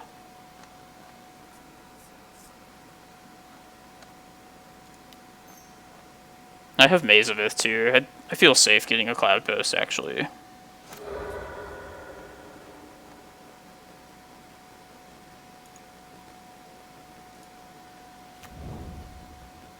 Go get Kozilek next turn. Maybe find like a Glimmerpost. If we don't just have 20 mana from our land draw next turn.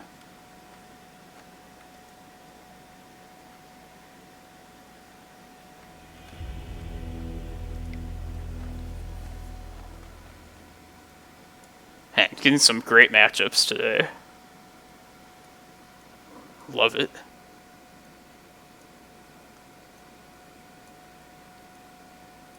So the sideboard plan has been working out for us the last 2 times we played against this deck, so let's just keep that going.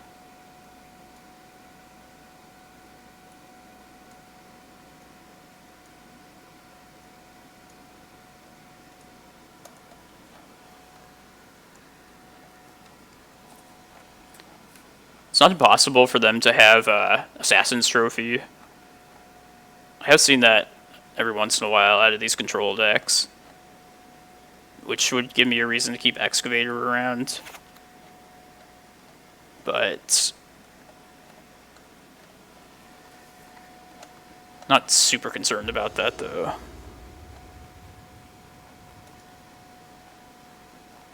It's a mulligan.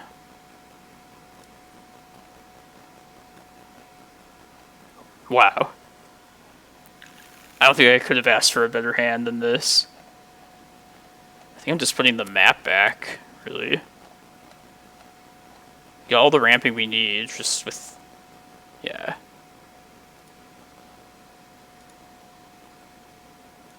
See if I can get this carpet down turn 1.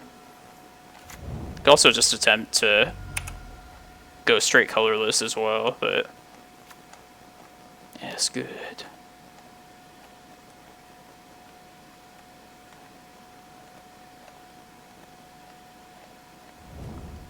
Ponder, choose not to shuffle.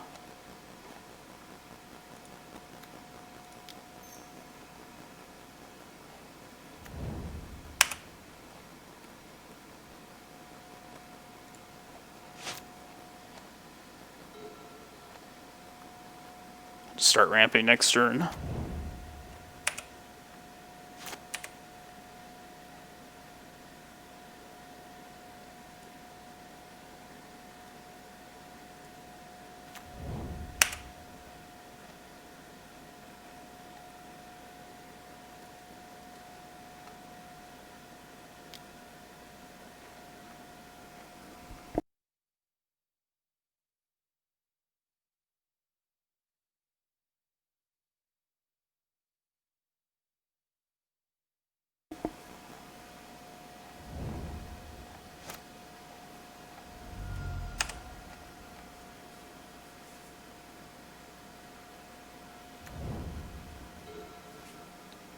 It's a little scary, though.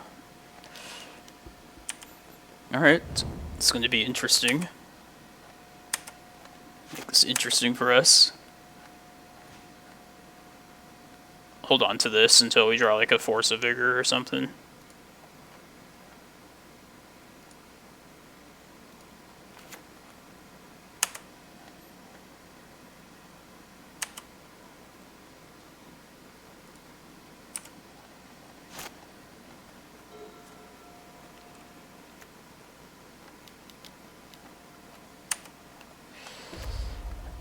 It's a little scary, not gonna lie.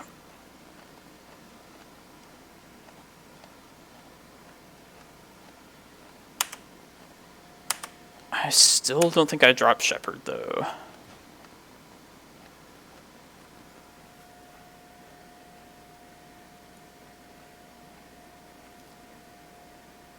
Yeah, let's try and find something off this Once Upon a Time. Hopefully like a Prime Time. I don't want to make this uncounterable, though. I don't think it's worth throwing Shepherd out there for that.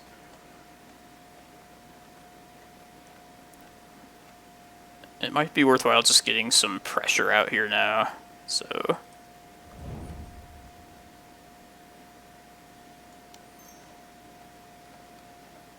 Could throw both of these elves out there.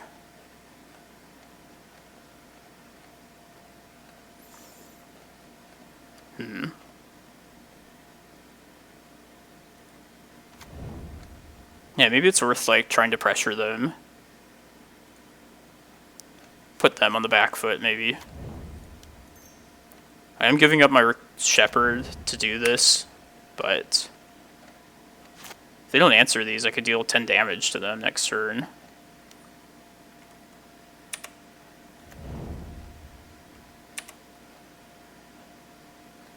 Plus we have a lot of good live draws as well, so... seems like a fine plan.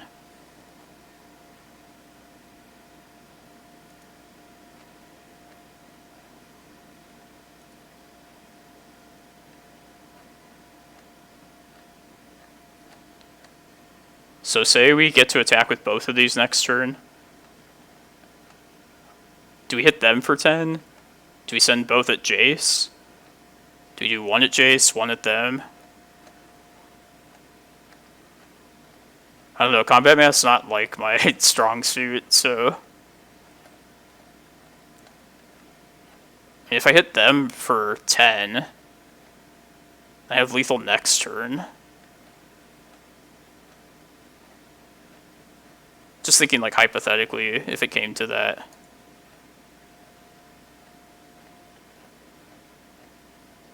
But getting Jace off the board is also potentially very good, so...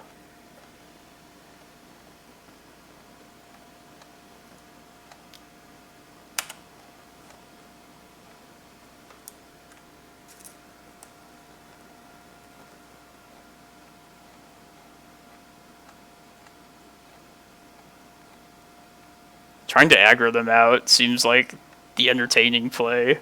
I don't know if it's the right play, though. Chooses to shuffle.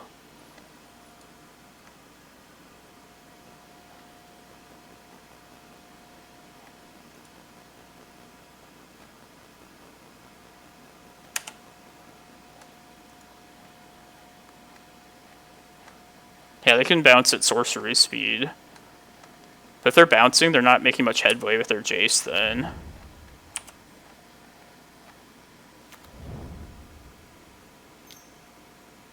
Something's probably getting burned here. Our swords. Okay.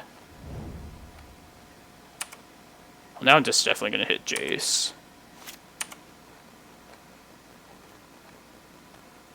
These Vesuvas are terrible against Blood Moon.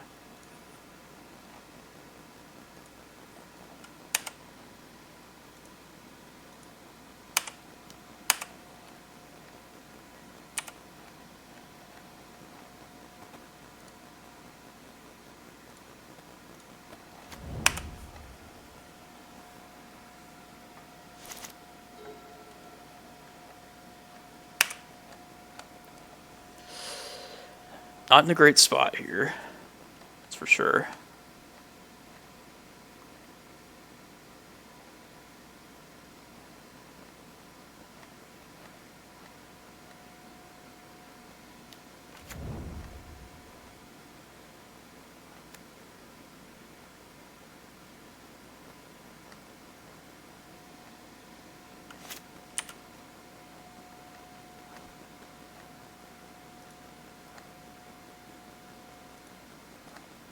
Just want to hit chip Jace away here.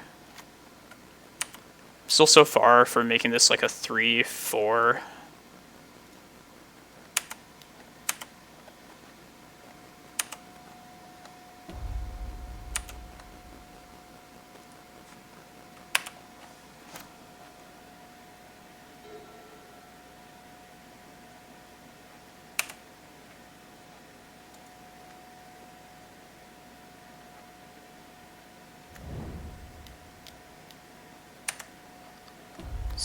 Definitely the other planeswalker I was afraid of.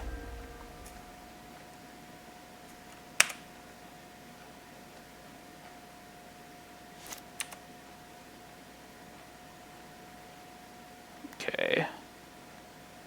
Oko.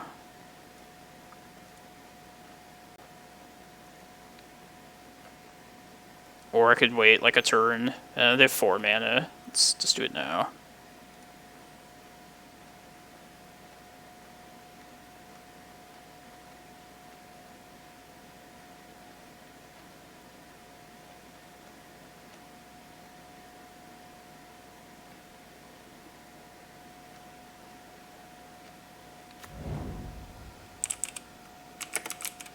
You know they have some like answer, like a decay.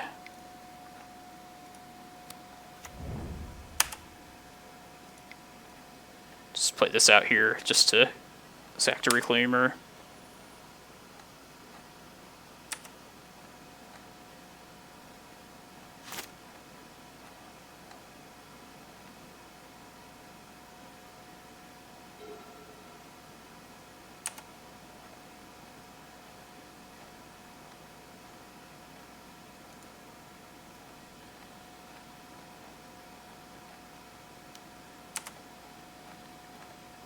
I mean, we're almost at 10 mana just between Carpet and, like, Mountains.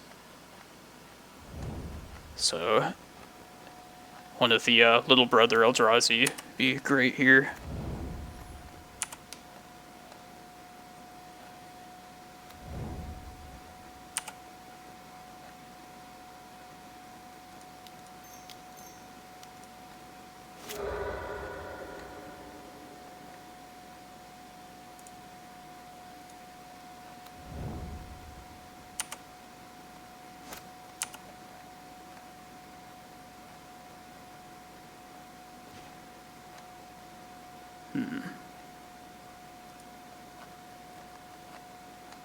They're likely going to counter this. I guess they only have 1 blue up, though. Oh, they have Astrolabe. What am I thinking? But they have so many lands anyway, I might as well just start fighting through these right now.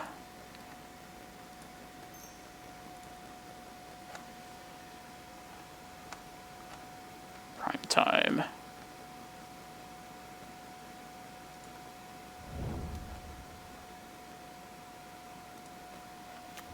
Nah, fuck it, let's just slam it.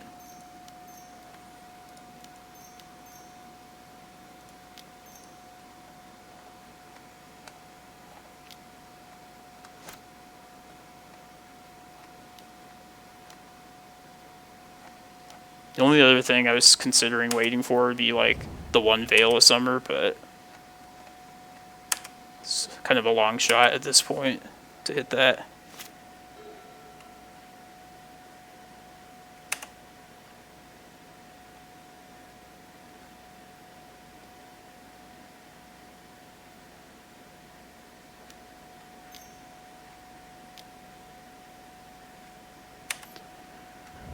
And Oko will do his thing now.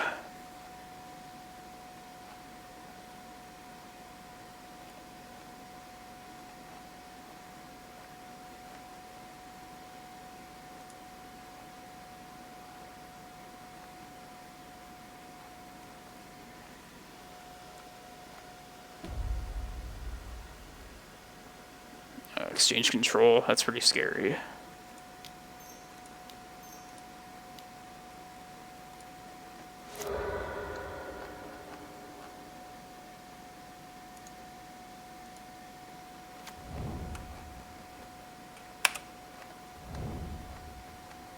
And all I get is this lousy Astrolabe.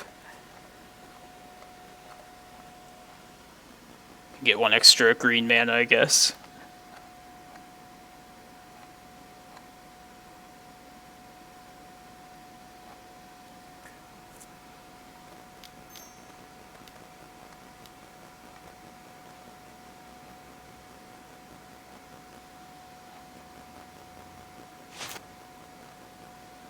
So I could have like From the Ashes too.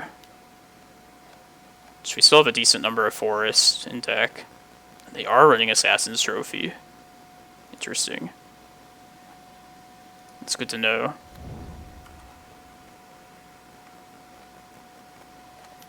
Alright, this looks like I'm gonna be playing a game 3. I think I want to just go for it now.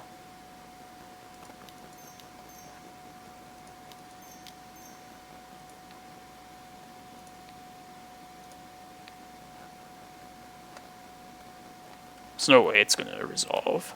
Yeah.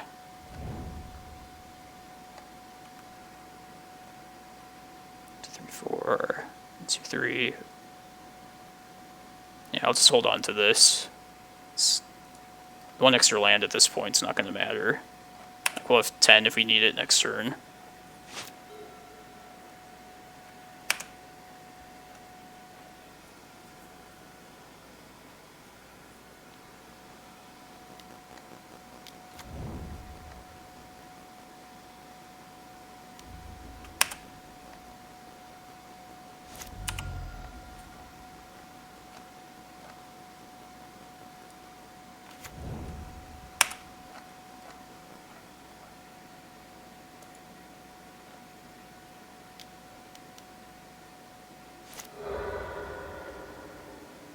What if they like took out a wasteland here? 5 color control.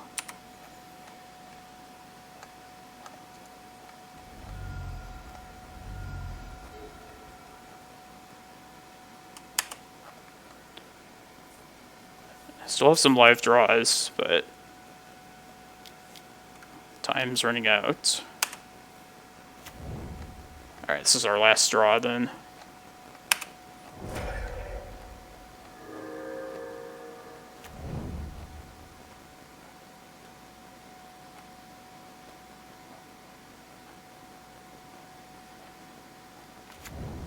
With 7 cards in their hand, yeah. Had to be like Ulamog. Okay.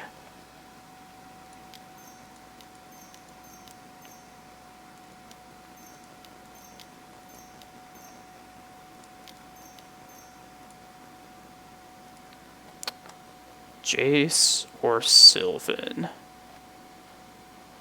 guess Jace.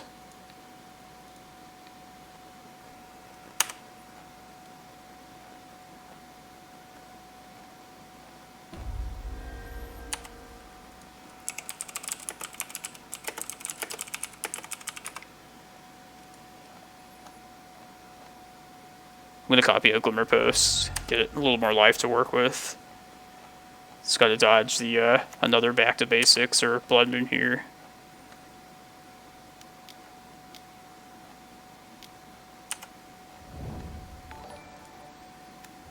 Somebody followed after that. Thank you, Ubek. Appreciate it. God, I like this Lucky 12 post player.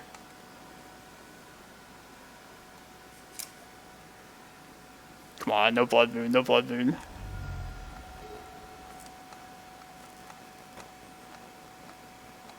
Or another Assassin's Trophy, too. It's definitely an out for them, like a Snapcaster, replay their trophy.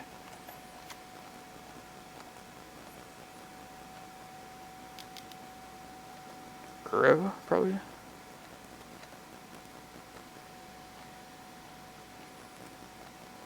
Yep.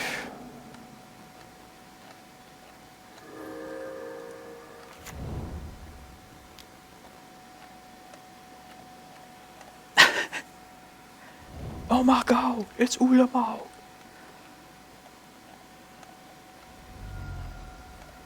Come on, just gotta... Our lands just need to make it through this one turn.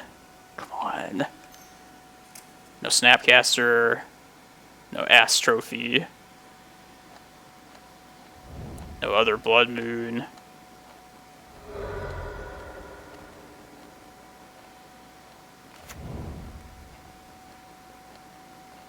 Mindbreak Trap would have been pretty good here.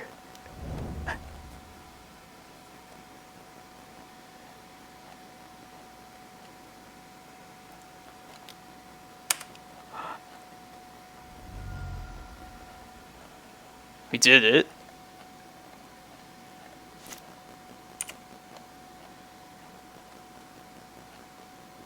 And this, cause yeah, why not?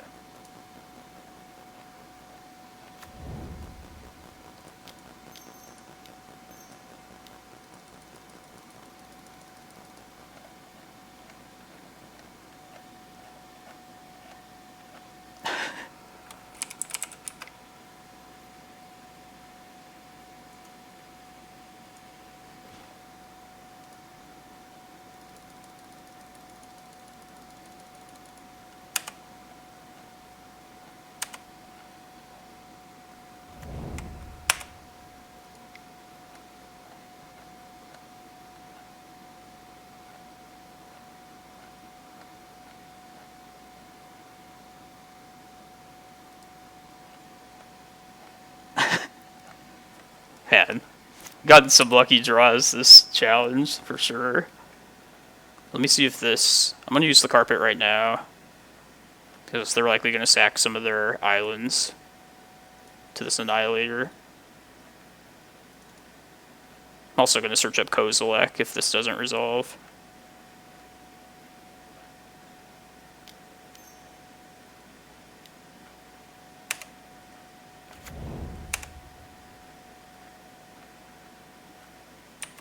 The Snowco decks we played against today, though, this opponent definitely put up the best fight, that's for sure.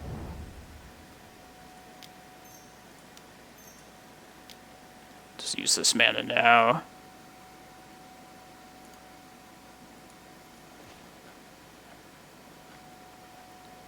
The one thing that doing that took us off is like looping Emrakul if they happen to block with this ice thing, but I think I'd rather just get the use out of my carpet mana.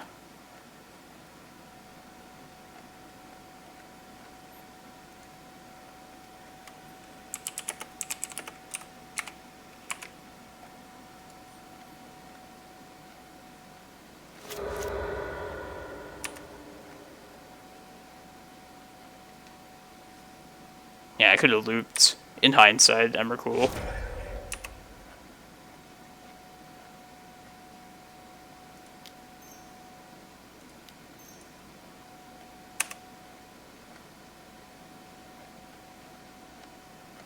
I might as well fire this force off, I guess. Just take him off of some card draw. Oh, and I have an extra life gain too.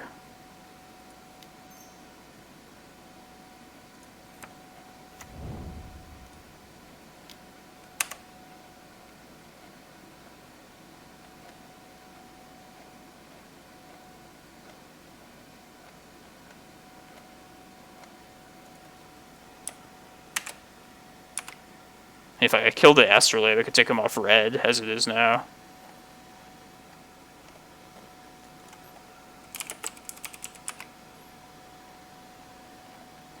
So they had a back to basics in their remaining 11 cards.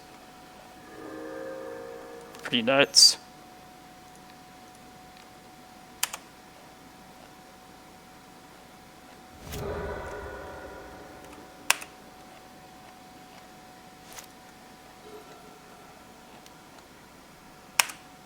Oops.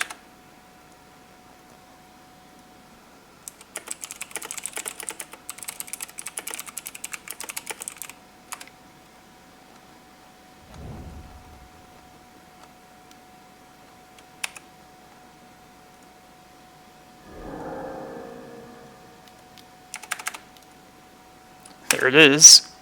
Oh my god, this game. Definitely regret playing that Force of Vigor out now.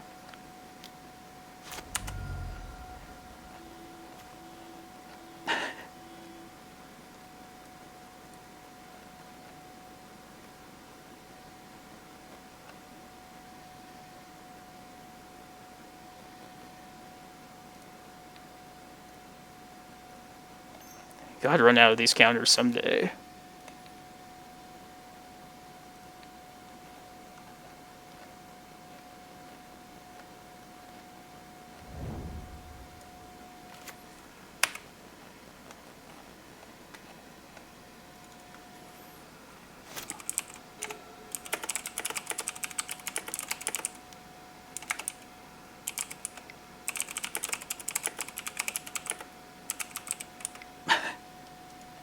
Yeah, they played Oko.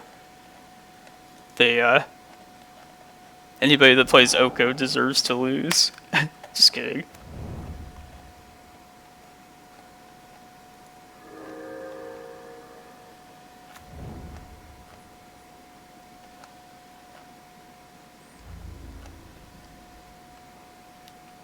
This guy is kind of like the Rock, though. Just like won't go down, no matter how much damage you do.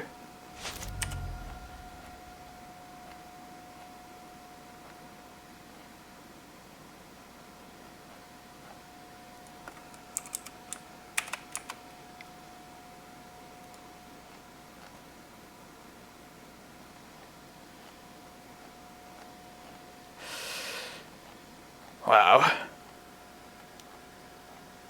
Swordsing my Reclaimer.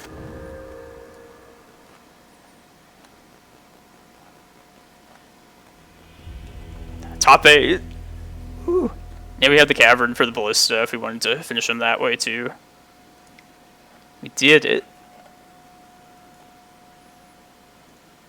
So that was the 3rd Snowco deck. Yeah, thank you everyone. But that was definitely the most difficult Snowco of the 3. Alright, so I think I've top 8'd over the last few months, maybe like 5 or 6 of these. And like pretty much always losing the top 8. Last time I made it to the top 4, so let's try and take the whole thing down now. If like that round was a that round was just a sign that like the gods are on our side. That Ulamog, then that Force of Vigor. Man, crazy back and forth battle. Hope everyone's enjoying this, because yeah, this has been a crazy challenge. And as good as that matchup is, it's like, you saw how close they came to beating us. Like, it's by no means a bye, just eventually we're going to overpower them. Thank you, yeah. So, yeah, what else was there? There's some other spot earlier in this tournament where like I just got a lucky top deck. I don't even remember what it was now. But I think that Ulamog takes the cake though. Like literally the best card you could draw right there.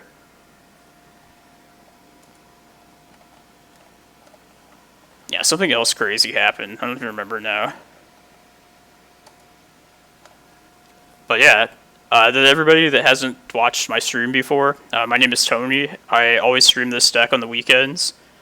And we're about to play in the top 8 of the challenge, so yeah, you can expect me to play the Legacy Challenge on pretty much every Sunday. And then this challenge that we're playing right now, I'll play it like about half the time, if I'm not too tired. Thank you whoever just followed, I appreciate it. If you want to follow me on Twitter, you can get like immediate updates that way about when I'm going live. Also, check out my YouTube channel, where I post all these streams, as well as some additional content that I record off-stream. And yeah, this deck, I can't say enough about it. It's pretty much my love, my joy in Magic. So yeah, you can expect to See some very serious competitive play with this deck on this channel. Yeah, let's take this down. I thought, I've come so close in these challenges. Just want to try and like take it down one of these times. Let's see what we know some of these opponents. We know this is a Rug Delver. Achilles, I would guess, is Maverick, but like I said before, you never know right now.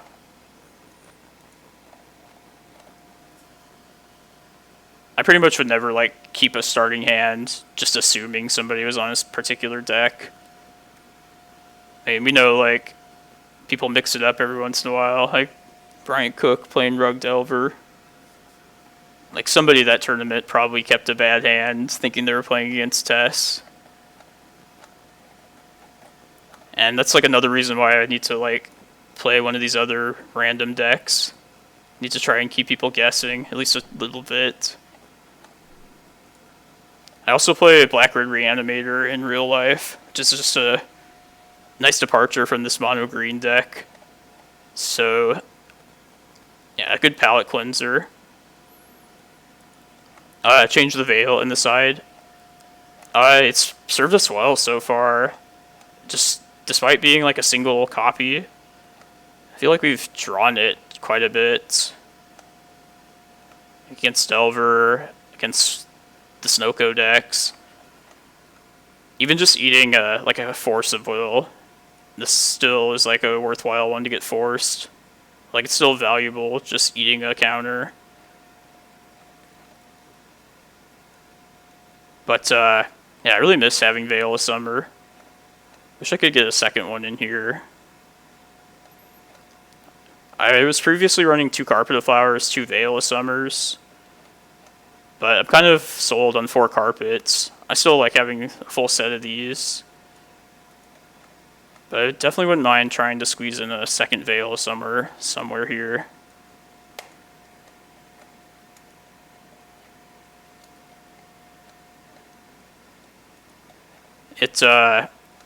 Yeah, my one doubt about playing this Veil of Summer here was that maybe we have too many cards to sideboard in against blue decks. But for like the worst blue decks that we really need it for, like the combo decks, it's pretty great against most combo decks in Legacy. So I think it's worthwhile just for that alone. We can see the old matchups that we played against, I believe. Like I already know what one of the opponents is on. I know it's Rug Delver. Yeah, Xiang Hukai. That was our one loss in the Swiss. So, yeah, hopefully we don't have to play them right away.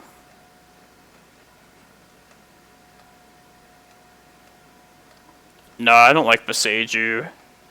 Like, not only do we have like better options now for uncounterable stuff, like Veil and Shepherd, but our deck likes to use each land that we have in play, like, each turn.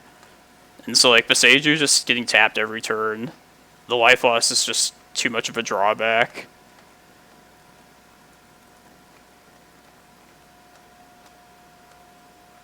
I mean, it's not a bad idea just to, like, go get it for, like, a single Green Sun Zenith, but yeah, like, you want the lands in this deck to also be able to be useful, just even not performing, like, whatever their particular function is. Like Cavern of Souls, for instance, just is also a colorless source, so yeah, it's just, like, better at, like, casting needles and maps and stuff like that.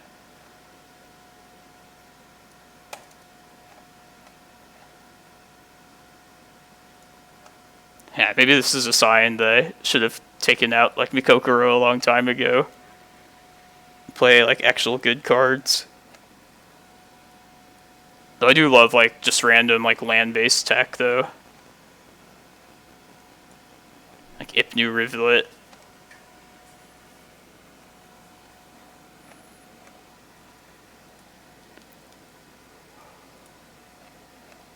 Right. good start for this weekend. Yeah, I'll be streaming quite a bit. I'll do a league after this challenge ends. Run it back tomorrow in the Sunday challenge, and then maybe I'll definitely play in the Legacy Eternal Weekend event. Not sure if I'm going to stream it or not. But it'll definitely go up on my YouTube channel regardless. Probably another league tomorrow as well.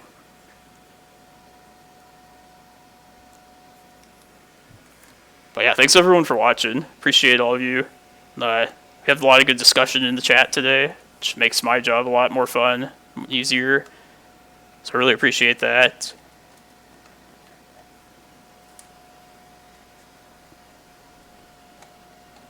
Yeah, today's our day. Like, we won some bad matchups. You saw the lucky BS that we pulled, trying that Ulamog. Yeah, I got a good feeling about this top 8. Now, I haven't tried Field of the Dead either. I feel like in most cases, we don't end up with that many lands to make use of it. And also, just like, we pretty much just want a bunch of Cloudposts instead of lands with different names. And just Reclaimer essentially smooths out any land to be whatever land you want, like Cloudpost in this case.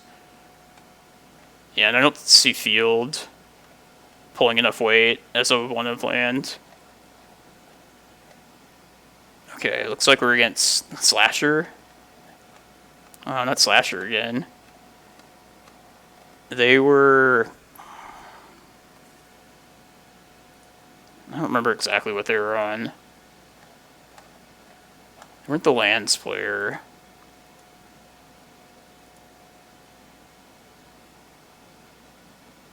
Let's look at our... I can remember it better based on like which round it was.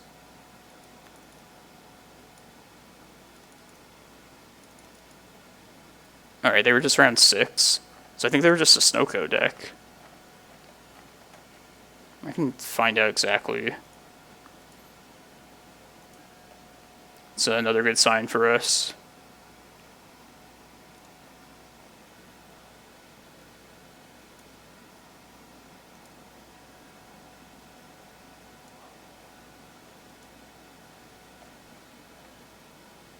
Oh, it's part of the active event. I'm like 90% it was Snowco, so...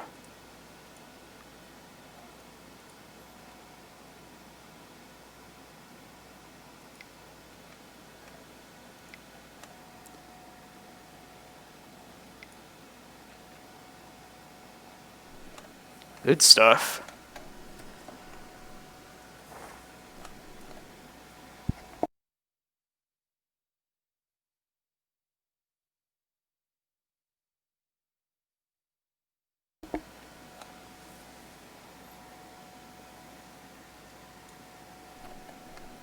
For some reason, the game history is a setting. Doesn't make a lot of sense to me.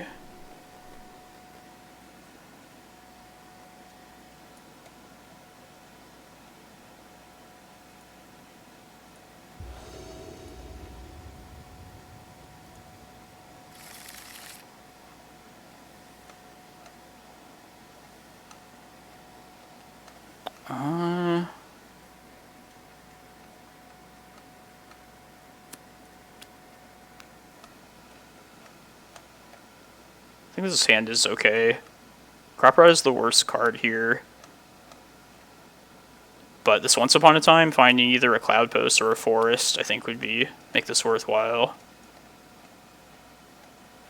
Yeah, I think they are Snowco, Dan. If that's the case, I do like this Cavern here. Our Reclaimer just has to last one turn, and we get our first Cloudpost.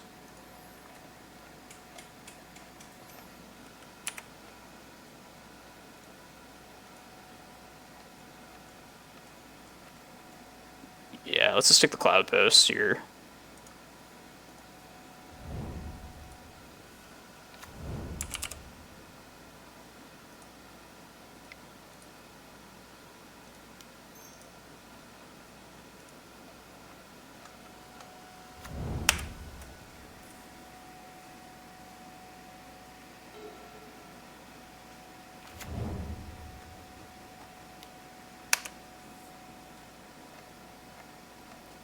Alright, get another Cloudpost out of this.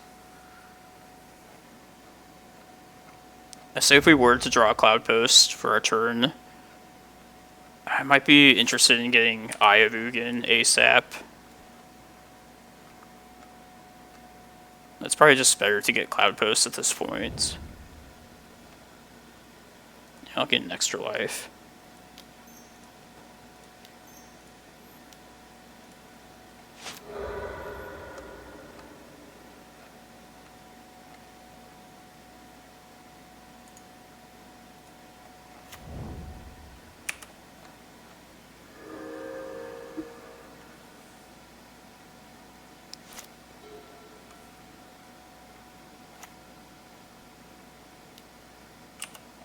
Get another activation out of Reclaimer, then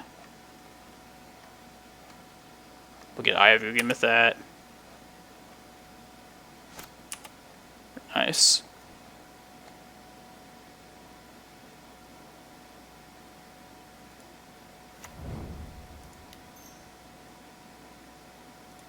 Let's try and stop Oko at this point.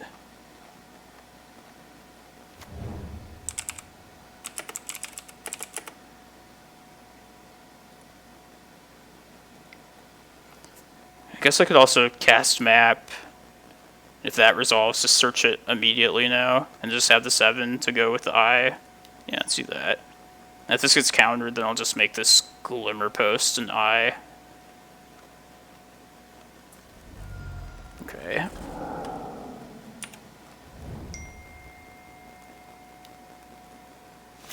Yeah, even though we don't have enough mana just yet for it to activate eye, I just think it's too important to really just need to get eye when we can.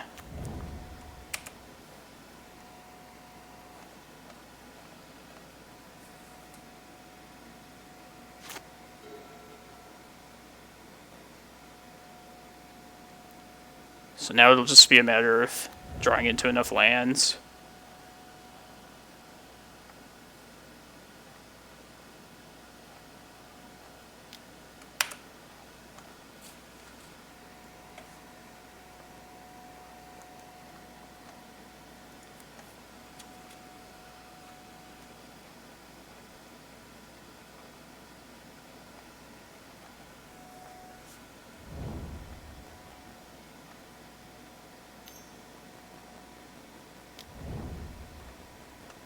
Astrolapes.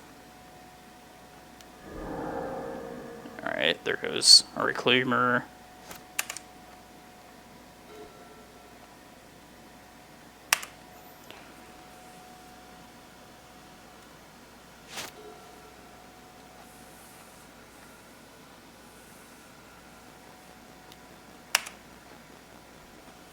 Just hope we find these lands in time.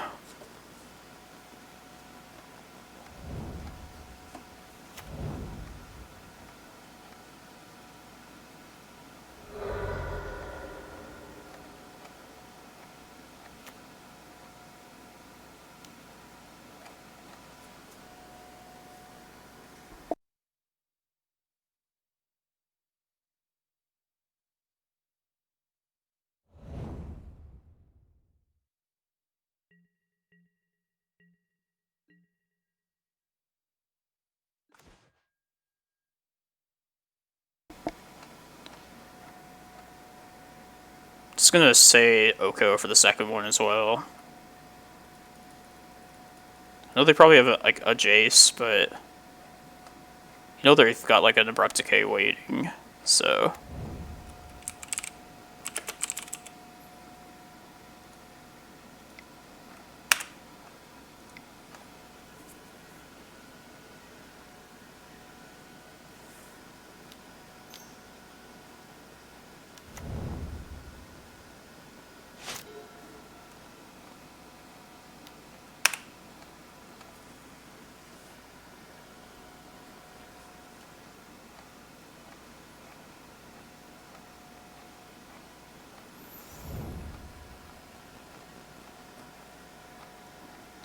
I'm not super concerned, but we'll have to hit the lands at some point.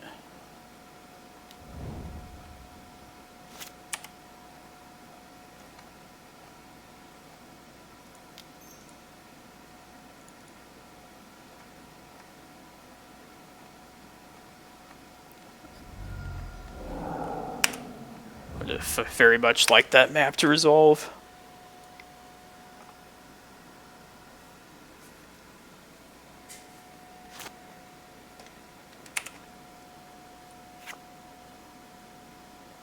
I think I've seen that version before.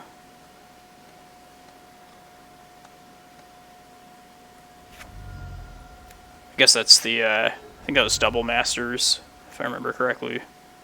Expensive masters.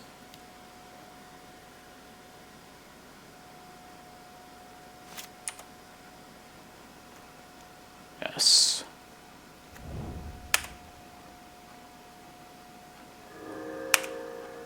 Search up Ulamog this turn.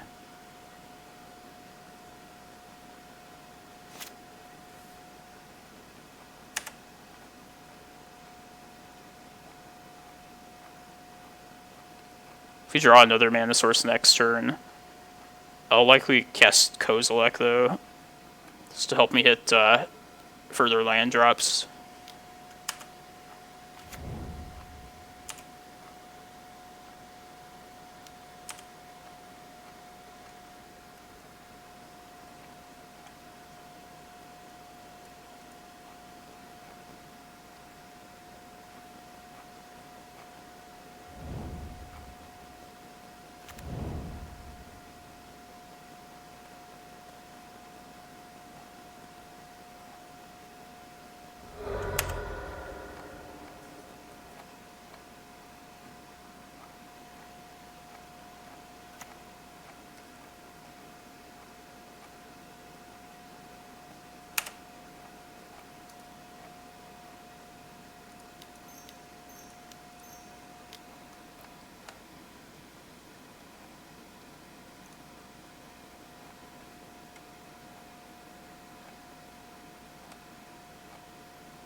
I think the best part about searching up there is thinning the deck at this point.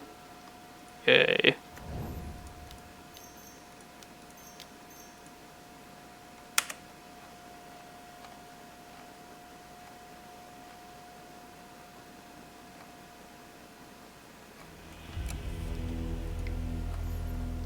Now, like I said, let's get Eye of Ugin out. It's the most important thing. Alright, the 9 green cards plus Ballista. It hasn't lost a game for us yet against this deck, so we'll continue doing that.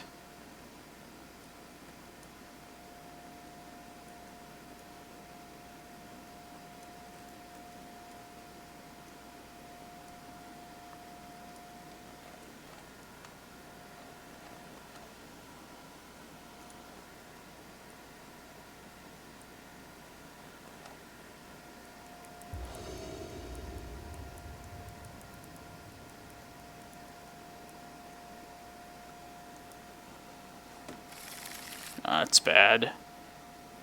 If one of these was a Cloudpost, it'd be okay. Yeah, this is much better. Put back... either a Force or the Prime Time. I'm gonna put back the one of the Forces.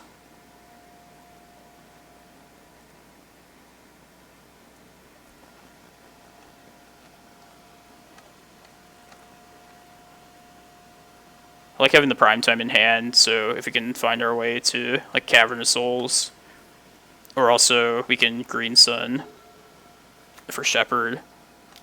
I guess that's not a real reason, just that could be true of any green card, I guess, with Shepherd.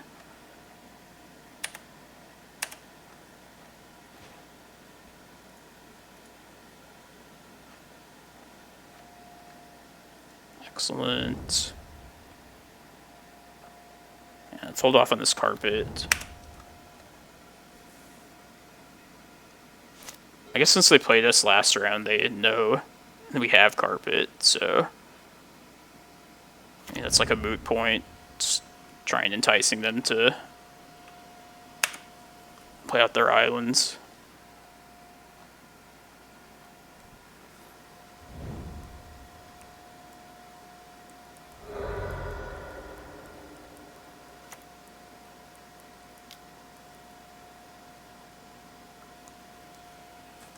Alright, I'm gonna attempt this carpet then, this next turn.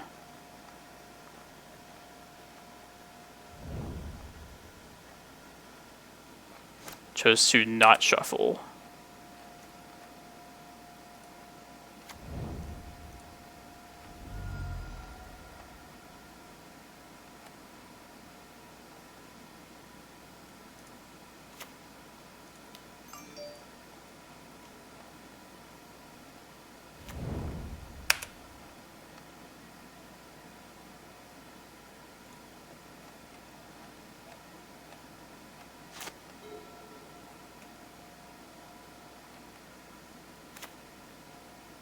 Basic lands. It's a little scary.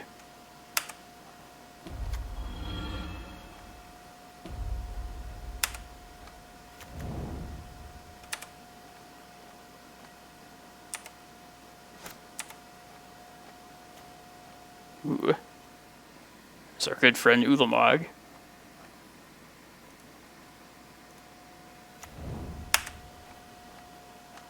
I mean, we'll be 1 mana short of casting this, unless they play another island for us.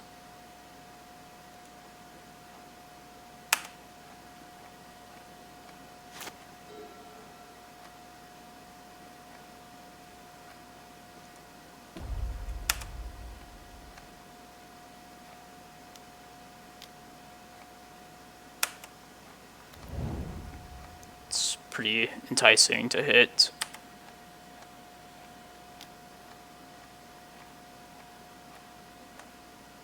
Alright, you're right. Maybe I just take him off of a second blue mana if I do that.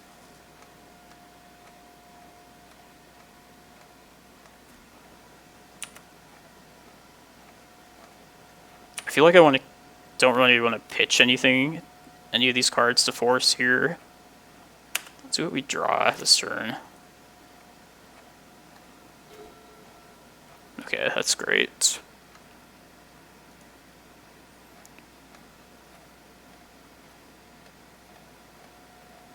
Oh, yeah. Yeah, that's... I was thinking more just, like, solely on the back to basics. And just saving it for that, but... It's not a bad idea to encourage them to play more islands out.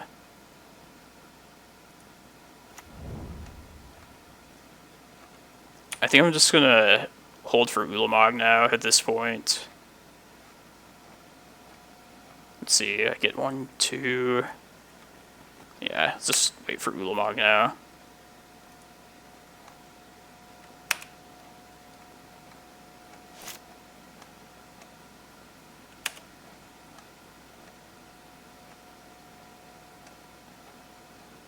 So I'm definitely hitting Oko. Probably just one of the lands as well. Sylvan Library is an option too. Or I could just do this Astrolabe thing that you're talking about. But I kind of just like taking them off of like just the amount of mana.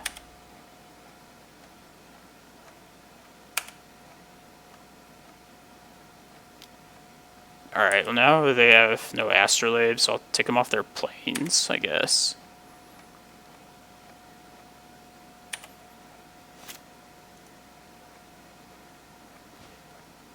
More of that stuff.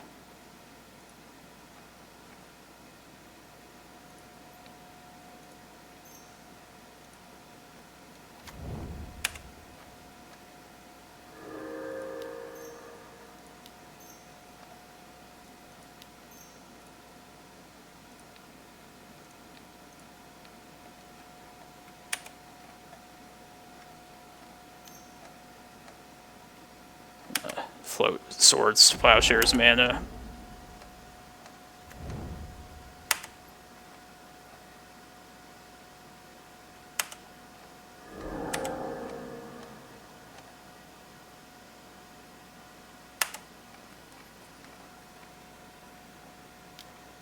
Thinking of just slamming Prime Time probably next turn.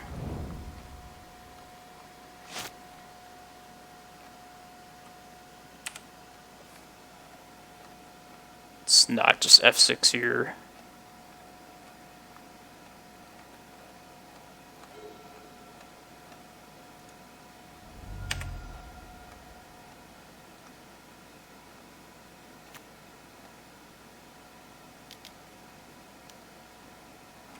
Okos. Okay.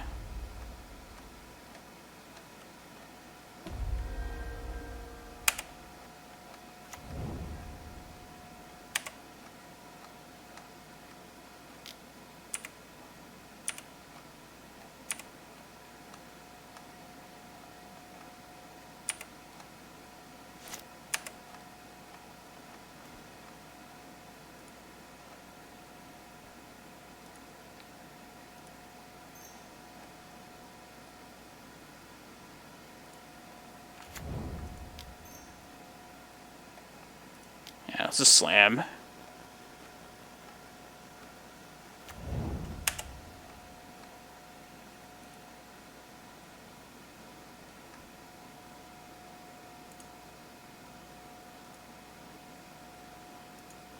And just afford to get mana here.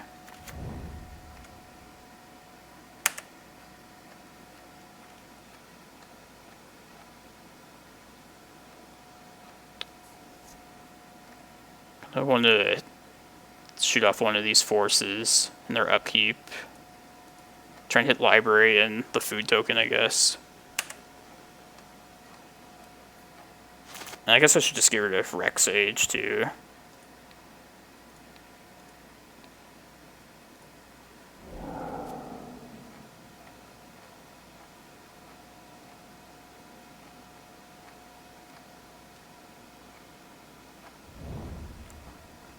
Yeah, as long as we can get this Emrakul off. Like, if we don't get back to basics here, we should be in the clear.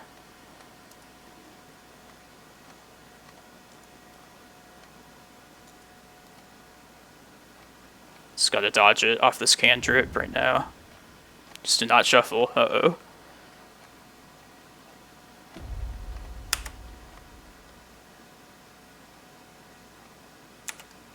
It's looking good. Good.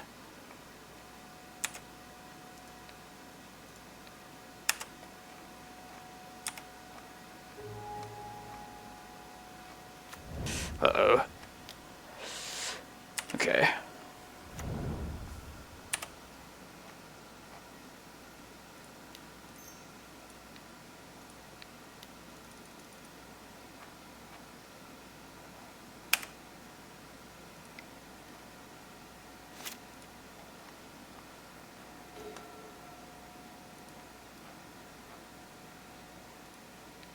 Sure, just throw this out there.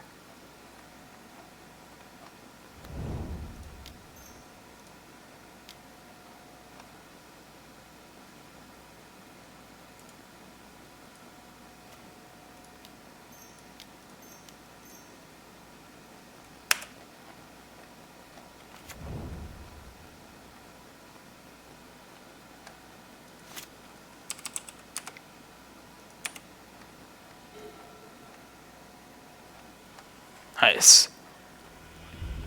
Hope everybody likes speeding up on like blue control decks, because it's been happening a lot today. Oh man, the matchups. It's been great so far.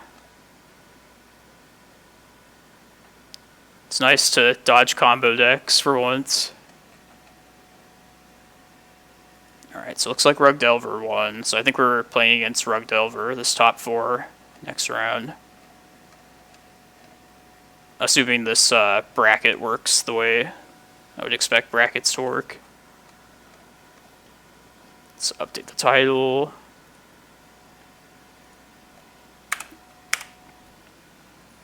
Two more, everyone.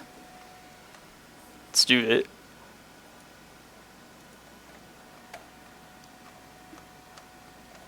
Yeah, half the opponents we played so far were Snoko decks. 4 of the 8 rounds. And I hope that happens tomorrow too, for the Eternal Weekend thing. That's like always been the reason to play 12 Post.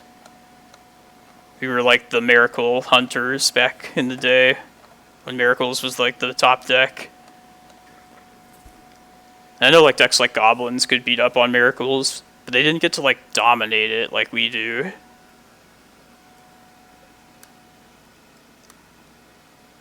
And that's kind of like why, one of the reasons I like picked up this deck, because I'm just like a combo player at heart. I played like Reanimator before this deck, and I just hated like blue decks that just counter everything you do.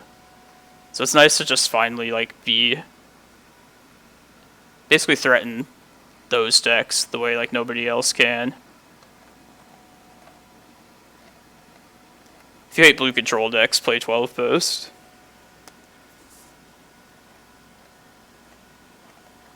But yeah, thanks to everyone for watching so far. It's like one of the rounds is still in game 2.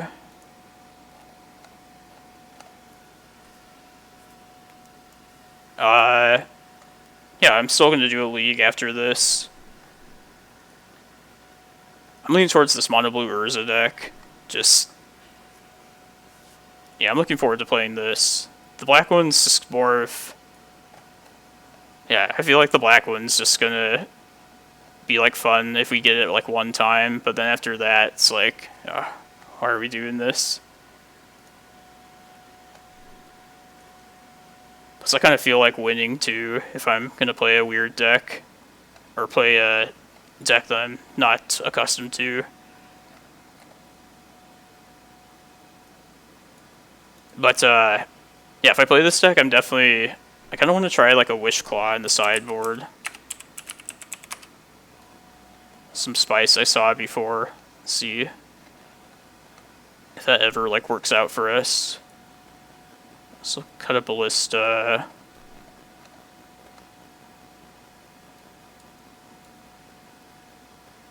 I could see like maybe going up to like a second Crypt. And just scrapping the Echoing Truce altogether. Maybe like an Engineered Explosives, or that Sky Sovereign, is it, I think? Seems pretty good against Collector Oof. So I feel like we otherwise would just lose to Oof. I don't know, maybe this stuff is just too janky.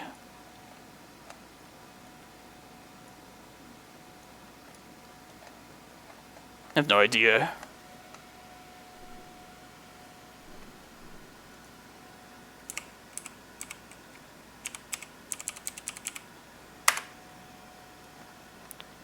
There was one round that was still in game 2. Yeah, the 1 versus 8 seed is in game 2 still. Another one's completed, and then... Yeah, this one's at the game 3. But yeah, I think we're against Rug Delver for a rematch of the one deck that beat us earlier. The same opponent, by the way. So, yeah. I don't know, Moto acts like kind of weird sometimes, though. Hey, Mr. Lee. It's been a while since I've like gotten a top 8, so... It feels pretty nice. I missed the one... I was an idiot, and I thought the one that started at midnight, or that started like 10 hours ago, was starting at noon today. And I get done with work at midnight, so... I missed it by like 10 minutes. But yeah, I'll play in the one tomorrow for sure. Not certain if I want to stream it or not, but I'm definitely going to play in that one. How about you? Have you been playing any of those events?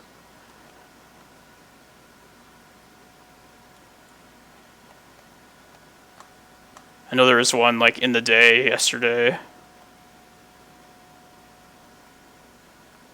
Were you playing 12 Post, Mr. Lee? Really hope you were on Sphere Post. Oh yeah, I saw your list on there. It looked pretty sweet. Like colorless with spheres. Alright, that was shockingly fast. So we're gonna play our top 4 out here.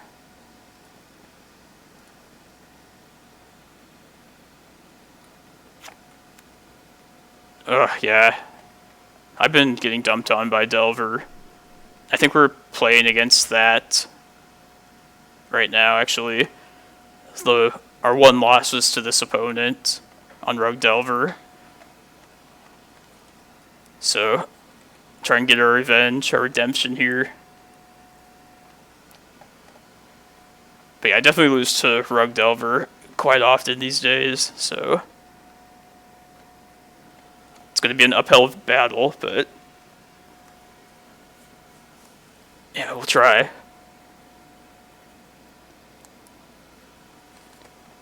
Yeah, we got 4 Snowco decks. I mean, 1 in the top 8, and then 3 of the 7 Swiss rounds were Snowcos. And then 1 Death Shadow. What else did we play against? We lost to Rug Delver. And we beat Eldrazi Stompy. That was a good one. Oh, hey, Rock. I didn't even notice you were on here, too. Bad. My friend Rock Nation. He wins challenges all the time. So we're trying to follow in his footsteps here. Oh, yeah, like, we have a great matchup against Snowco.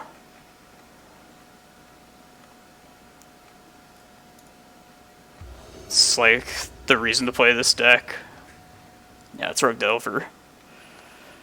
Alright, here we go.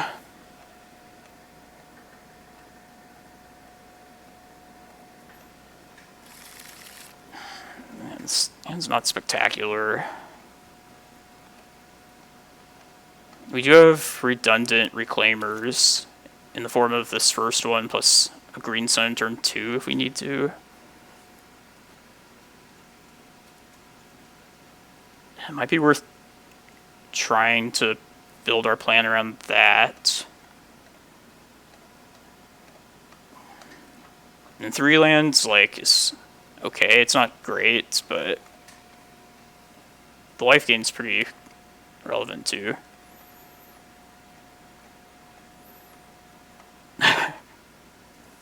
Oh, yeah. Have you played against this deck much, Brian? I've ran across, like, the mirror match, like, a couple of times, like, other green post lists, every once in a while.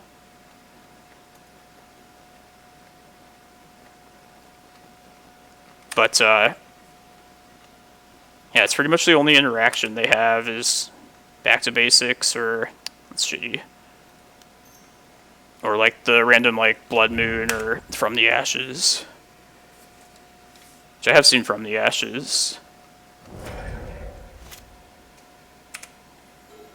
And drawing the second prime time really sucks, though.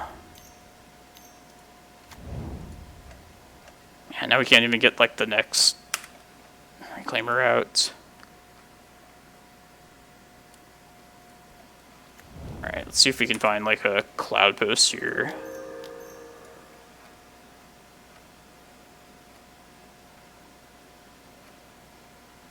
No Cloudpost.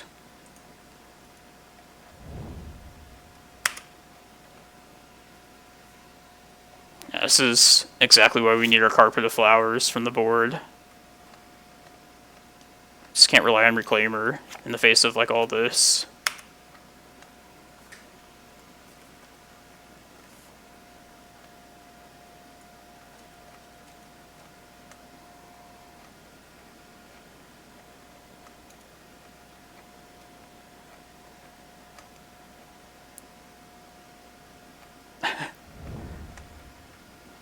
Beer sounds pretty good pretty soon. It's not a bad idea. Do you think this should get banned, Brian or Lee, or anybody that cares to comment? I know it gets mentioned a lot, but I don't know if it's ban worthy.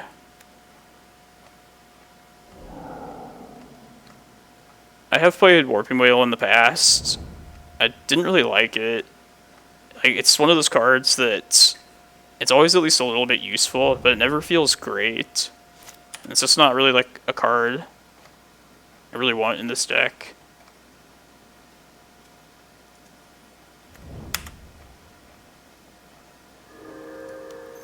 Like, for example, like, you might think, like, the countering ability is, like, a good anti-combo, like, weapon.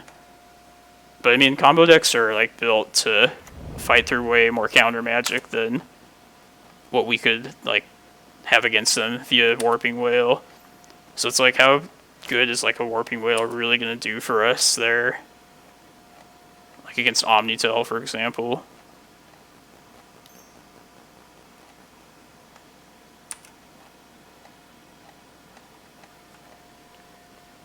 Yeah, I agree, Dan. I think it's definitely below Oko. I don't think Astrolabe or Arcanist really should be banned, in my opinion. I don't think Lave is it's just not powerful enough.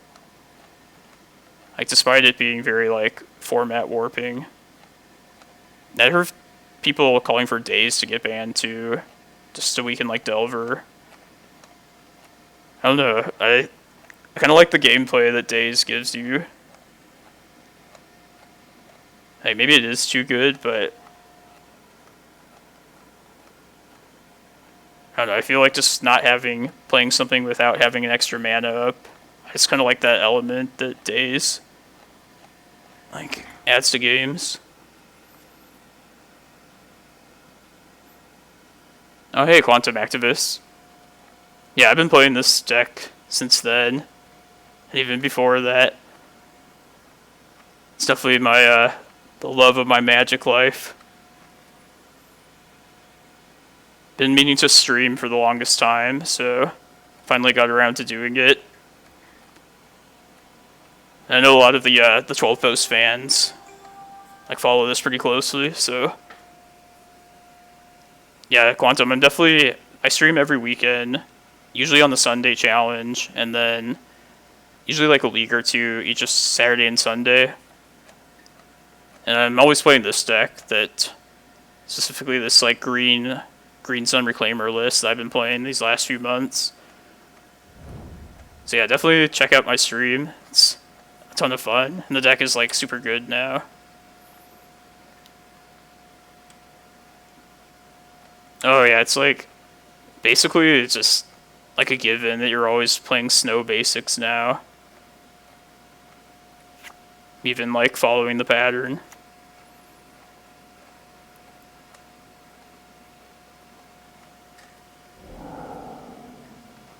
I should have started streaming like right after I won that SCG Open.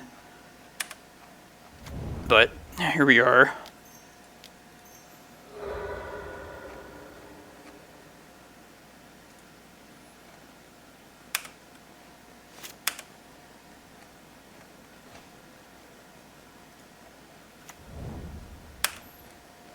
Alright, I'm gonna try and hopefully we keep this Cloudpost around. Probably just slamming Green Sun next turn for our third prime time. Let's see, are we dead? 4. We're gonna be at 8. Yeah, so many. Yeah, the life gain's pretty significant for a lot of matchups, in particular Delver. It's definitely, I mean, everybody knows the big mana is the thing about Locust lands, but I think people forget how important the life gain is as well. Got to counteract our slow ability to cast spells. Thank you for following, whoever just did. Oh yeah, we do have Allosaurus Shepherd. No Crop Rod at the moment.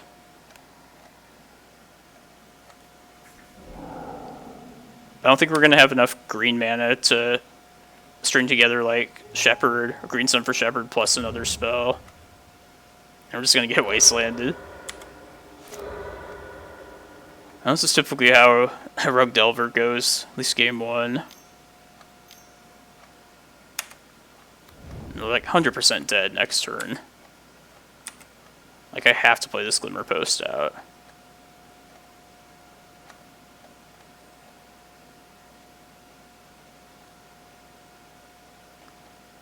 I guess I could 6. Just pray that they don't have like another bolt or so. They would bolt the Excavator, Swing for 8, put me at 3.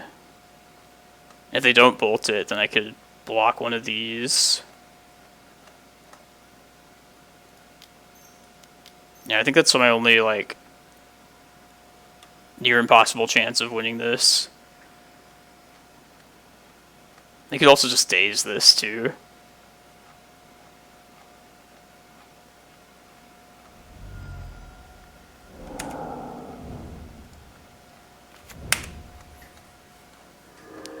Yeah, like, considered putting Shepherd into the sideboard, not running it main deck. Just because it's primarily there for specific matchups. Like Sneak and Show, Omnitel. And also, just, it plays very well with the Carpet of Flowers. I mean, in order to string together green spells, you need a lot of green mana. Carpet's kind of like the simplest way to make that happen. Yeah, Green Damnation. But running it main deck, I do kind of like just having it there as an option to try and force through spells against blue decks in general.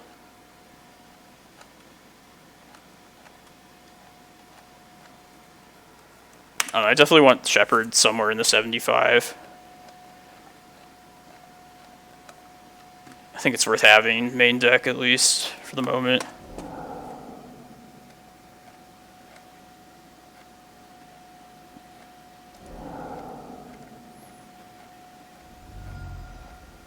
Yeah, at least a Rug Delver so often.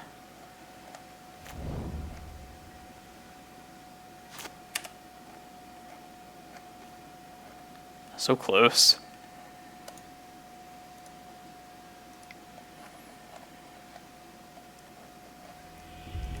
Yeah, they have many tools against us. But I think the worst plan that we have is just trying to win through Reclaimer, which is why I'd like to try and skip that, if at all possible. I'm not a fan of all this dust, really. It's too costly. Also, it's just not... yeah, it doesn't, like, answer, like, artifacts or Eldrazi, for example. I mean, if you have the 7 or 5 mana to be able to cast it, I feel like there's better options at that point. Yeah, it's a idea to bring in Surgical. I kind of don't like it against these aggressive decks that have Wasteland.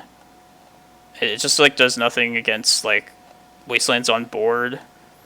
Surgical's mostly for, like, recurring Wastelands, or even, like, against, like, Maverick, trying to get all of them out of the deck before they can search them all up. But it is, like, worth considering. I just feel like I have too many other cards I want to bring in against Delver.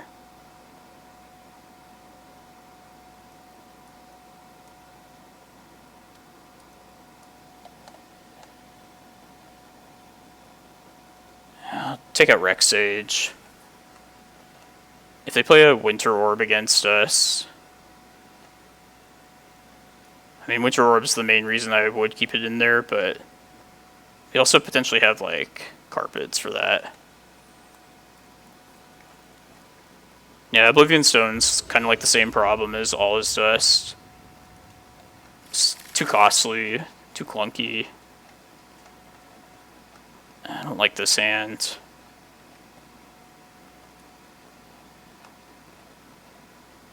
And mulling to 5. No, I like keeping all of them in there. Like, Kozilek's as good as, like, a shuffle effect, if anything.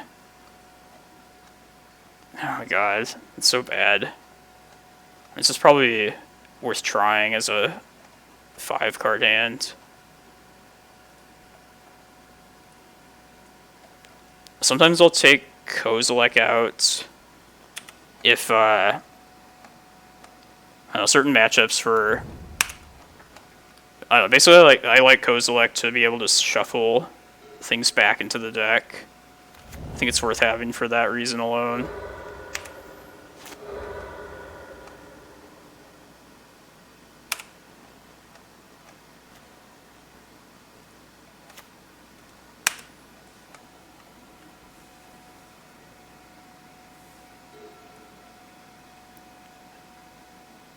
Yeah, it's like could maybe cut one of those top end threats like Kozilek, but if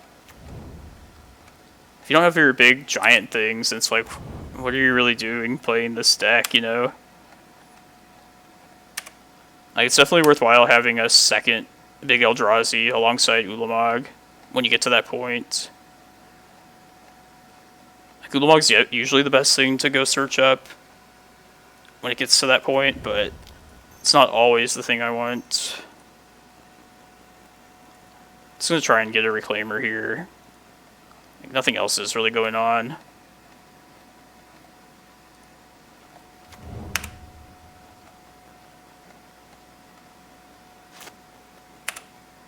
And it's possible I should have just mulled down to like a Carpet of Flowers, but and we're willing to 5 it already at that point.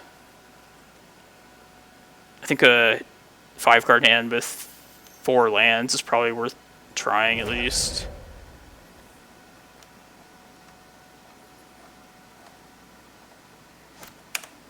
No more land. Ooh.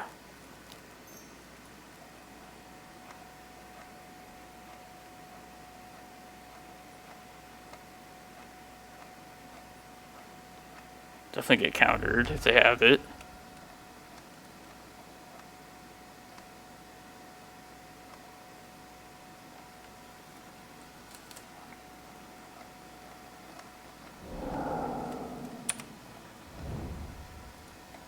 No, the Pithing Needles are for Wasteland and Oko.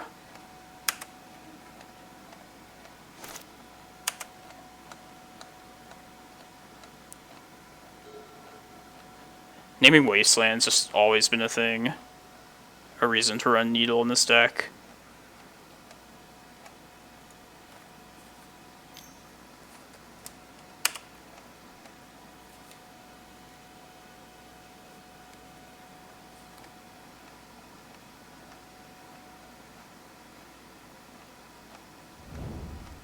Just to not shuffle. Jeez. This would be bad.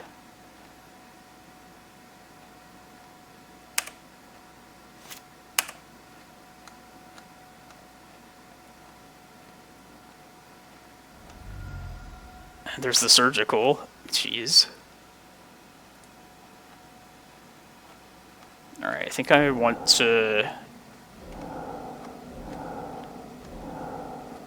I should probably just go search up. I mean, we're dependent on drawing another Carpet at this point now to get to primetime mana. So I think the Screen Sun is just better served as another Reclaimer at this point. Archon of Valor's Reach. Is that the one that Elves sometimes runs? Where it's like you name a card type?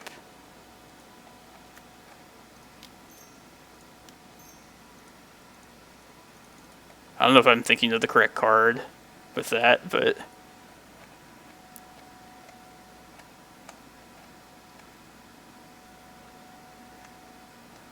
Pre-Oko. I was thinking of that as like another potential like Green Sun option. Maybe against combo, the same way Elves runs it, but Elves can just accelerate it out so much better. I was considering that too, Poche Sun. If I wanted to spend the mana copying Maze, but yeah, I opted to try and get a Reclaimer out.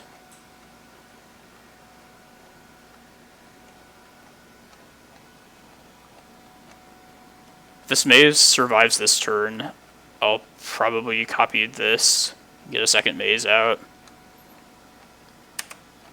I kind of hope I untap with this and I'm able to go search Tabernacle, I think.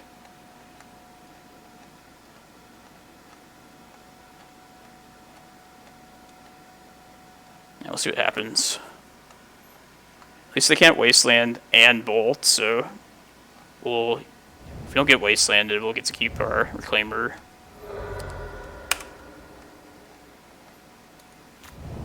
Ah, God. Poor Reclaimer.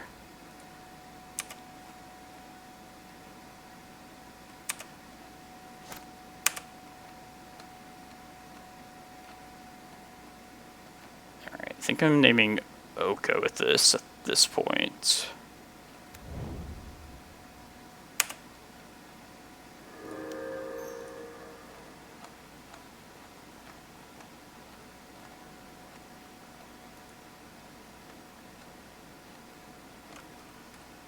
Kind of want to just copy this maze like right now. Yeah, let's just do it now.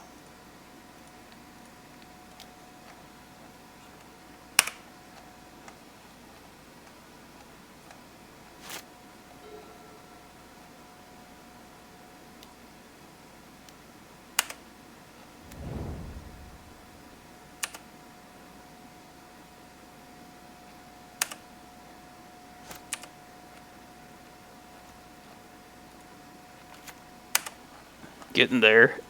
1 mana lands apiece.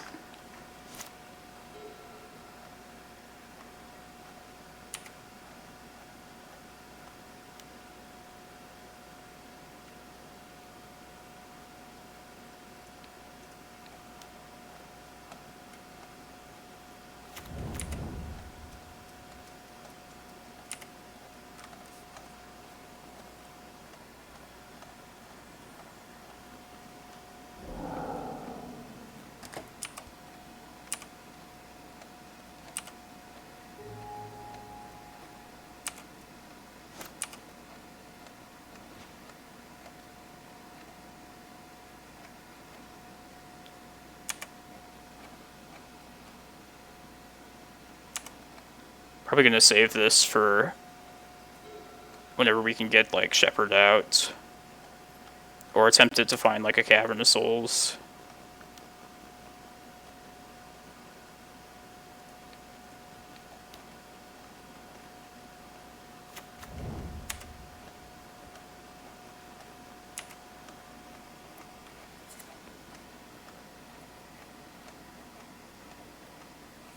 I know it's a very situation-specific spot right now, but yeah, I was about to say, Bojuka Bog and Dark Depths are like the 2 lands that would be like relevant at this particular spot. But no, I cited both of those out. Alright, let's crop rut something. Let's see what they...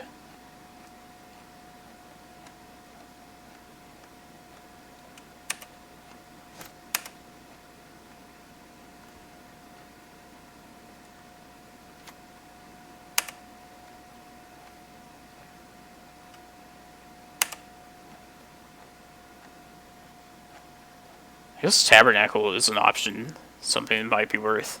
Like, definitely not now, but I actually like Tabernacle a lot. Yeah, it's too late now.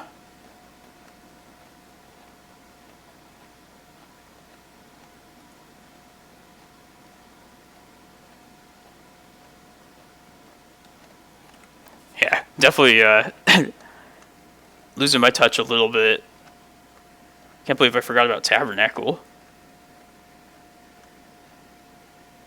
If I did want to attempt a crop rotation for it, I could keep the stage up and like copy it that way.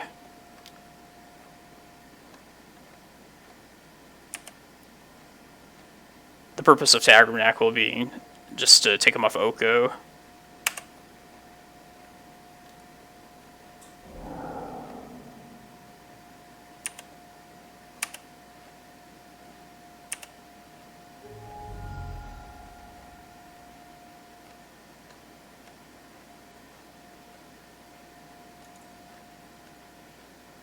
Let's see if we draw like a green sun. Alright, I was thinking exactly that.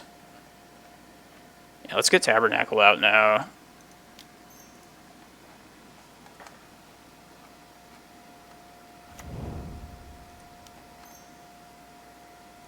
Hopefully they don't have like a burn at like this very moment, but...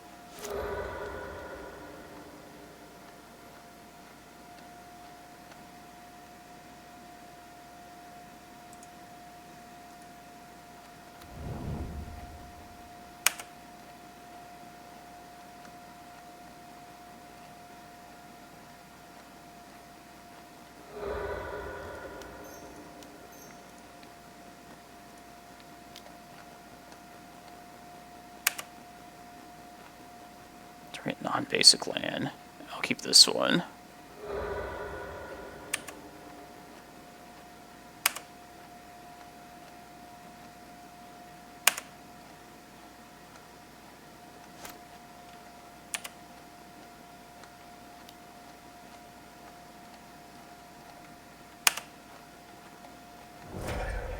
Yeah, it sucks that we lose our Shepherd, but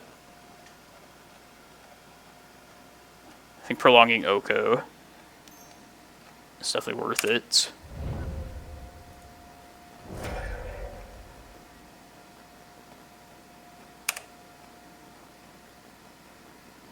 Yeah, I love Shepherd so far. It's a pretty great inclusion for this deck, gotta say.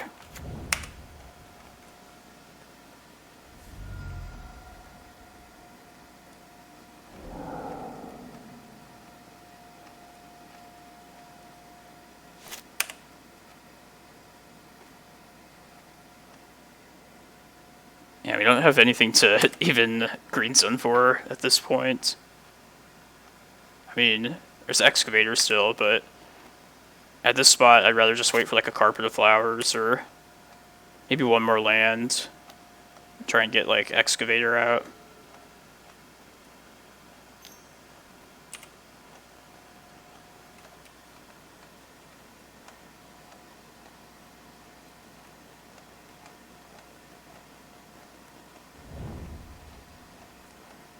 If I go get Excavator, I kind of want to try and get one more land out before I do that. Just to play around days and also get my land drop that turn. And I still think I want to keep this Tabernacle around. Just taking them off of 3 mana, I think it's too important.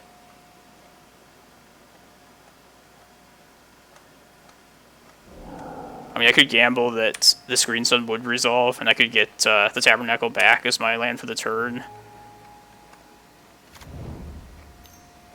I guess I could potentially just cast it next turn.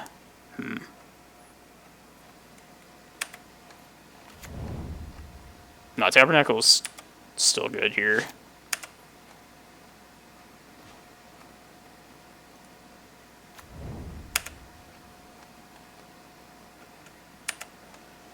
Hoping we find a Carpet of Flowers more than anything.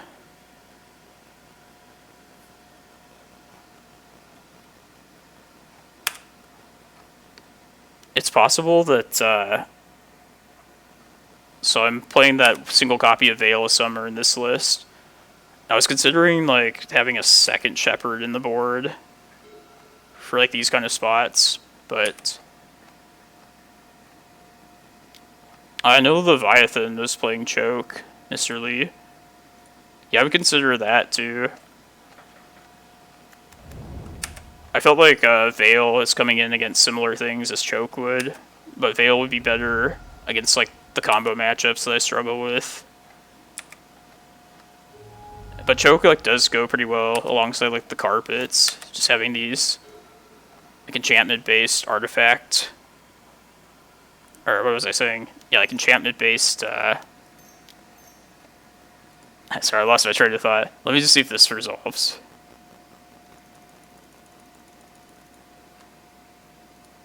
Oh yeah, blue-based, like, enchantments. There we go. Anti-blue enchantments. I don't know. I just don't think I need to fight against blue the way Choke would do. Yes, oh yeah. Let's get our forest.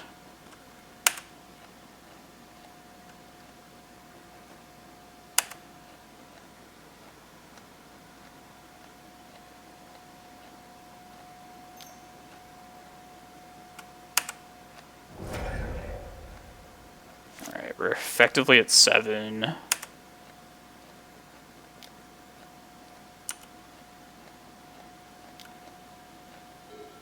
Yeah, next to like Cavern is also. There's so many like good potential like lands, especially. Should add more space in the deck to run like extra caverns and like more Thespian stages.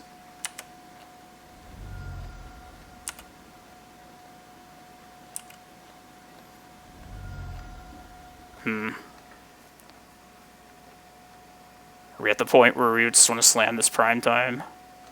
I could get rid of this tabernacle.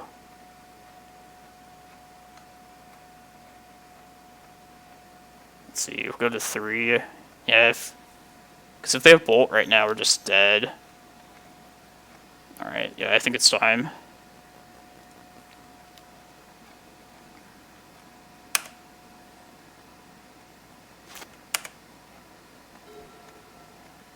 Ooh. It's not bad either. I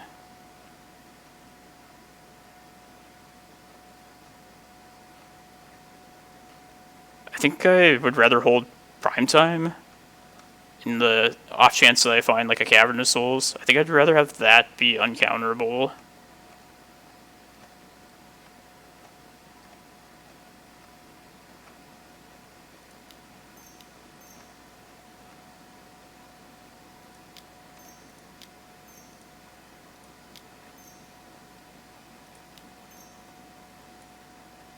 If this were to resolve, I would just kill the Arcanist. I think. Just the Primetime is going to be more impactful if it were to land, so. Yeah, I don't know. I feel like every single game against Rug Delver plays out like a little bit different.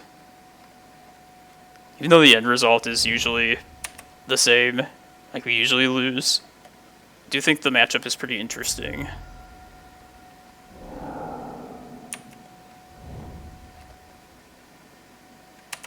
Alright, we lose to a bolt, so.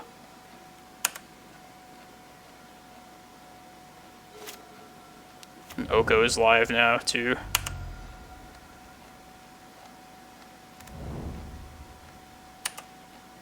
That's not a bad idea, Tagoras. Maybe like a one cavern in the side. When I would need like extra of that effect.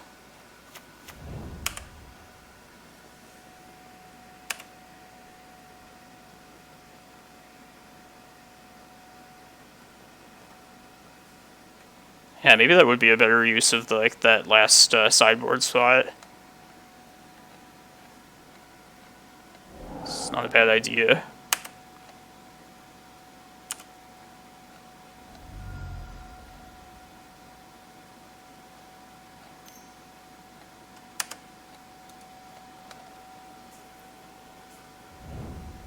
Come on, Cavern of Souls. One time.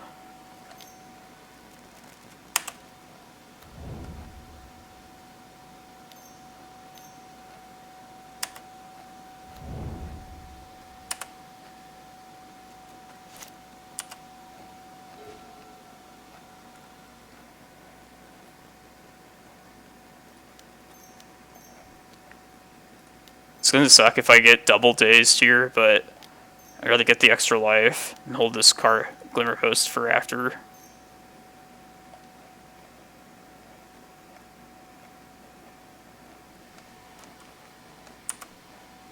I think it's gonna happen.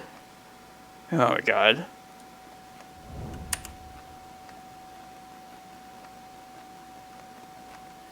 Punished. If there ever was such a thing as being punished. Man. I think I needed to... Yeah, I was fine. Obviously it didn't work out, but I think it was right to just try and gain more life there. But yeah, sometimes you get double dazed.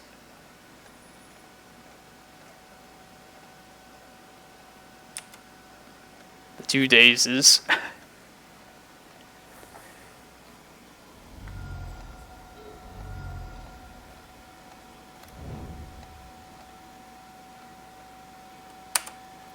Hey, good morning, Dewstub. Hope you're enjoying your Saturday.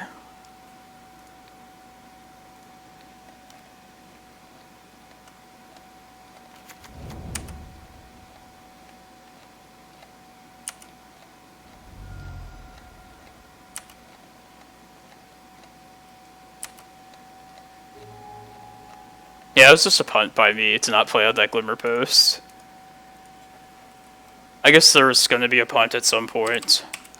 Top 4. Didn't get our revenge. But yeah, I guess that game went a lot longer than I thought it was going to go. Oh, good job, Xiang Yukai.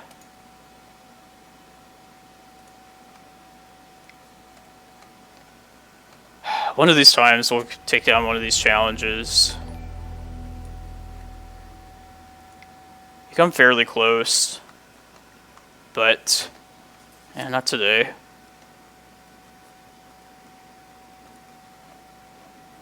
But yeah, thanks everyone for watching. It's been a fun tournament. I am going to play play a league at least. But I'm going to take like a quick break. Yeah, if people are interested in seeing me stream one of these other decks, then I'm down to keep streaming. It's not Cloudpost or 12post, which I know is the reason that everybody's here. But, yeah, I'm going to play like a league anyway with one of these, so if anybody wants to just chill and hang out, I'm pretty excited to play like some other decks that I'm not really used to. And I'm leaning towards this blue Urza deck, but yeah, I'll keep streaming for like at least a league of this.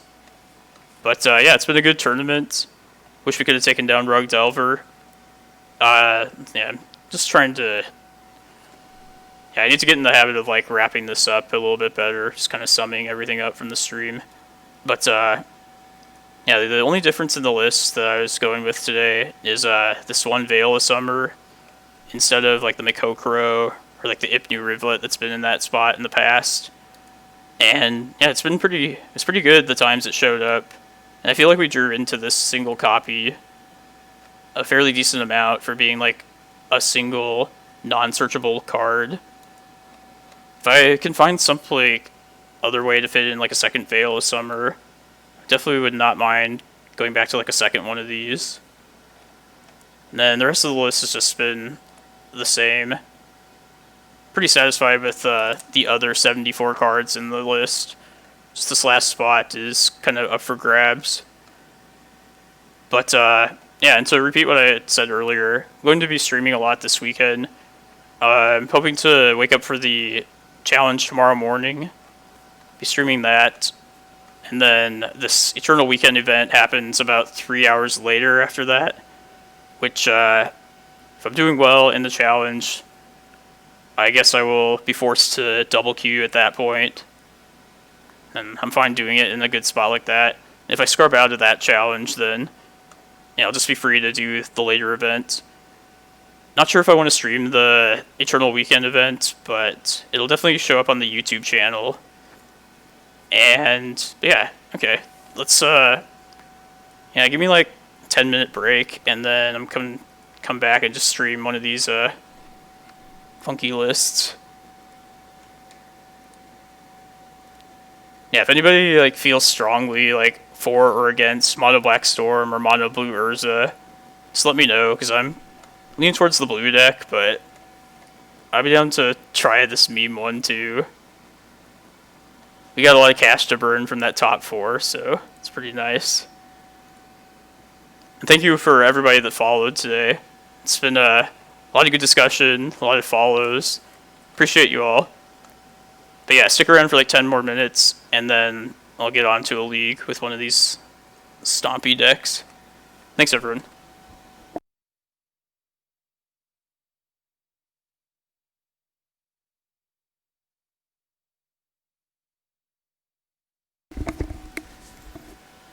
Oh, thank you, everyone. Yeah, thanks. I feel like it's been a while since I've top-aided one of these, so yeah. It's good to get another one of those. What was the prize for that? Like 50 chests? Yeah, 50 treasure chests, 450 play points. Hey, Bevan. Hope you've been enjoying the stream. And if you just tuned in now, I'm going to be streaming a league in about 10 minutes, playing either the Mono Blue Urza deck or the funky Mono Black Storm deck, which I saw Menguchi play, and that's like about all the evidence I ever saw of this deck. But I'm kind of leaning towards the blue one. If somebody wants to, like I said, if somebody really hates like the Urza deck, or if they really want to see this black one, I'd be down to switch it up. But yeah, I want to take advantage of this access I have to the whole card database. I'm gonna play something that's like not green for a change. So yeah, I'll be back in like 10 minutes. Thanks everyone.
Oh, hey, good game, Slasher.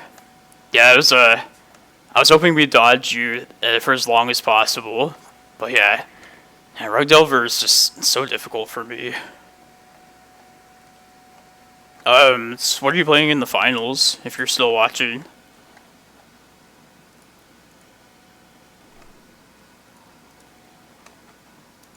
Achilles? I'm guessing Maverick?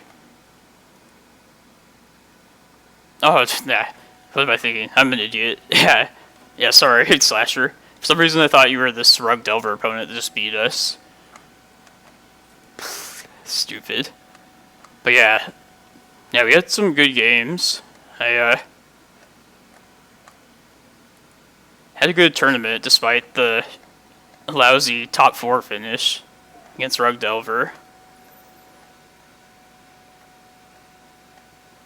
I used my only 2 losses to 7 and 2, both to that Rug Delver. But yeah, it was a fun challenge for sure. I like beating up on Snoko decks. I'm guessing this is probably Maverick versus Rug Delver in the finals. But the top 4 ain't too shabby. Got some recommendations for this very last sideboard slot. I mean, like a second Cavern of Souls was suggested, which like doesn't sound like a bad idea at all. I was thinking like a second Allosaurus Shepherd, but maybe just bumping up the number of caverns is even better than like Veil or Shepherd. Oh, nice Slasher. Yeah, good job, top 16. I wish I could have played in more of those ones. I'm only gonna have the Sunday one tomorrow, so we'll see how that goes. 104 players so far. How many were in the one you top 16'd? Actually, what are the prizes for this? I'm curious. 581? Holy shit. It's like way more than I would expect. But that's a good sign for Legacy, despite it being a digital Legacy. I mean, like, digital is definitely the future for the Eternal formats. But that's good to know that like that many people are interested in playing. That's super impressive, Slasher. Congrats. Alright, so I decided I'm going to play the Mono Blue Urza deck for this league. Maybe I'll do the Mono Black Storm one tomorrow. But, yeah, I have this built in paper, so I want to... Seems like more of a keeper deck. And the black one's just... The black one seems cool, but...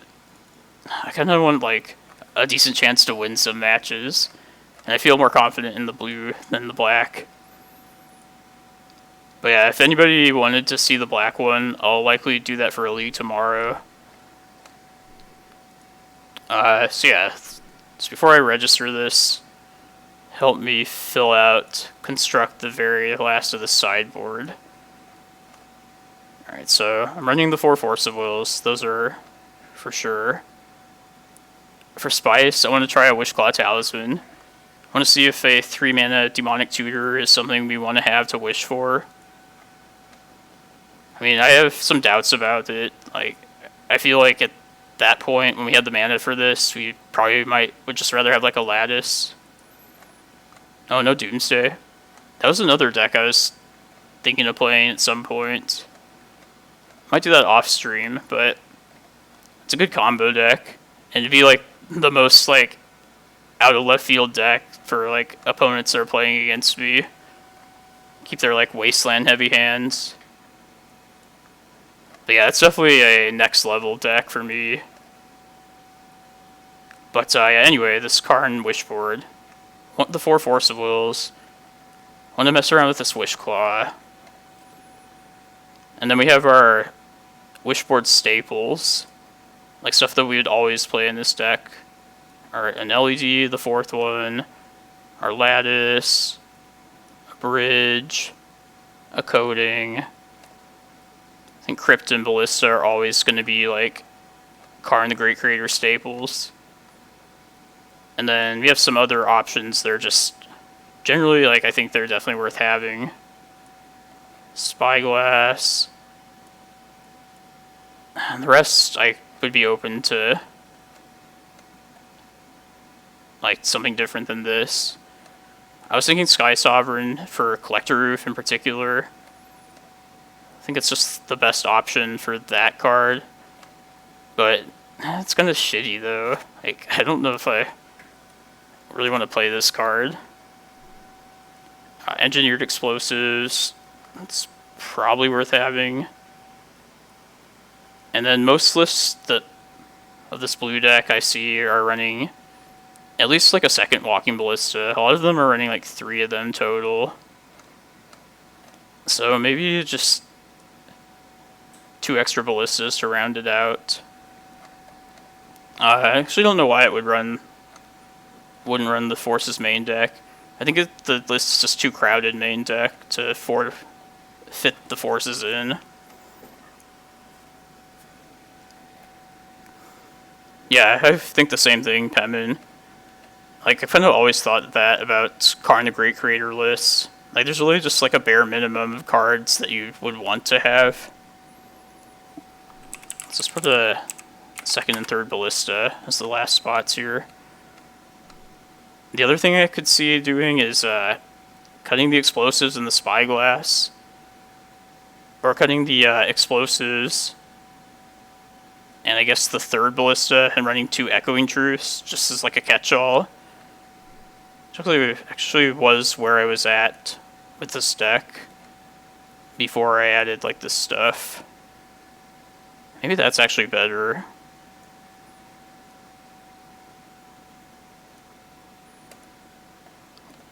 Not a fan of Echoing Truth. Yeah, all those like non-artifact like answer cards. Don't know if that's really how I want to be boarding. I could just have like a full 4 Ballistas. It's probably excessive though.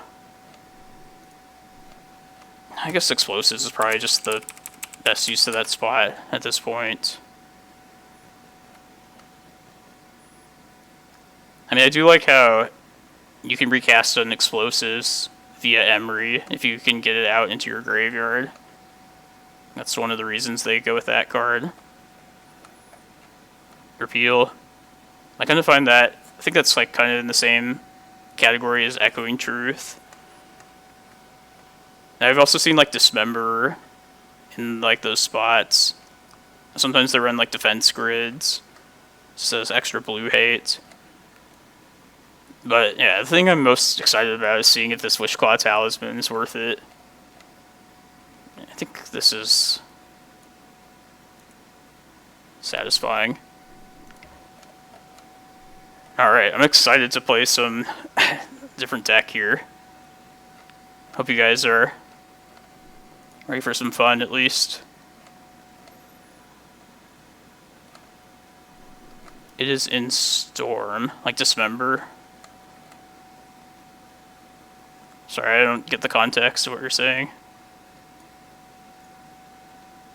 Oh yeah, Wishclaw. Yeah, it's definitely like in Tess, and sometimes there's like a single copy in like Ant. I was just thinking like a method to search up like Echo of Aeons or Urza. One of those other like pieces. But if you're in the, I don't know, if you're at that point and you're like tutoring with your Karn, I don't know if it's just like not better than like trying to lattice lock them.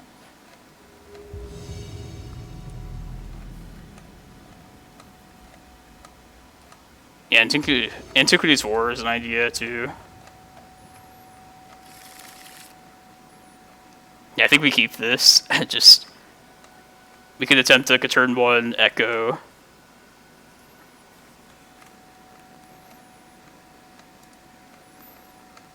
Man, what is this blue color? It's so weird. It's a good sign.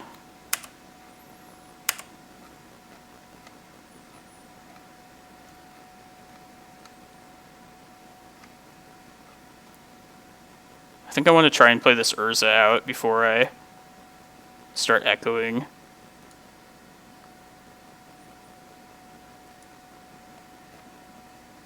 The fuck? Oh, okay. It's giving me my loot for the challenge. That is okay.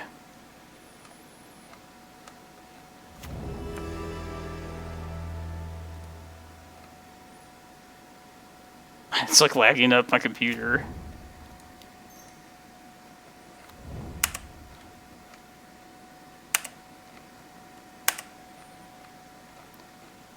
To anybody watching, if they're like an expert of this blue deck, I apologize if I'm being stupid.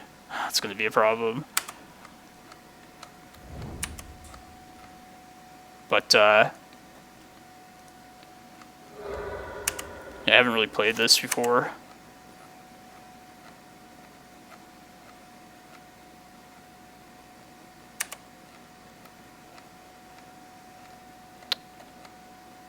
Oh, no, like Lotus Petal, unfortunately. I mean, I was hoping we'd find that off of the Emery.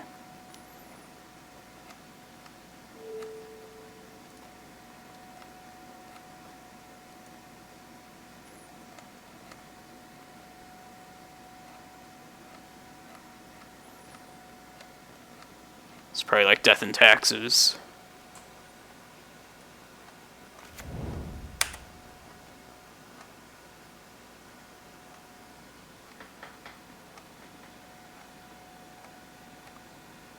On my turn? I mean, I guess there's no reason not to against white. I mean, if you expect, like, Thought Seizes. And I had done one the previous turn, but I guess, yeah, that lets you know, like, what card they're drawing. Thanks, Ben Jovial. Sir, things I must learn. Oh, yeah, you're right. God damn it.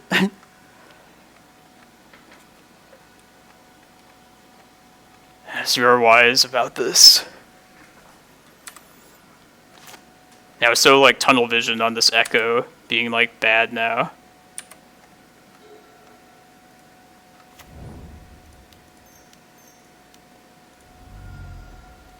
Let's get some mana with this.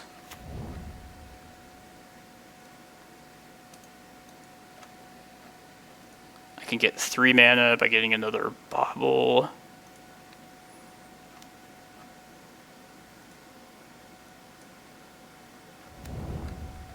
Yeah, I was stupid. I activated the Bauble when I shouldn't have. Alright, here, I'll get this, this clicking under control.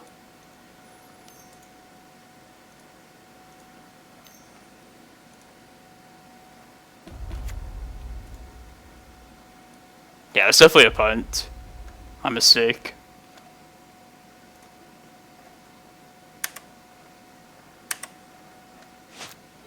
First time playing this deck, but been looking forward to it for sure.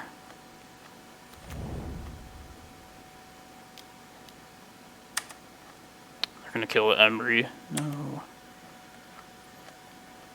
I have it built in paper, I just haven't played it yet. Built it after the pandemic started. But yeah, it's pretty stupid of me. Was like goldfishing it a little bit.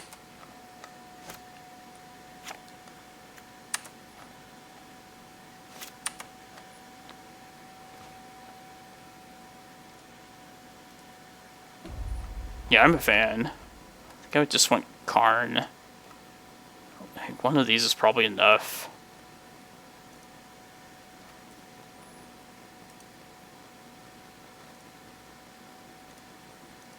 Yeah, that Spirit's definitely, like, a problem.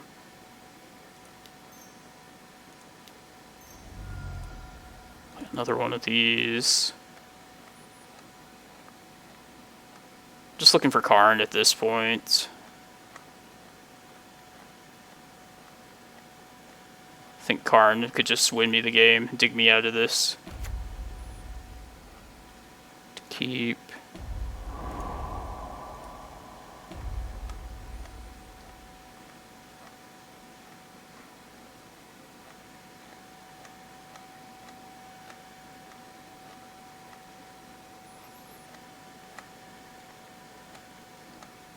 Yeah, this is definitely a party pooper for us.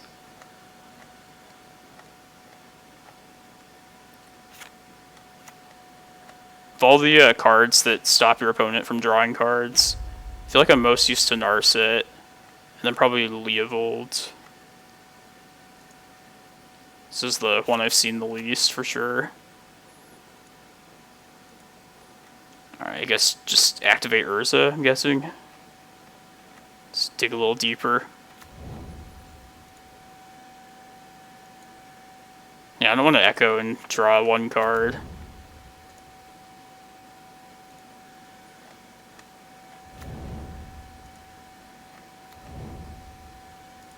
Yeah, I'm not interested in doing something that stupid.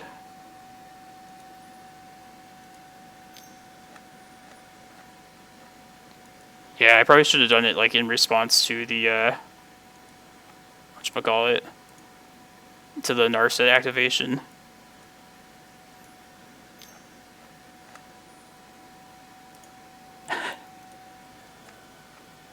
Here, I'll get all this figured out. Thanks for bearing with me.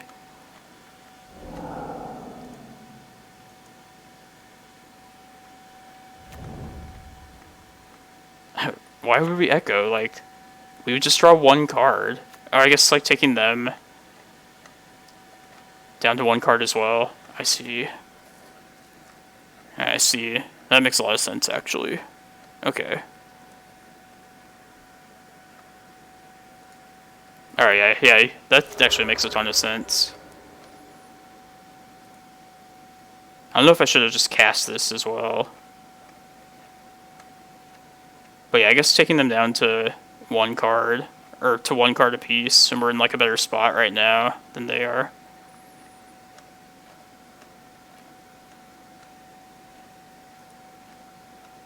Yeah, I should have just cast it for the 6 mana, and then like held priority. Or no, I guess I don't have to do that. I should do it before I activate this Narset though.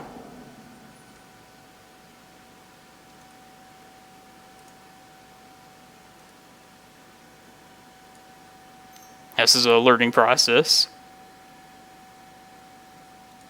Use this LED to activate Urza? I don't know. I guess so.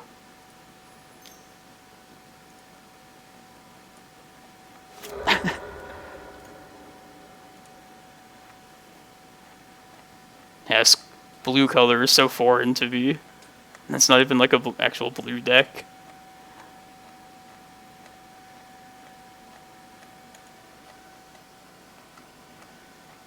But if I end up liking this deck enough, maybe I'll try and like buy it on Moto.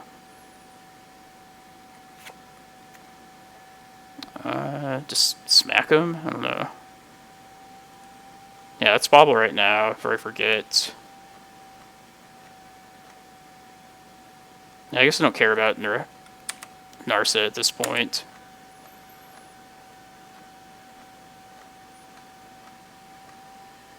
Maybe. I'll try not to like take too long on plays. It's not like I'm an expert at this deck anyway, but I don't know how useful like Narset is to me. I guess just getting the extra card, but I can... Oh yeah, Pro Blue. Well, we'll still have a shitload of mana, so still make something happen.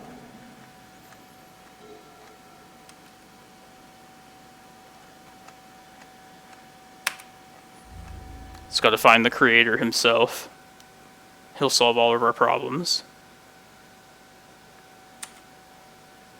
Oh shit, my life total too. It's weird not having any life gain.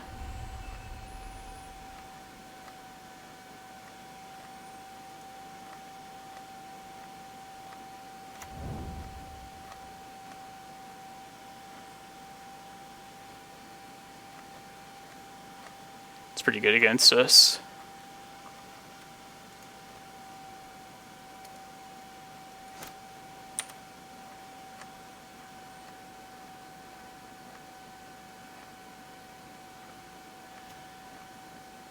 That's bad.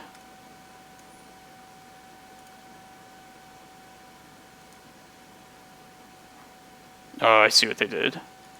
I see.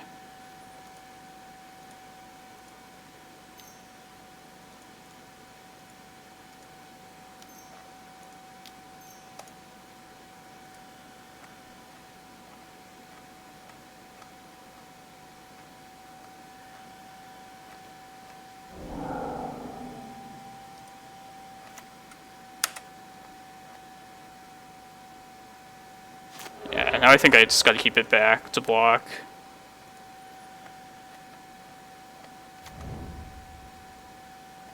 One, two, three. I don't think I can afford to take 2 here, this tomb. Yeah, maybe I can, actually.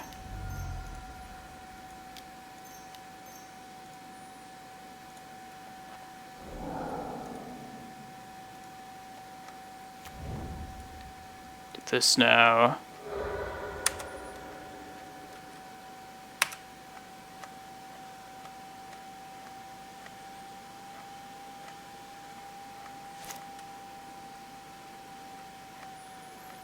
I wish I just echoed the very first turn.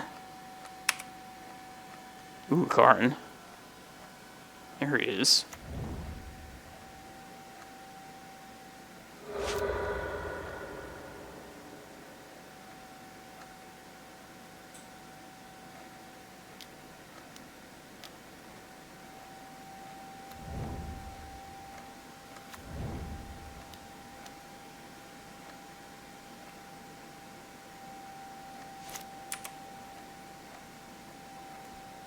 Yes, hell yeah.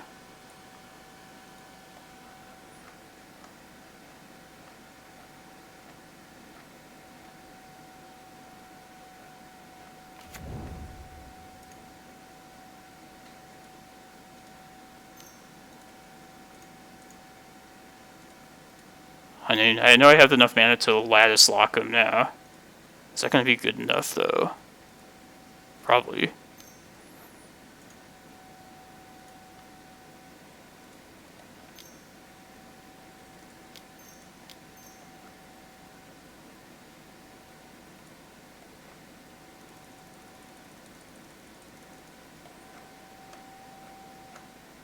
Maybe I need to get bridge here, though.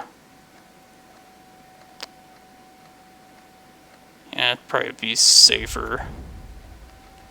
Because I can Karakas bounce Urza and swing with these. Yeah, I have to get bridge.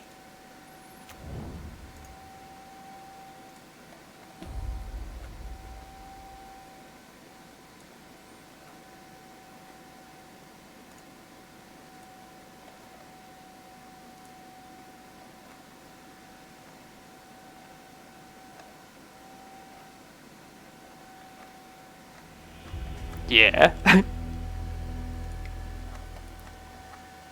It's probably like a punt or 2 in that game. I don't think we want our Force of Wills, but probably the 2 ballistas. I don't even know what we side out here. Urza's Bobble, I guess. Maybe Chalice isn't good against D&T, because they can like Flicker Wisp. Yeah, maybe like 2 ballistas and then I guess like 2 forces to round that out. Do I want the last 2 forces and like take out the baubles? Probably not. I guess the baubles just give us Metalcraft. I mean, Force of Will doesn't seem spectacular against D&T, but it's probably better than Chalice.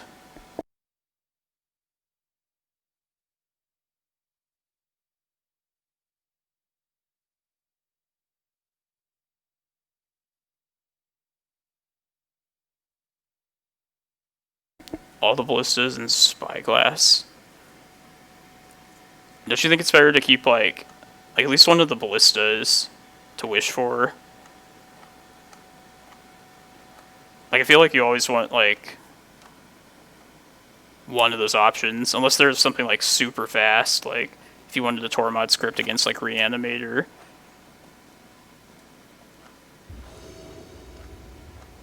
I don't know, you might be right, though.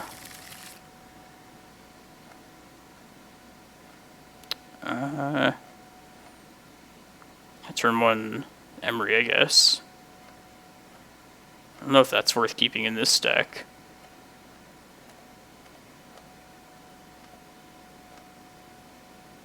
Yeah, maybe I can do better than this. Nice. Bring in the beers. God damn it. I mean, this gives us 3 mana, or 2 mana. Yeah, I think I want to try this. Plus we're on the draw. Put back Sai, I guess. I don't know, mulliganing with this deck just seems so, like, punishing. I don't think I can mulligan as aggressively as I do with, like, 12 Post. Yeah, this is the first match with this deck. Oops, I didn't actually mean to mulligan, I meant to keep that. But this hand is actually, like, pretty good. Like an Echo. Like, sure, let's just slam LED Echo.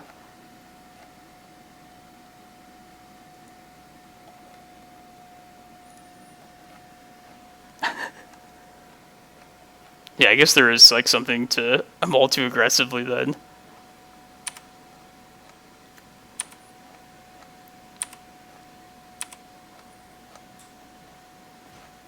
Ooh.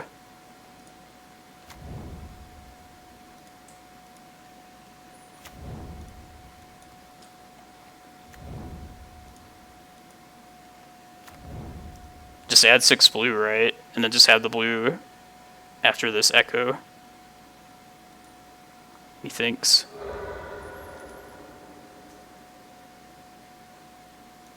I should hold priority in case they have, like, surgical for this.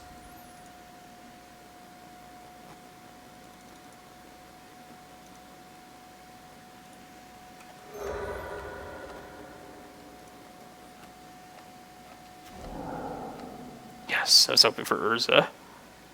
Yeah, that was what I was hoping the payoff would be from, like, making all that mana.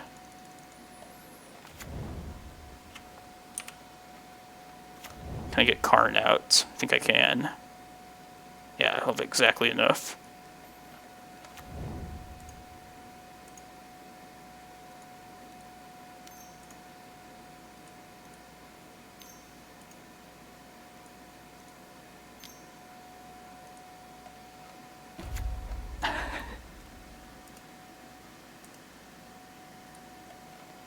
Yeah, I'm just gonna get the, alright. Oh, this deck is awesome. Oh, this feels so foreign playing, like, a different deck. I see why people love, like, those Mana Trader accounts. Yeah, that was a mold to 5. An accidental mold to 5. But it worked out. It's nice not playing against blue decks sometimes. Yeah, I'll try and take your people, hear all of your advice, because most people are probably more well-versed with this deck than I am. Especially that game 1 last game. It's pretty ugly. I think we keep this, right? Go for a turn 2 Karn. Get LED Echo? I don't know. Do not know.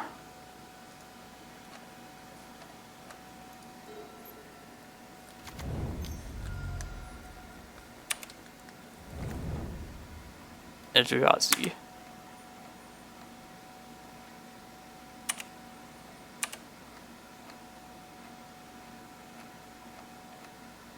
tombs.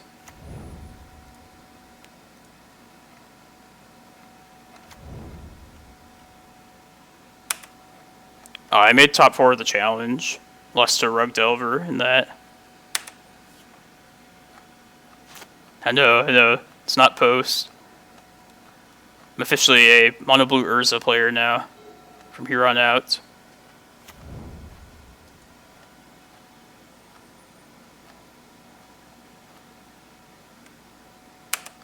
It's fine. It's not very important at all.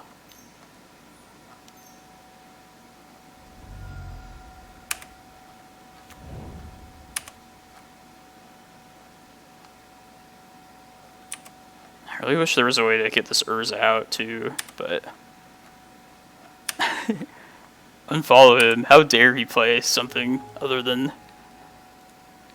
what he was destined to play. No, I've been looking forward to this weekend just for this reason.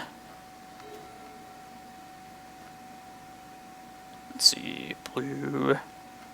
Yeah, let's play a city.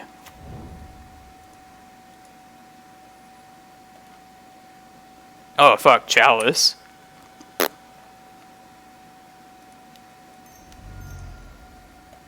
Yeah, what a dumbass.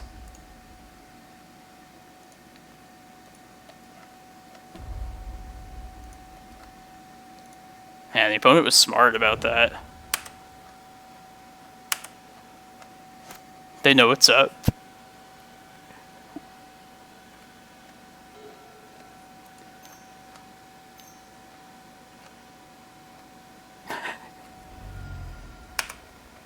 By Karn. Let's look at this Urza out.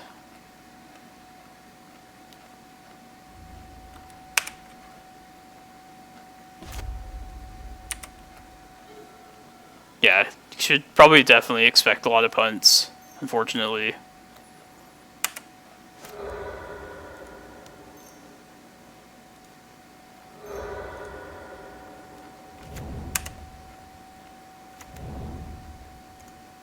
Get this Emery out.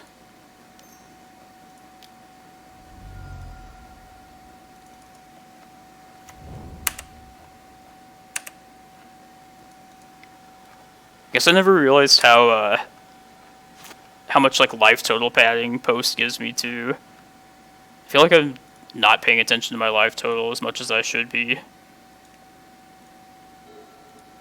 Like, oh, it's just fun playing Ancient Tombs. What could possibly go wrong?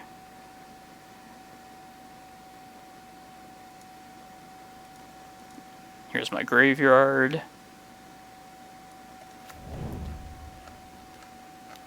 Losing the viewers. God, what a dumbass. It's okay. You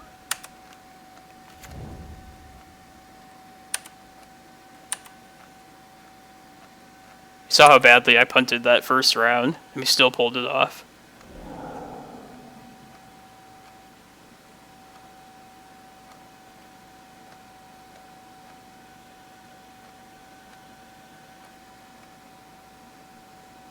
Let's see. Yeah, I'm going to play the Eternal Weekend tomorrow, for sure. Let's dismember. Yeah, I'll concede there. Alright, what am I bringing in?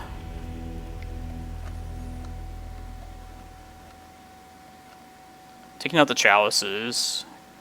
This Chalice is bad against other Chalice decks. I guess just forces. Maybe I pick off some Mimics with these Ballistas.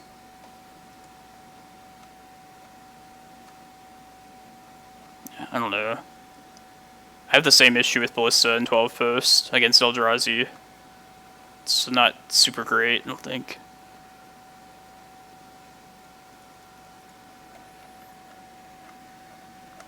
Yeah, thanks everyone that stuck around though. See me play something else. Definitely get the hang of this deck. Just, yeah, bear with me. Try not to make too many terrible punts. Thank you, Benja Jovial. Appreciate the follow.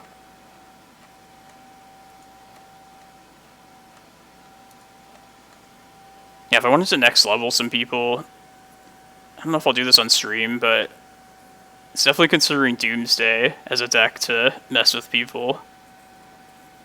I think it's a good deck. Been watching some of Neville Shoots videos. Just like seeing how you play it out. Yeah, and you just get to use Dark Ritual too. Kind of miss Dark Ritual.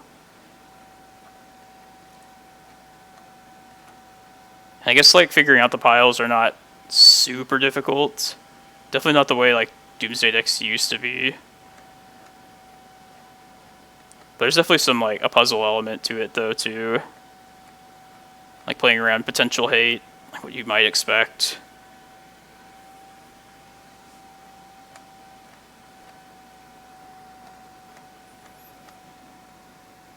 Gotta love win condition cards like Thassa's Oracle. Yeah, Oracle, I feel like there's just like almost no risk to trying to win with it. They never used to make like win on the spot cards like that. So close. I think I have to mold this though. It's so close, yet so far. I mean, I could hope to hit enough lands with this bauble, but yeah, I don't know. It's very bad also.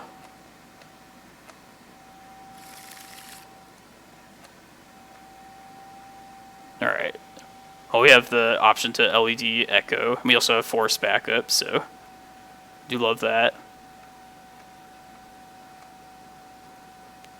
So might as well put back Karn. I guess just pedal, keep the island around. So I want to have the blue for the Echo, or blue for the Force. Okay, definitely Karn.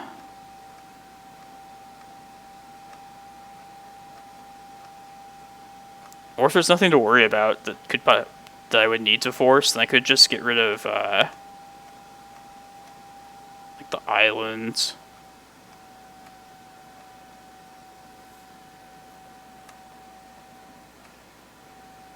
Yeah, what could they possibly do? Mindbreak Trap? I don't know. Oh, thanks, Wolf. Wolfus is Modo.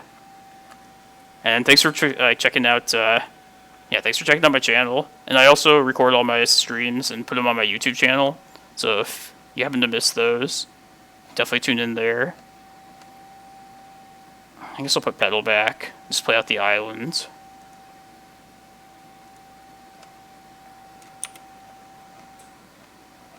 Maybe I could have put Force back. I don't know. Yeah, I could have put the Force back and then played the Emery also. Stupid. Oh, yeah, Leyline. It's true.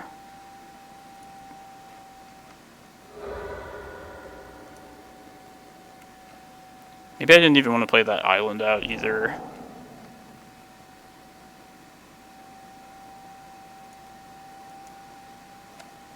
Play this out before they can Chalice on 0.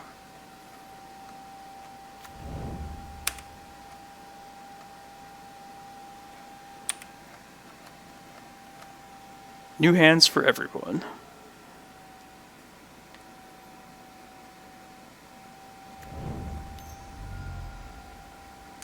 Stupid Spyglass.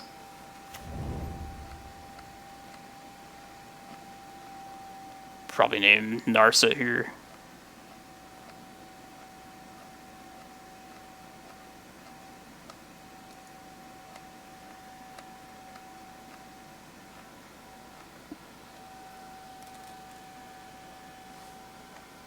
If I were to buy this deck online, I don't know which cards. Is City of Traders expensive online? Seems like something that would be expensive. I have the Chalices. I think I would need... I think I have like a single Ancient Tomb, so... Yeah, I would need the Soul Lands, the Urzas. Ooh, so these cheap. That's good to hear. It's kind of surprising. This is probably stupid expensive, though. It's from Modern Masters. Or Modern Horizons. Whatever.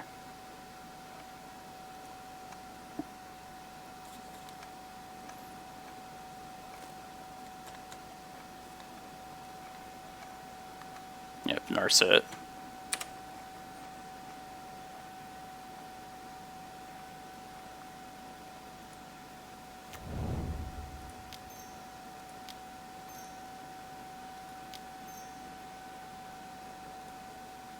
Yeah, definitely playing Urza. It'd suck if they dismember us, but I need to be able to get my mana this way.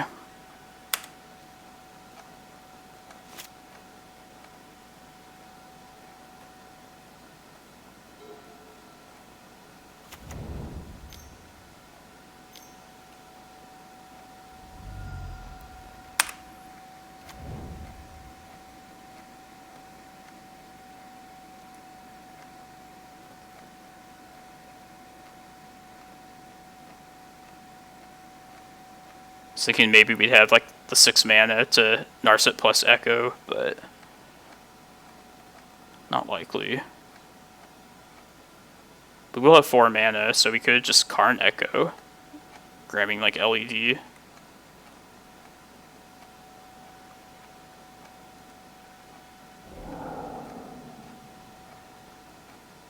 There goes Karn.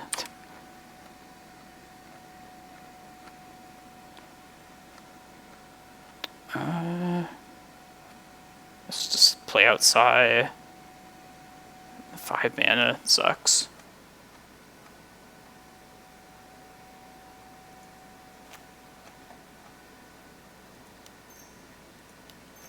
Could also just spin Urza, which I don't hate either.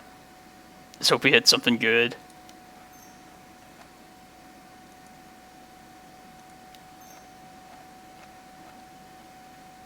What do people think? Spin Urza? Yeah, let's spin Urza.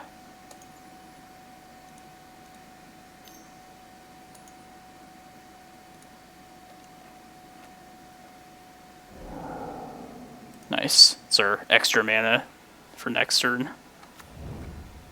If our Urza can live.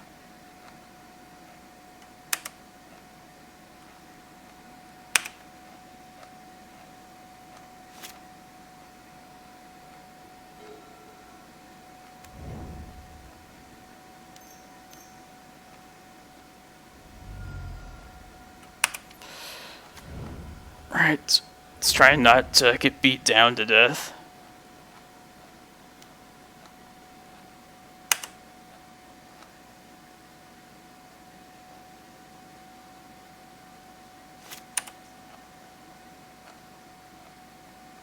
Alright, let's see. I play a Sai, 3, have 5 mana after that. Don't think I can do that. Should probably just Echo here.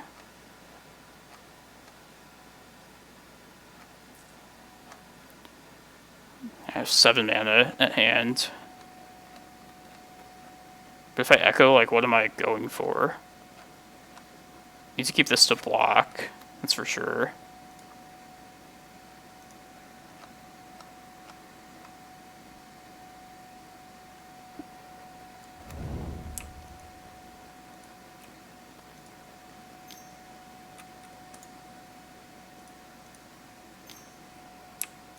I wonder if there's like a key, like stroke or something to just tap Urza very quickly. If anybody could fill me in on that, I think that would probably be even more helpful than gameplay advice. Alright, now I think we have, yeah, now we can Narset plus, whatchamacallit, Echo. Holding control. I know, like with Urborg, if there's an Urborg out, you can tap, like hold W, go kind of quickly with that. So I don't know. Get this Narset out.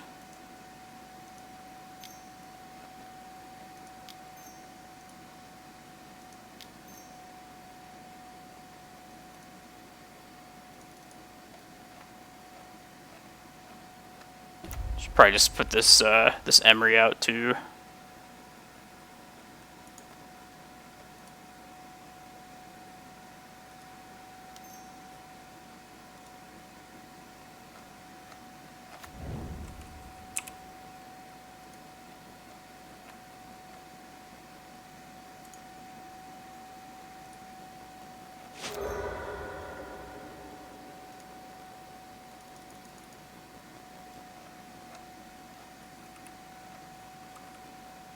Spin the wheel.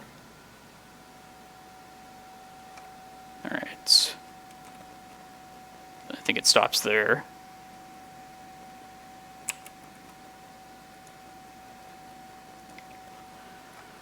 Alright, hopefully we don't die.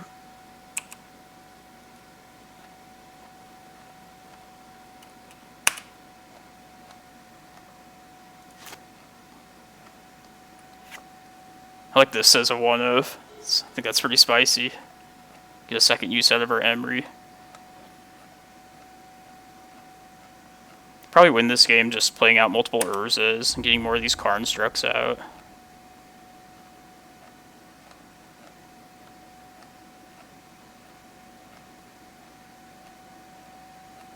Yeah, I don't have to combo kill them if I don't want to.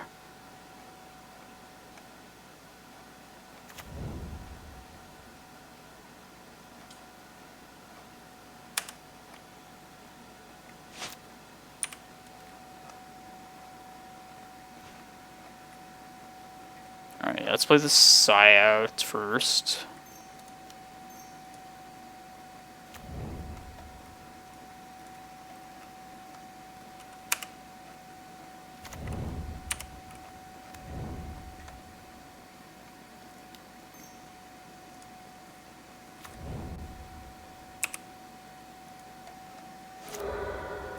Yeah, I think I just want to cast Urzas here.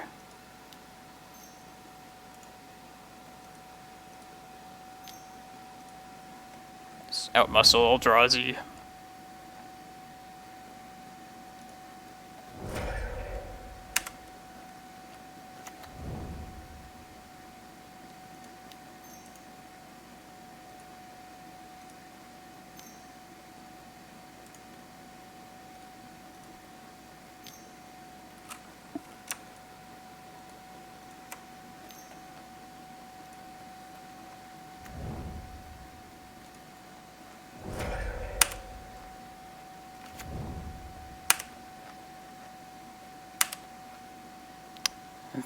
Yeah, I can't have nothing to use my Emry on, fortunately. Should have just, like, popped one of the baubles at least. Alright, I feel like we're in a pretty good spot at least. Sweet. Power of this deck is definitely carrying me. That's for sure. I don't get how people don't like this deck. It's funny. Feels like something out of Vintage.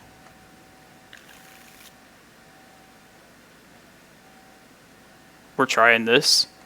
If we find LED, we can turn one Narset Echo.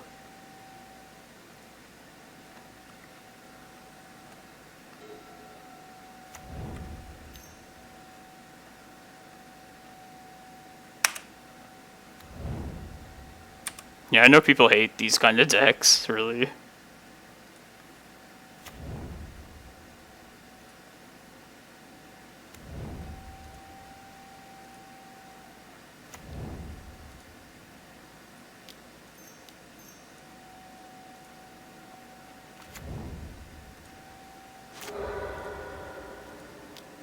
Come on, LED.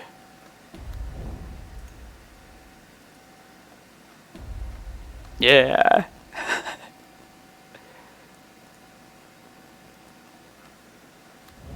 What do you think? Should I sack the pedal too, or just keep that for... No, I guess I should keep it for Metalcraft, in case we don't draw enough artifacts. On the flip side.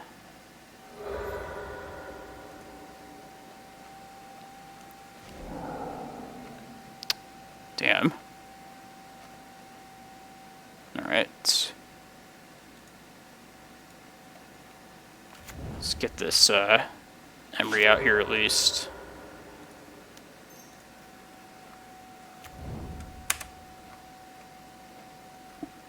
Ooh, another Echo.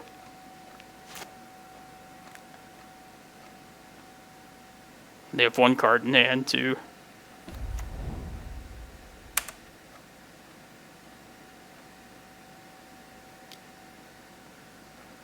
Do I chump this? I guess I don't need any of this stuff, so yeah, I think so.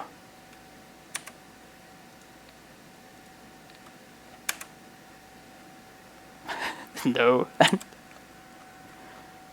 Plus that's their only threat too, so I think it's worth killing.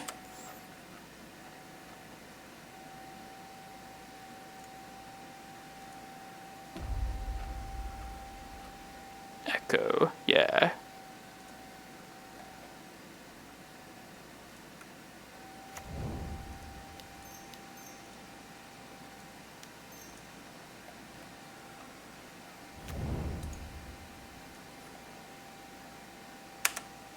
They have one card in hand.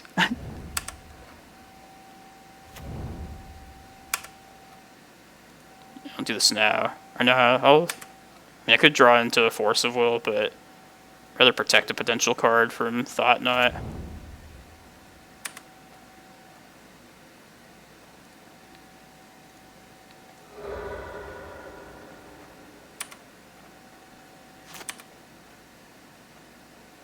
Yes, good.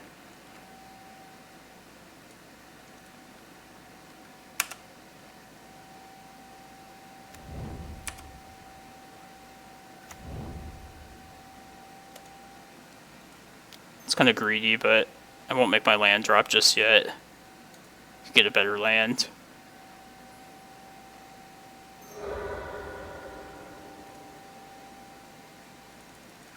Oh, I could have done that better too. Oh well. A new hand should probably be enough.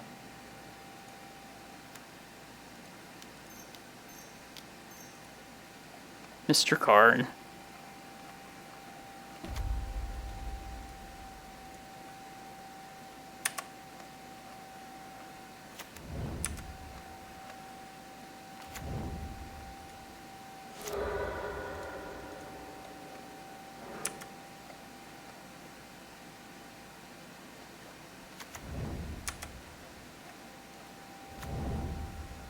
I guess just liquid metal coating here. It's probably the best thing. Could also play out this Emery too. Yeah, this is so brutal. Been blessed with 2 non-blue decks in the first round, or the league with this. Yeah, let's take them off their lands.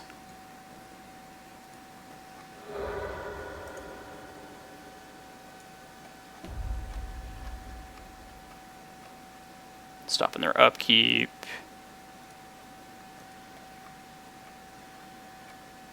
Yeah, this deck is sweet.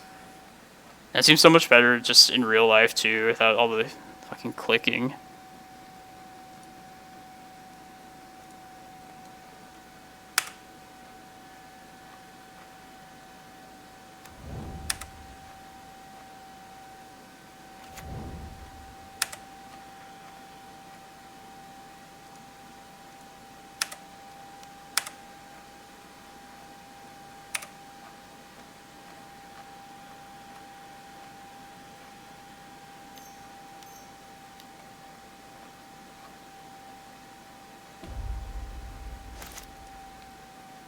Blast Zone.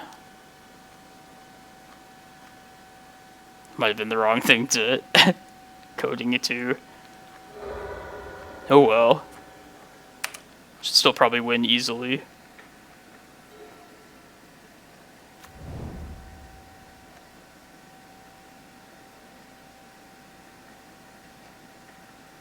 So they can blow this now, this Blast Zone.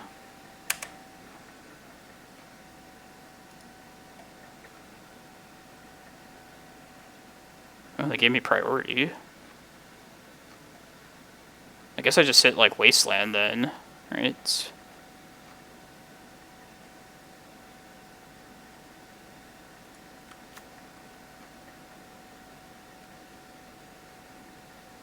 They're just gonna wait to respond by... I don't know. It's probably not that important.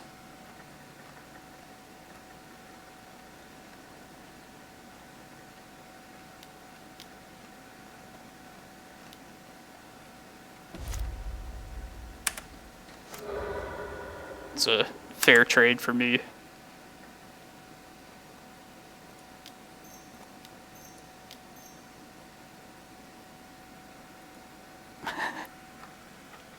You're probably right. Yeah, it just makes some logical sense, because they're going to lose that anyway. I see.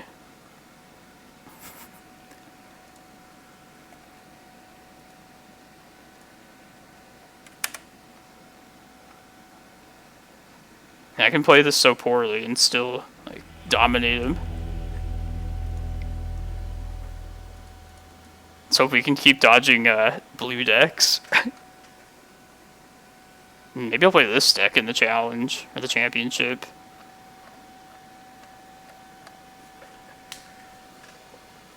Seems powerful. Yeah, the crazy, like, really fast mana starts kind of feels like a vintage deck. Not gonna lie.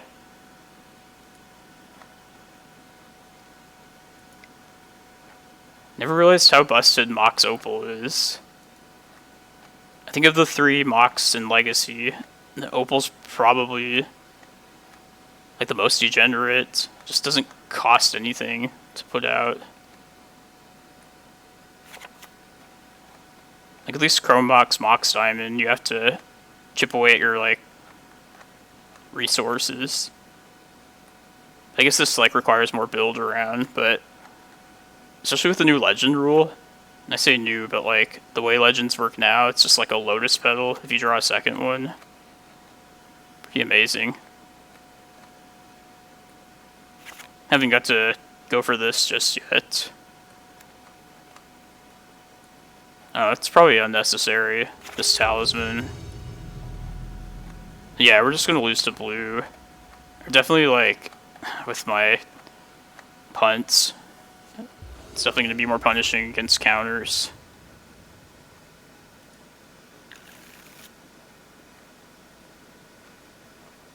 Turn 1 Emery.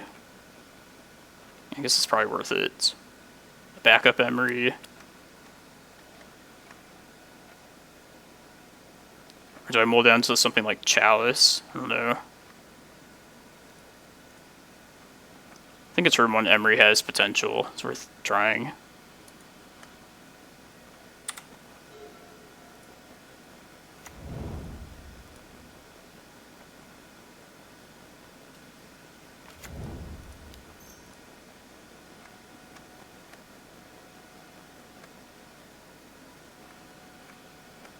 Wonder if any of these opponents were like, oh, well, I should probably just keep my wastelands.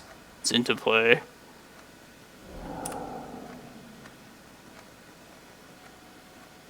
Let's try and surprise him. Alright, here's our blue deck.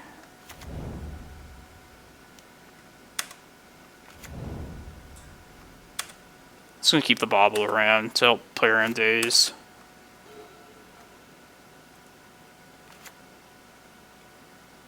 Yeah, I want to try and get this lure Emery down, but that might be incorrect.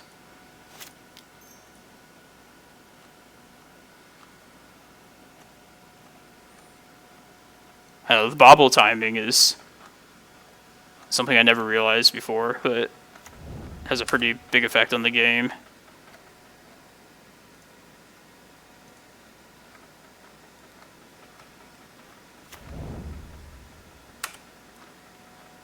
Yeah, I'm gonna pop the bauble this next turn then.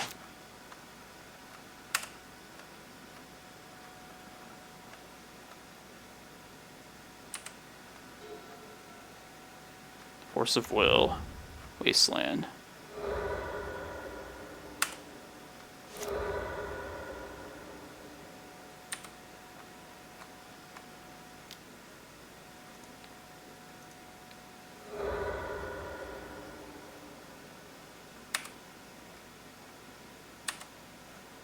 Delver of Secrets.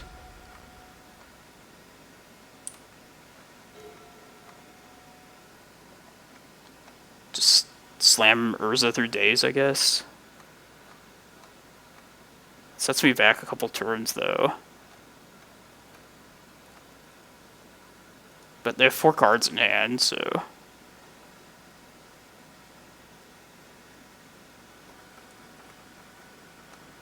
Dredge back pedal.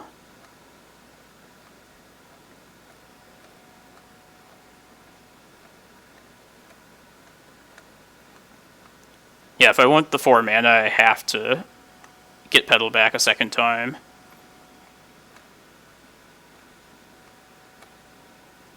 Well, yeah, we're definitely playing something out, so let's do this. See if this works.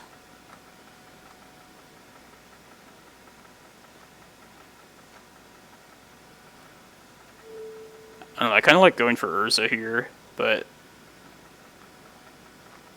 somebody could tell me otherwise if that's a poor plan. So if I cast Narset, it's like it'll die to this Delver. Plus, I don't know what I'm looking for off Narset in particular. Like, Mox Opal would help me out in future turns. We know they have a Force of Will, so... yeah, let's just play Narset then.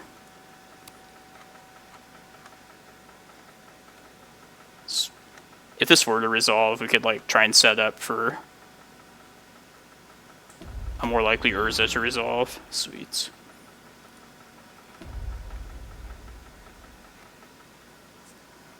Ooh. Either LED or Echo. Echo, I guess. It's like the payoff. I don't know. Probably Echo.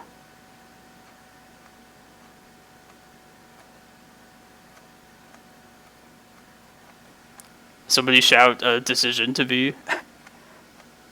I mean, LED works. It's a great thing to recast with Emery, but you have to also have like something to do with the mana, which we don't. Yeah, we only got a Bauble in the grave at the moment. LED. I mean, LED is better if we can eventually get this, like one of these Urzas down. But Pedal is also just like helps us cast the Urza in the first place, so I don't know.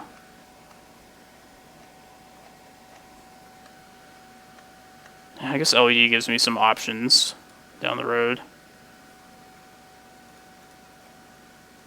Be cool if they like countered this too, if they think like there's an Echo in hand. They probably waited too long to... they know I don't have shit.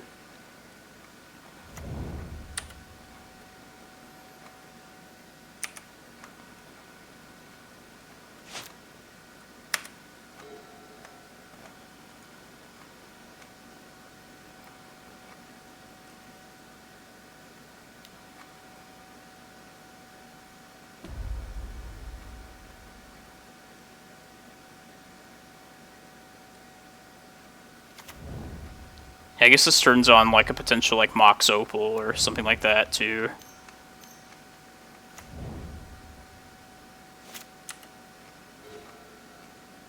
Ooh, a Chalice.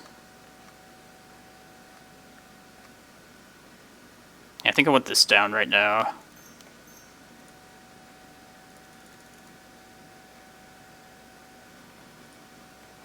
Just to protect from like bolts and stuff like that.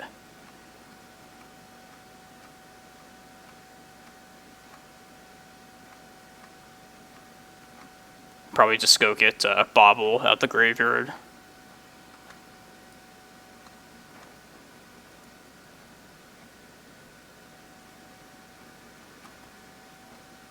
And they're running low on cards, so... I feel like this Urza is close.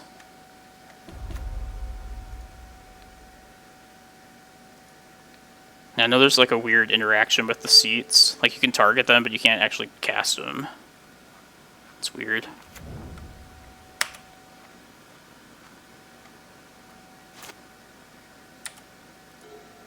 Oh, I should have done that in their upkeep. God. At least I'll know what they'll have next turn. Lightning Bolt.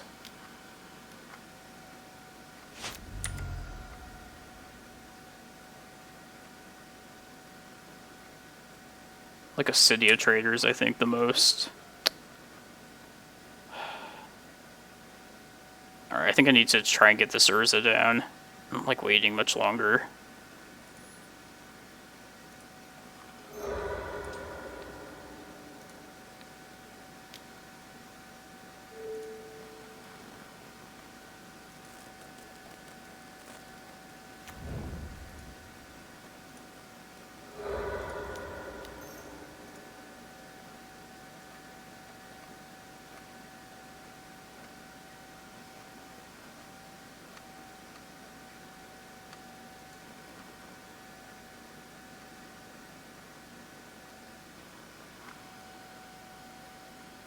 I never realized how much I missed my Glimmerposts.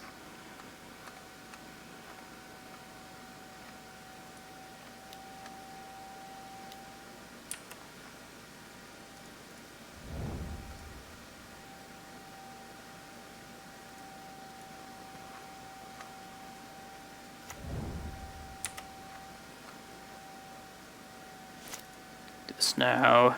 Let's see what's.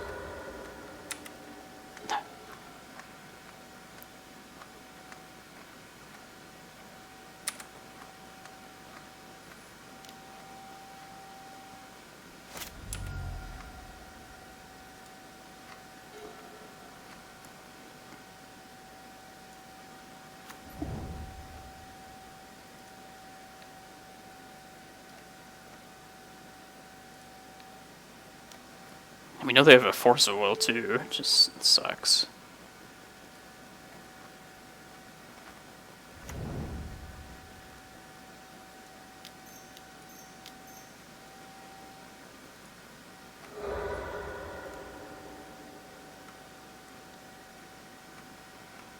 Maybe by some chance they don't have the second blue card.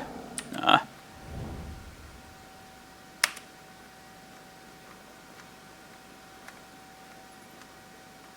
Alright, maybe we can get Karn Bridge down.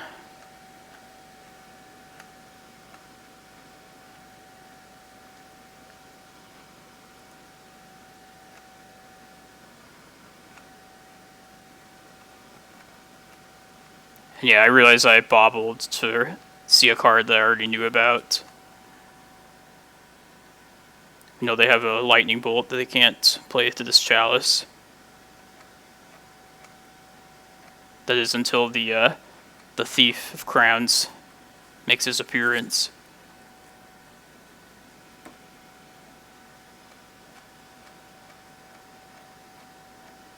I've always been a fan of like these stompy prison kind of decks in Legacy, but yeah, Oko definitely messes with like the slower ones, or like something that doesn't have like their own like combo kind of finish, like this deck. Like I think this deck as a soul land deck can hang with Oko better than most others. I know, Rug Delver. I was like, what are they thinking about? Can't play 1-drops. You have a bolt in your hand. So 1 unknown.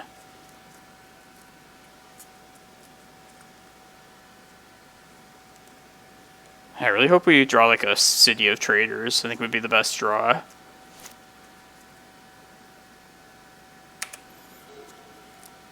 So I could attempt to cast Karn.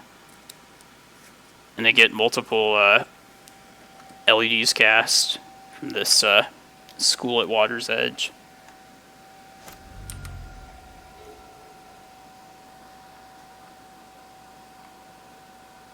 Is this enough?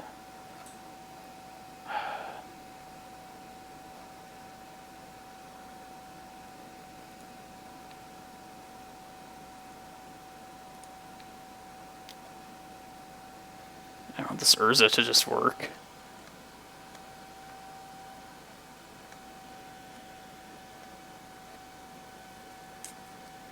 I guess it's just, yeah, it's definitely better than just casting the Karn here.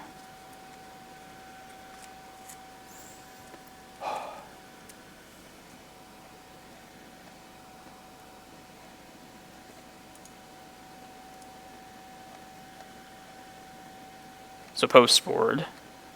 Thinking, pretty sure people say don't play Force against Delver, right?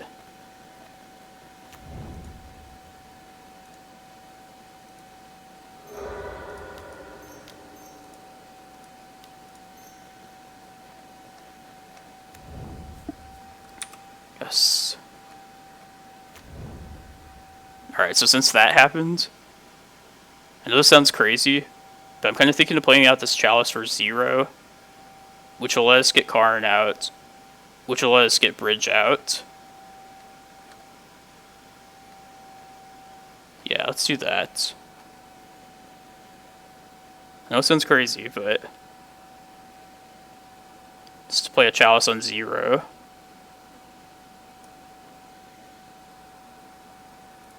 But it's one of the beauties of Magic, to be able to make weird plays like that. We got this Urza through days, so it would stand to reason that we can just get the rest of these cards through days.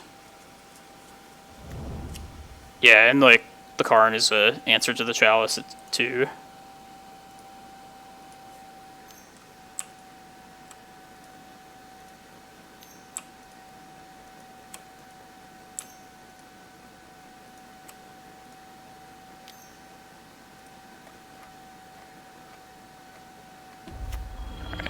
Sequence this properly.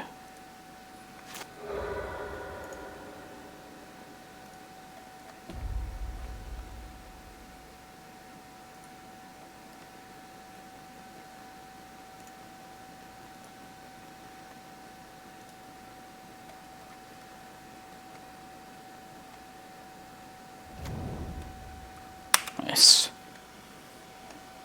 It can last a little bit longer.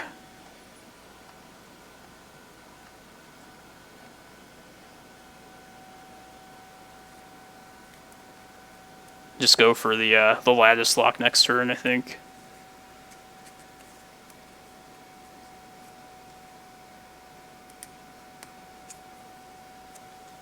It's a ton of mana available. Actually, no, he can't get 0-drop artifacts back until you kill his Chalice. Oh, nice job, Hershey. Yeah, I played in the challenge earlier today. Just crushed a whole slew of Snowco decks. It's pretty awesome. Yeah, 4 of the 8 rounds were Snowco. Yeah, Petty Theft will get us here.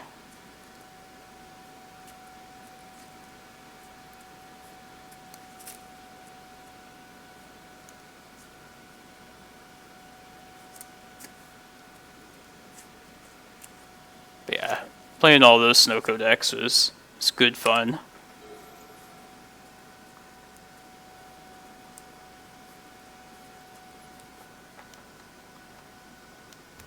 Director Arcanist, nice.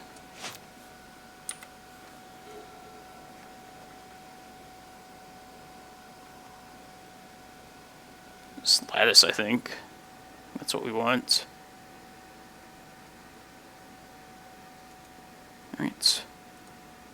Unless there's something smarter to do here. I mean, they'll be able to swing at these Arcanists, but I'll have these blockers up, so...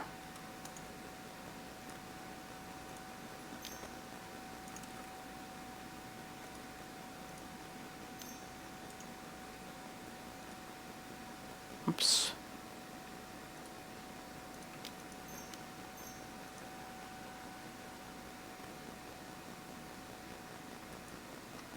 Okay, I kill my own Chalice. Get the LED back. Yeah, I guess I like that plan. And then get multiple Emery activations. I guess probably worth it.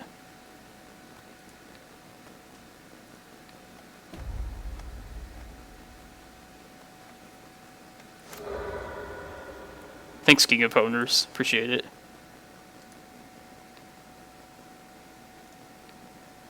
This is so much mana, too. This is the Urza.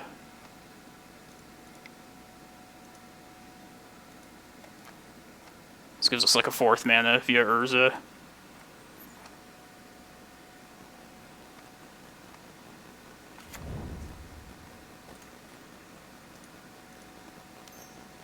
Karn.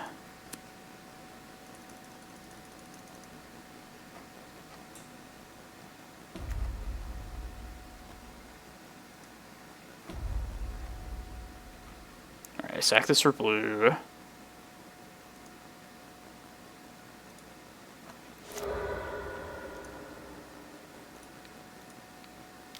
Another LED out.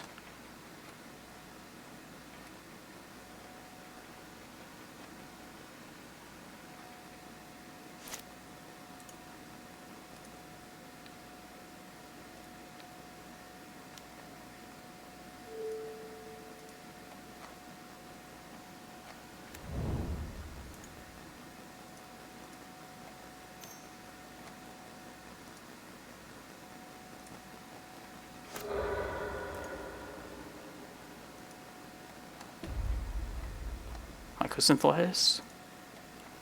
Concede.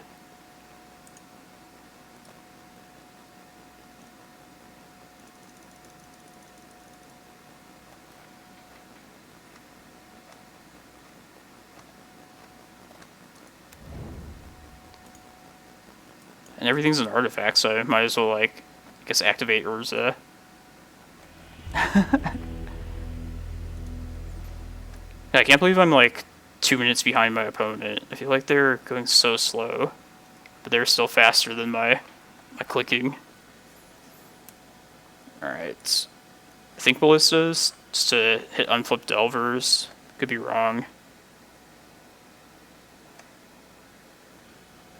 And no forces against Delver, right? Am I right about that?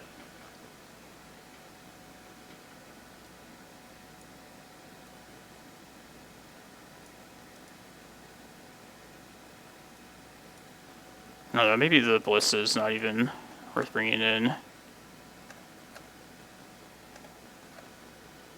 No, it probably is. I'm thinking too much like Post, where like I have to sway more mana up front with this deck, so I can make like the Ballistas more easily like a 2/2. Basically, Ballista seems like it's better in this deck than in Post for the most part.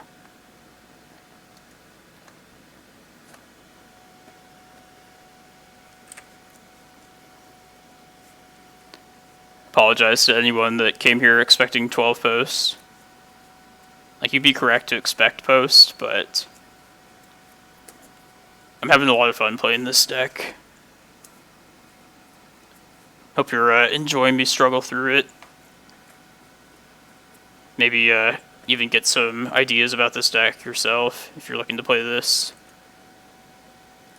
I want to see if the Swish Claw will ever come into play this league.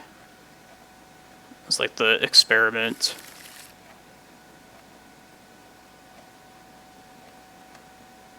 It's pretty dependent on Narset.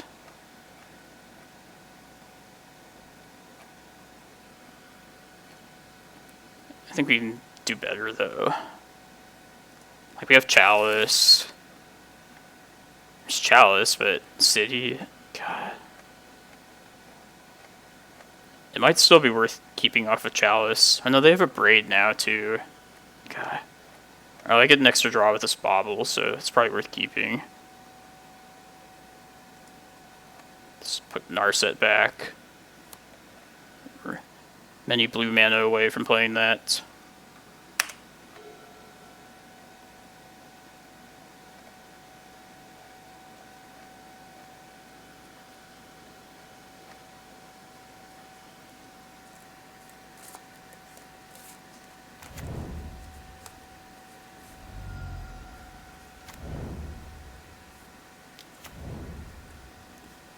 Delver. Ooh, that's good. I think Chalice, though. Chalice first.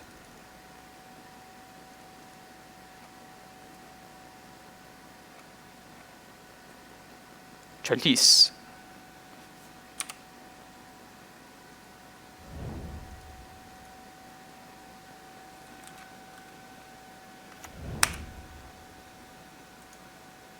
See what they're drawing this turn. No, that's really stupid. They have the Delver to reveal it. God.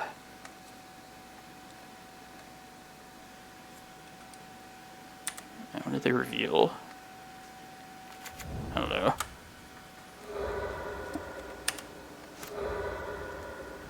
Oh, Wasteland. Okay.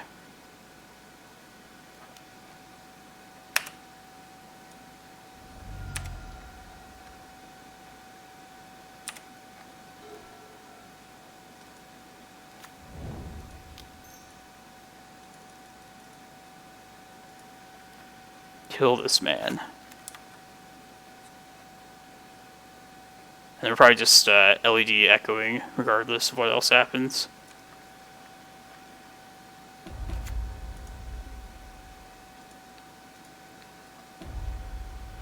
What do you think? Go for this now? Guess we don't have much else going on. Yeah, let's do it now.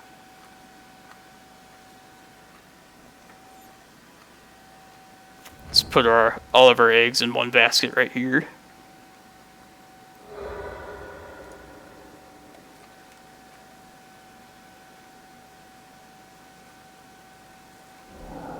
No, force negation.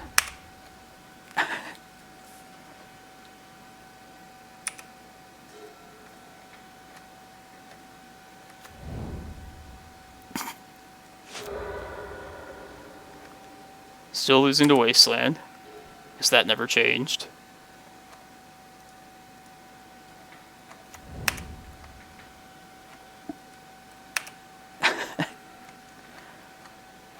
I can only play decks that lose to Wasteland.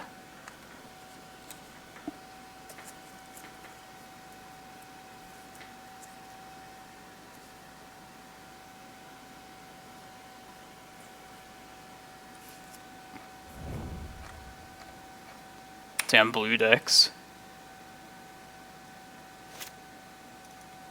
I also skipped through my turn there. Probably not going to draw another land anyway, so I guess it probably won't matter.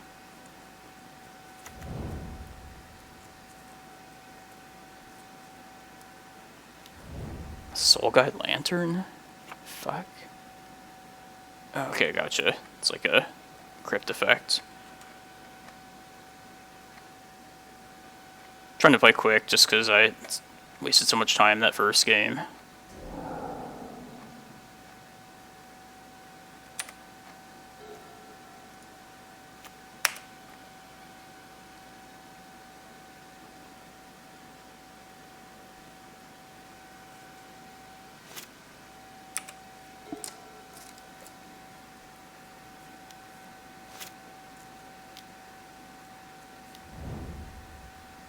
Jeez, 6/7 Goyf. Kill so quickly.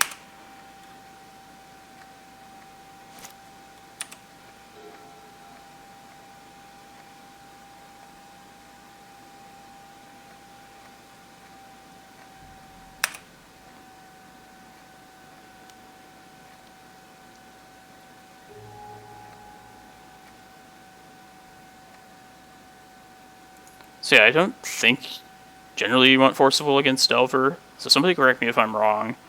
But maybe this deck being just like so combo oriented, it is correct to bring it in. I don't know.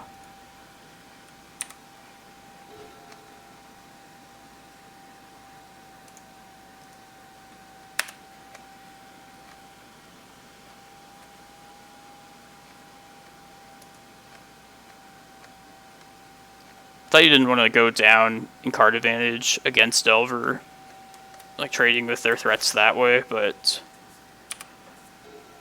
it's very possible I'm just wrong, so.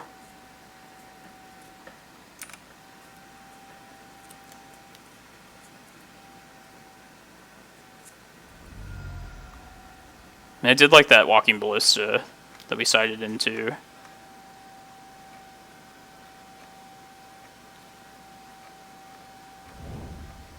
Yeah, this deck definitely doesn't mulligan as well as Post does.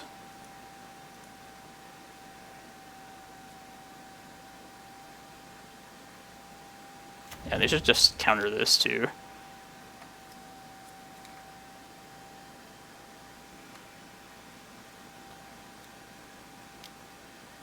Alright.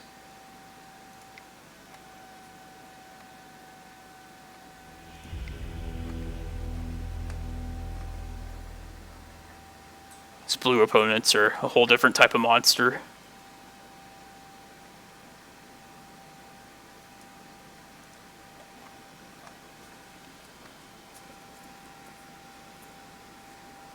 So yeah, this hasn't come up yet, and some of these cards I'm just a little skeptical of if like I'd ever actually want to wish for them.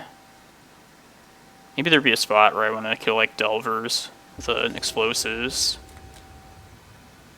I don't know, maybe like some Dismembers or Echoing Truce would just be better. God. Not enough lands.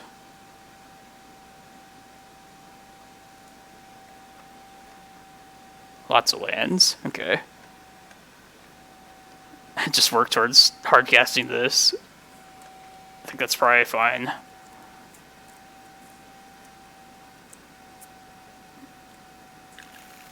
I mean, might as well... I don't like mulliganing any further than this, so... I guess might as well have my mana established. What to put back, though? Is the Lotus Petal. That way I have the 6 mana, as it is, eventually.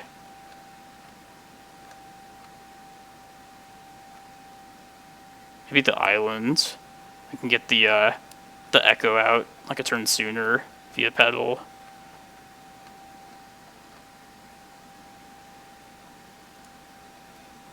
I don't know. Let's just play this stuff out now.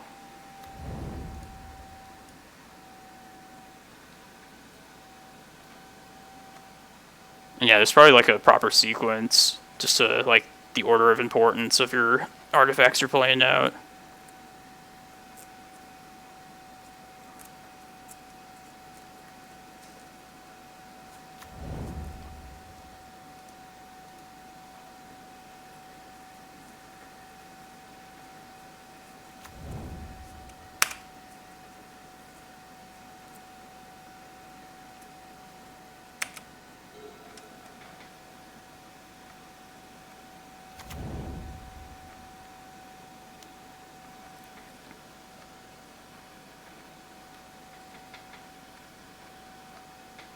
I guess whenever Delver doesn't play a Delver turn 1, it's just a universal, like, sigh of relief moment.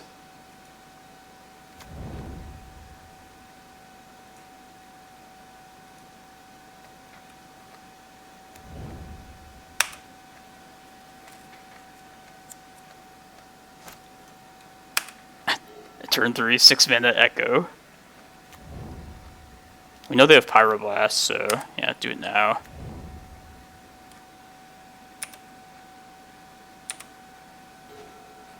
Ooh. I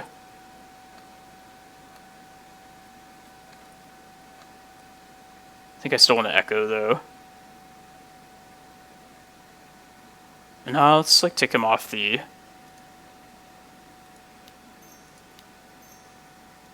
off a Pyroblast.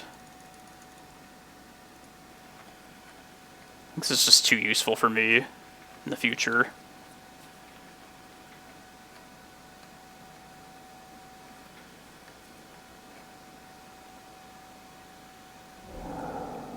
Yeah, I'll just hold the city back too.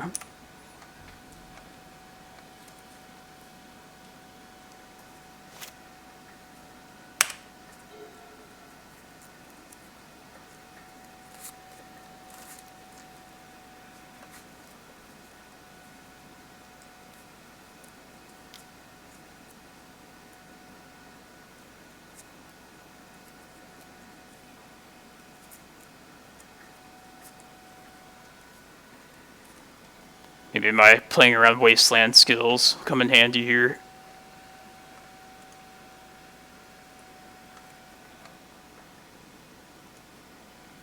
See if that ends up being useful for this deck.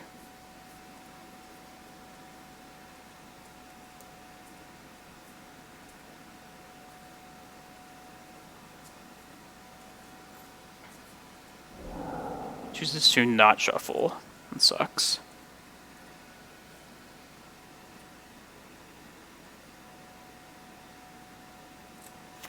Uh-oh. I think it's Mr. Oko. Oh, it's Mr. Goyf.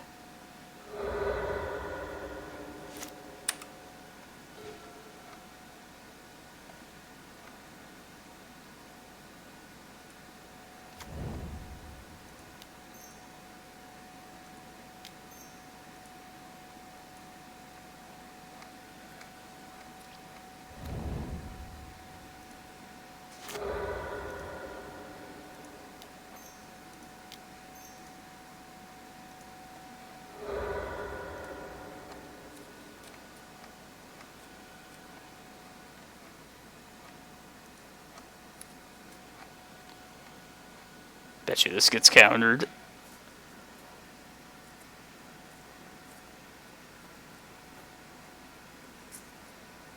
Come to everything. So days here would be pretty effective. I mean, forcing me to crack this pedal would take me off this next turn. I don't know how far ahead they think against this deck. Yeah, I should just play Rogue Delver at least once, while Oko's still legal. See what I do playing like the best deck.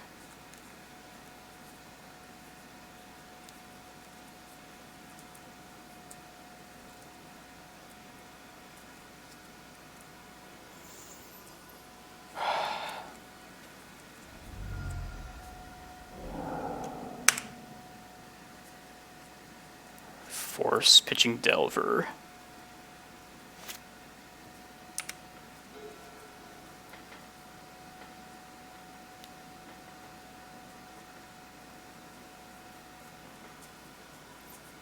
Yeah, if I had played that mono black deck, I feel like it would have been this, but just even more polarizing against blue. God. Wasteland always beats me. Can always keep Wasteland against into play.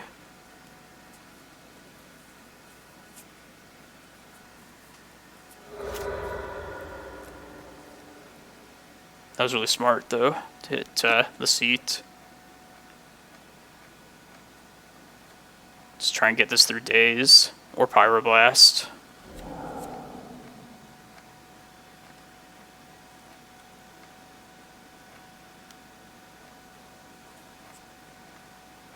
Come on, don't play another red land.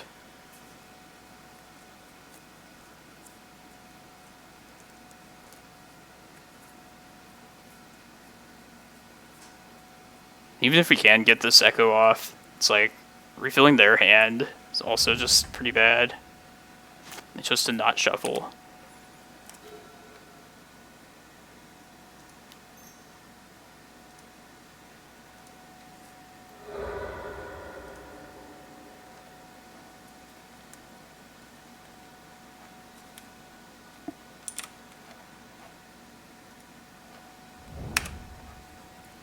Alright, it's like LED now or bust.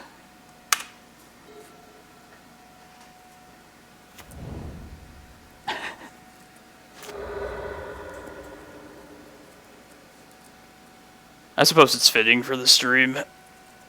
Just be consistently attacked by Wasteland.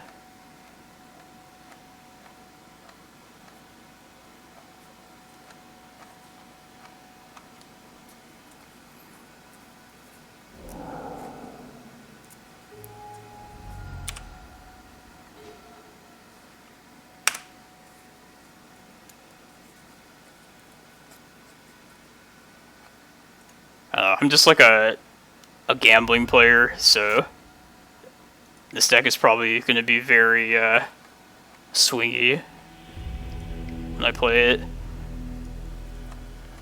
I'll take the risks, whatever.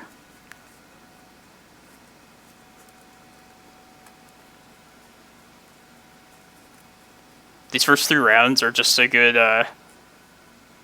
intro to people who aren't familiar with Legacy, of just like what blue gives you as far as like disruption. Like we went from like just opponents not being able to answer like anything we do to like just them stopping us like dead in our tracks. Plus blue just gives you like a psychological advantage playing it. Make people question if they like their spells are even gonna resolve. Like, no other color even matches up to, like, just that fear that blue gives you.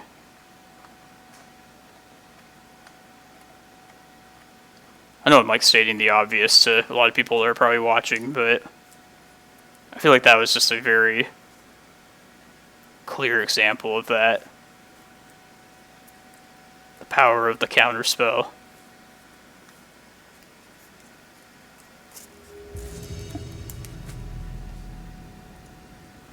This deck is fun though.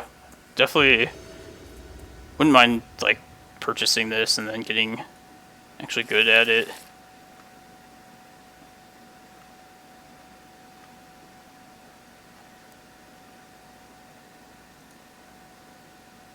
Turn 1 Chalice. It's probably worth it. Emry turn 2.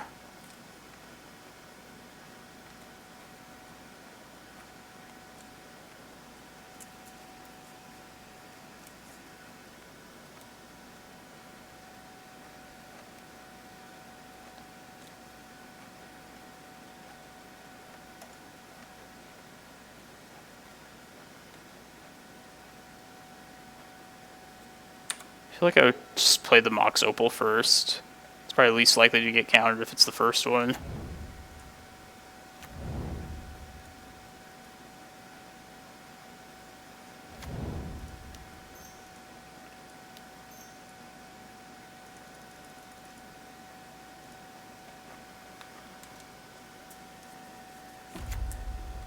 Nice. I should probably keep the bauble around just for Mox Opal. I guess I could. Yeah, I still have 3. Alright, yeah. Let's just get an extra card.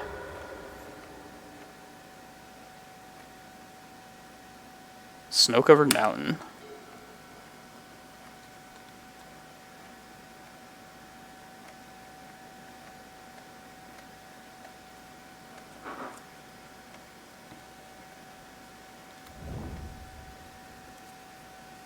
This might be like the Turbo Goblins deck. I don't know. It's Red Stompy. Alright.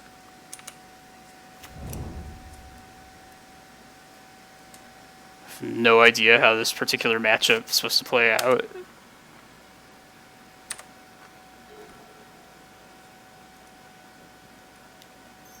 Thank God for this Mox Opal, though.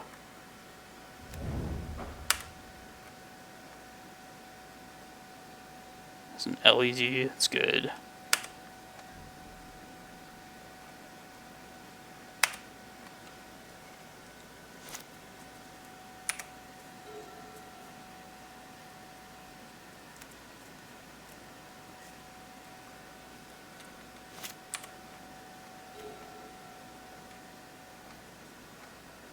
Alright. I think I want Urza this turn.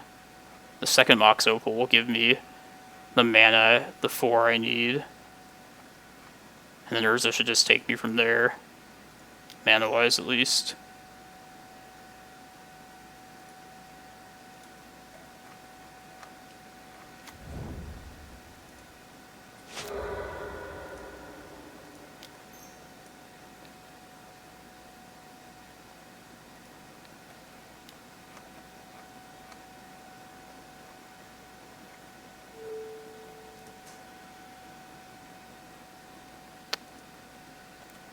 Cast it. It's like, what else would I be doing?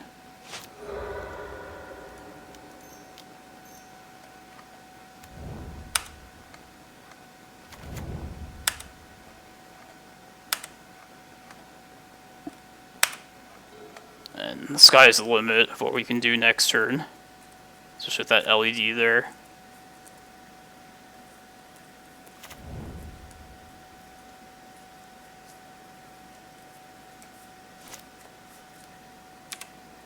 Let's see.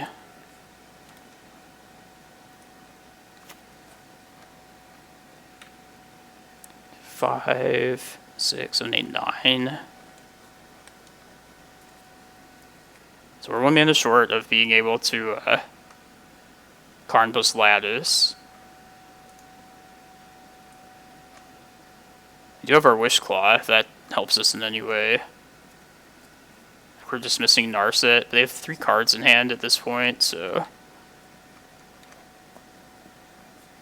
Alright, this is 3 to activate. We would have like exactly enough to like search up Narset, play Narset, play Echo. Is that what we want to be doing though? I don't know. I don't think so. I think we just Karn and then maybe Liquid Metal Coating their stuff. Yeah, because they didn't do anything with 3 lands, so can't see them doing anything next turn.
don't even need to crack the LED if I don't want to.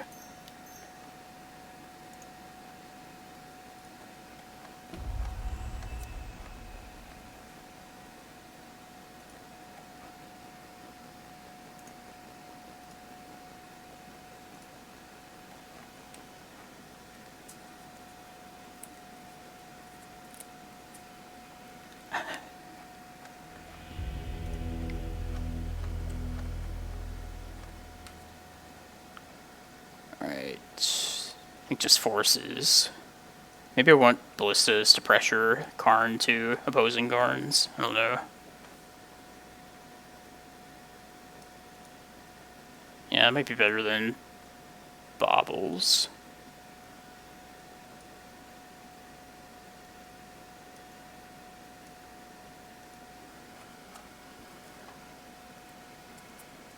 Seems like everybody's given up on trying to advise me playing this.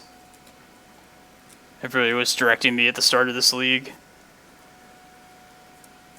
I guess it's probably just amusing watching me stumble through this.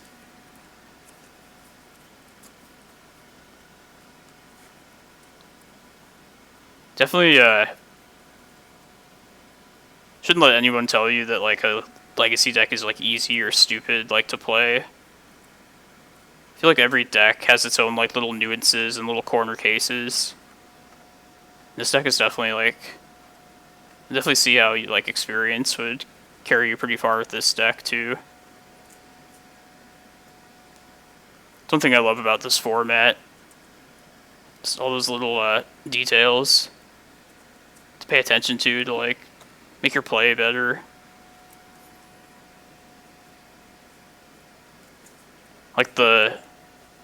Like when I decided to activate Baubles, for example.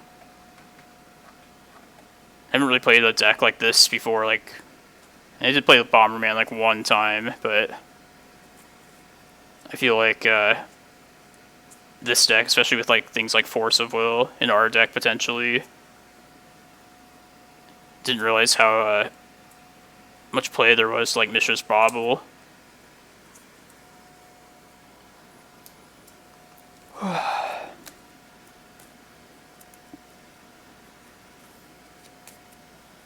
This deck is fun though. It's has a lot of those like come back from like what you think like you just couldn't come back in a game, then you just like pull the rabbit out of the hat and steal a game.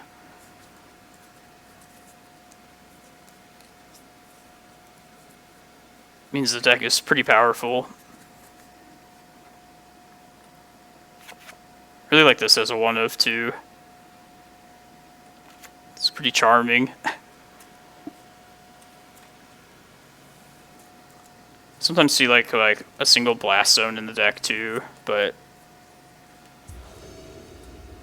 playing that would cut down on your blue sources then.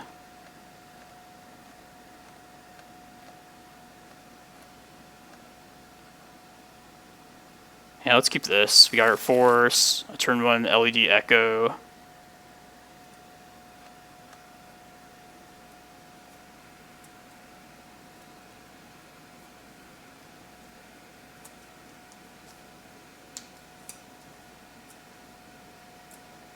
Might be looking for like a Chalice on 0.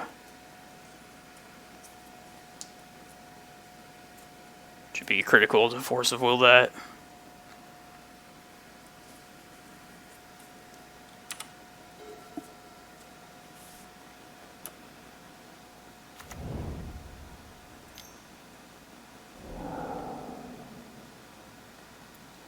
Yeah, let's counter this.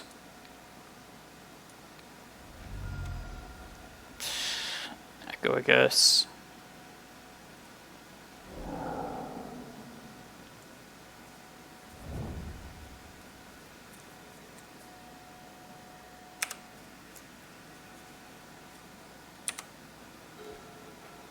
I don't know, maybe this is like not the type of deck you want to go for a quick Echo against.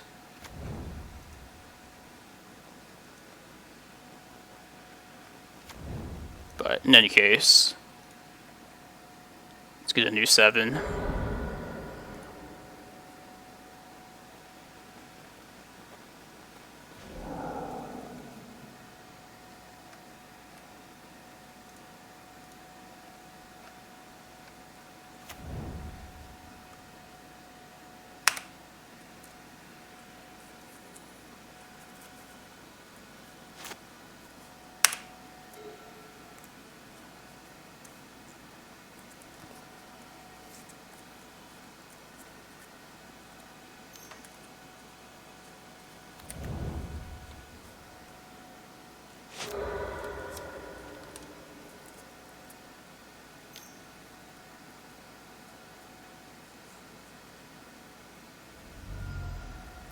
That's fine. Love like a Lotus Petal here for a draw. I guess Lotus Petal's not great now at this point, but...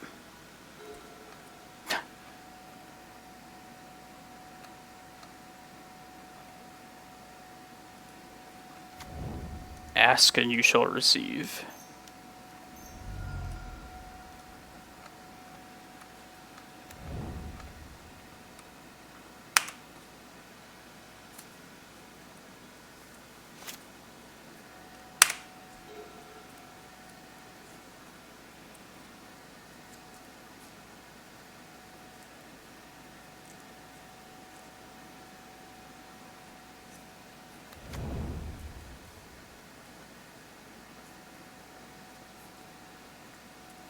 They don't like Karn here. This looks like Karn.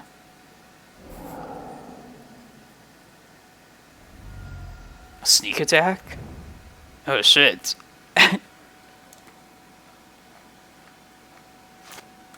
They had me fooled, that's for sure. Alright, what can I do about this? Just hope they don't have a red mana.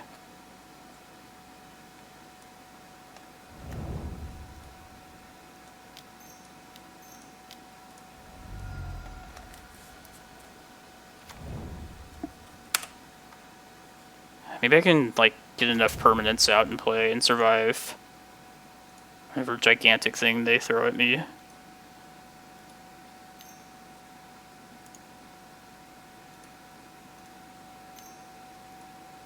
Or just pray they don't have the red source that they need.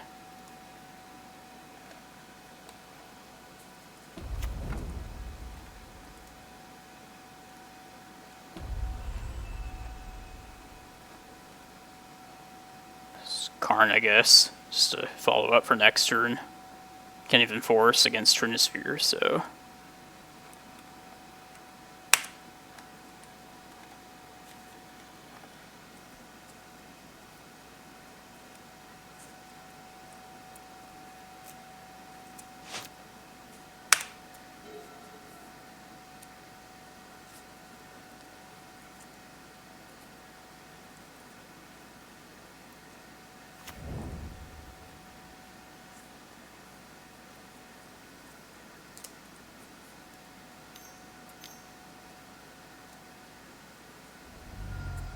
There's the red source.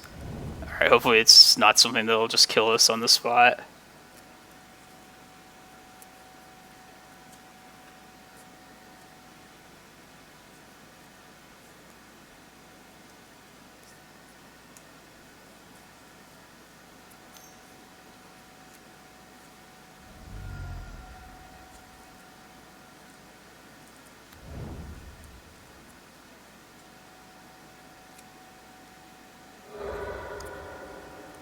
God, if it's World's fine. I was just about to say, God, we have to jump now. So we don't die. Jesus.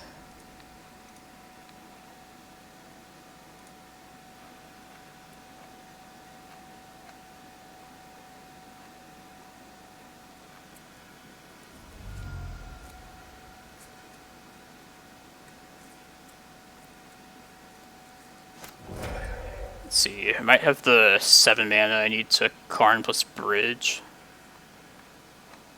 I think Bridge is my best bet now.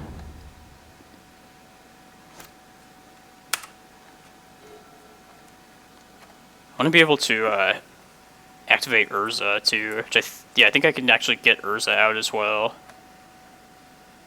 Yeah, I'll play City 1, 2, 3, 4, 5, 6. I might be one short here. Let's see.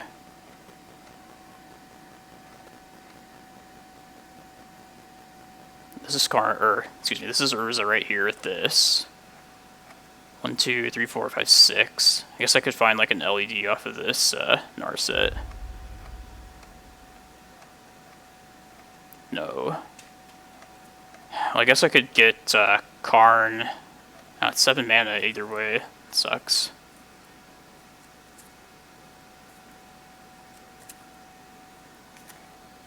Thinking Karn plus what's just its face? Sorcerer's Spyglass.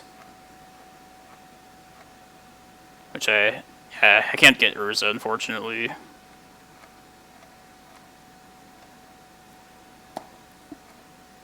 I don't know, I guess Force with this.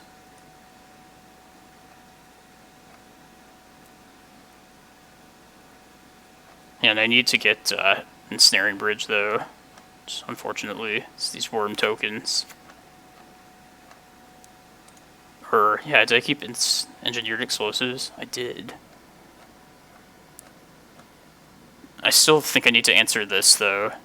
I mean, Ensnaring Bridge will be the most, the best all-around answer to everything they're doing. God, these Ancient Tombs, too. It's hurting pretty bad.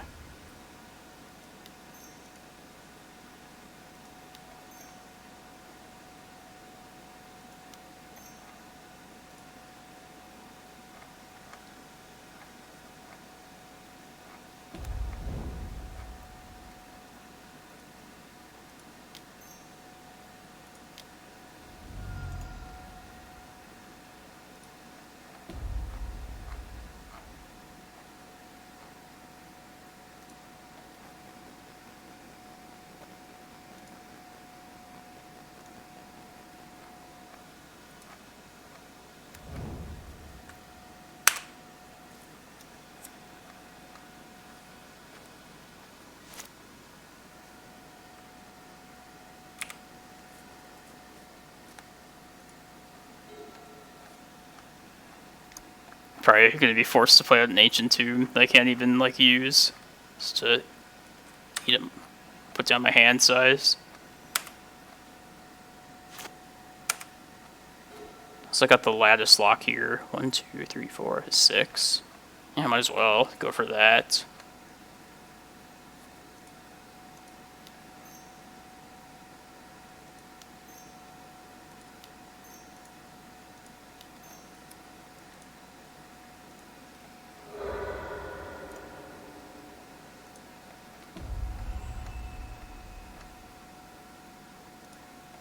I guess they could potentially float like a Braid or something.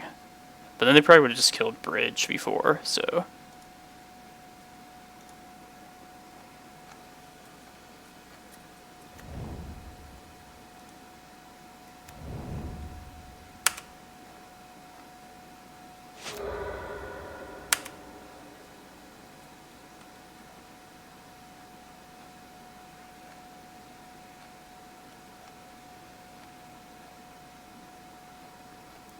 Guess we just need like one more mana.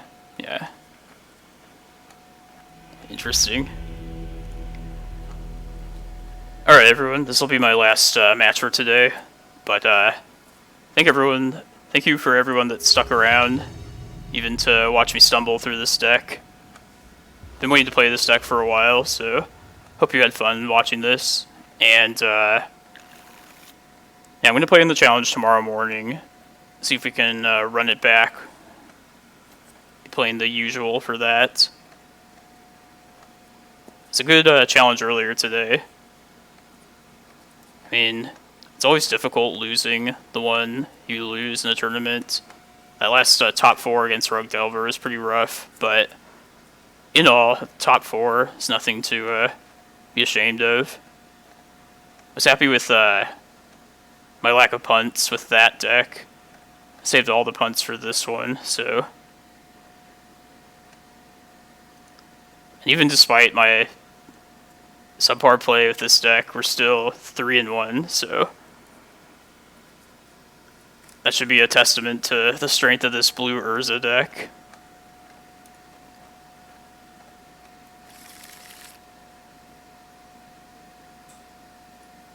I'll tip it back.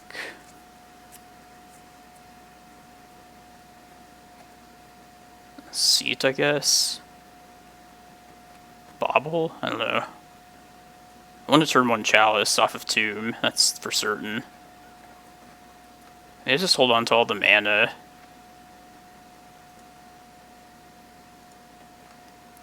I feel like Bobble is my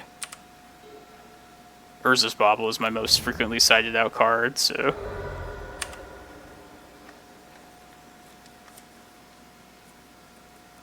I don't know, that might have been too many lands to keep, too. Trop Exploration.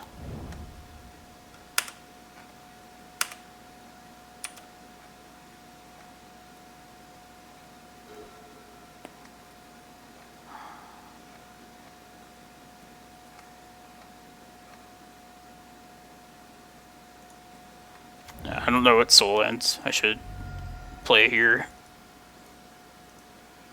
I don't know if you want to like throw out City and hope that gets wastelanded.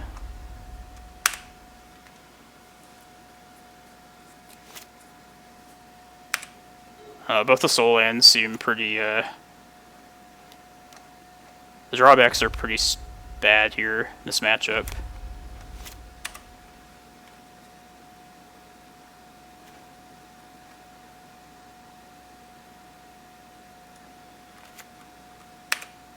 It's a very fast Oko deck.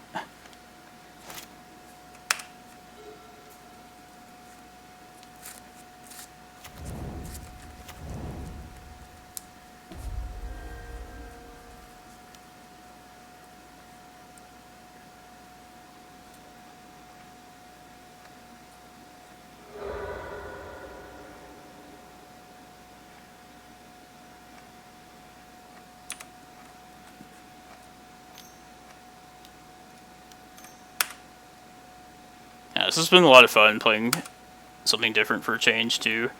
Hope you all had fun watching this.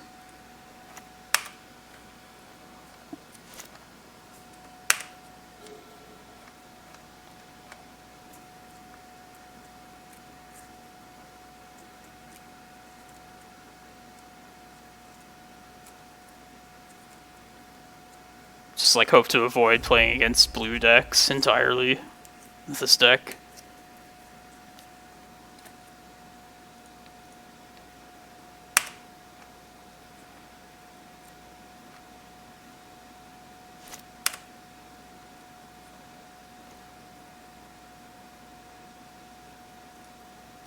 Probably just going to get Dark Depths here.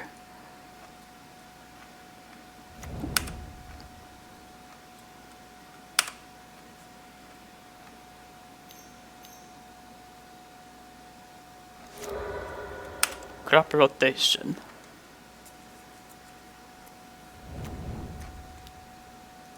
Okay. Just see the last card out of your deck. Nurturing Peatland.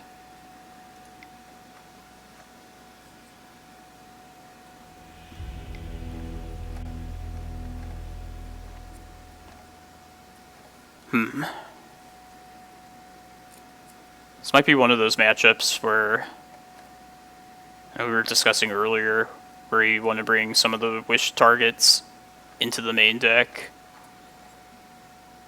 Just in theory, I don't know if I like doing that though. Like if I do get into a spot where I get Karn out, if like say I want like a Sorcerous Spyglass at that point, and I don't like being unable to get that in that spot. Plus, you're just like diluting the rest of your deck too, putting a lot of these things in. But I might be wrong about that. I guess if I had like an extra copy of like say a Tormod's Crypt, I would bring in additional copies and keep like at least one of them to wish for.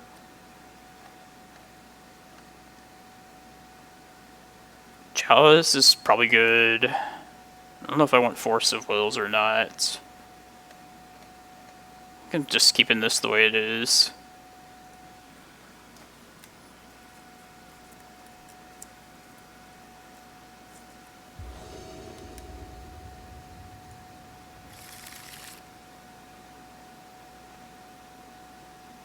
And this is a turn 1 Emery, also Echo. Of course we'll keep that.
want to see Karn here probably more than anything.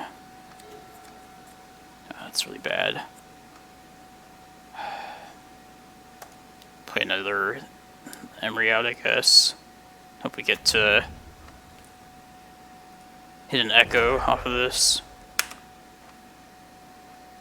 No.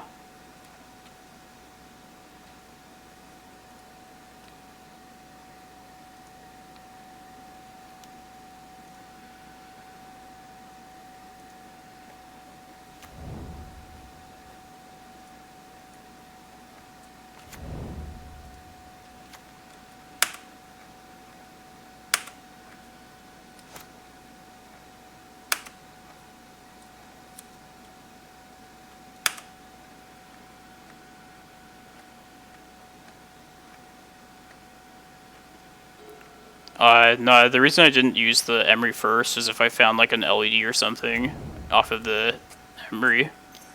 That's what my thought was, at least.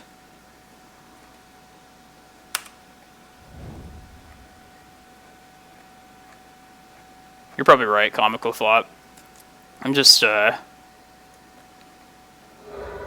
I don't really know what I'm supposed to do against, like, lands.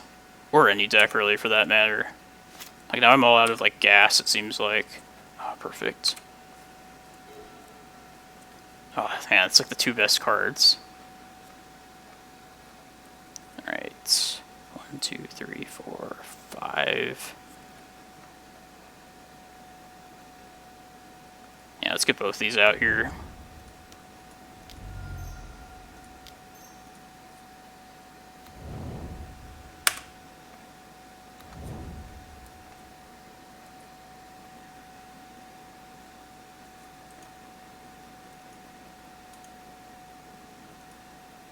Definitely get our Karn out here right now.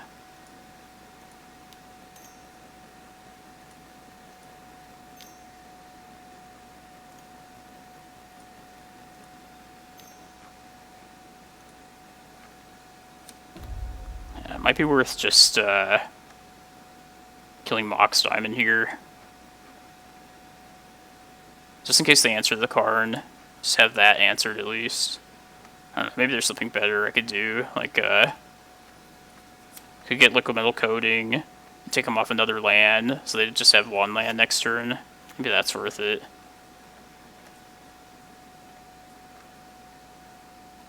I would get the extra mana via whatever artifact I go get with this Emery. I could also get Tormod's Crypt and just, not have to worry about the loam. But I think I'd be better off just taking away another mana. Yeah, alright, let's see if this works.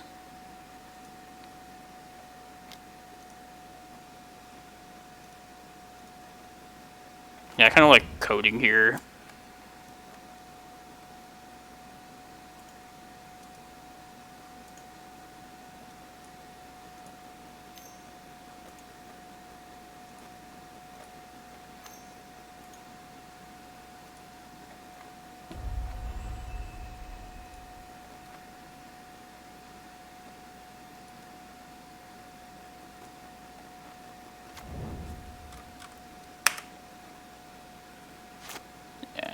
Get their Trop and upkeep. Maybe it's better to hit stage, that way if they have like crop rotation. Let's take them off green. What am I thinking?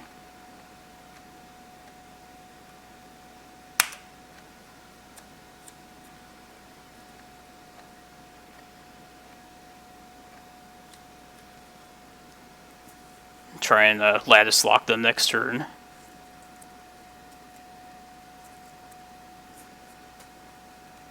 Lattice lock.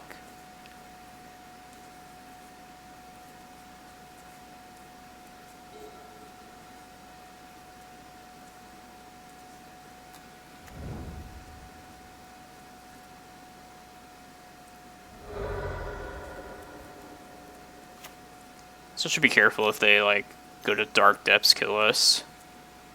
I could play around that by tapping one of their lands before I make them move, before I cast anything.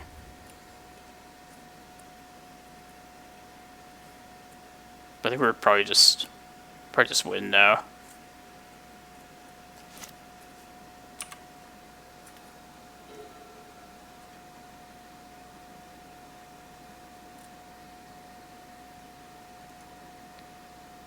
Alright, I don't know if there's any reason to hold up on this Emery or not. Actually, hold on. I think I want to tap this and just take away any funky business. Maybe that's unnecessary, but...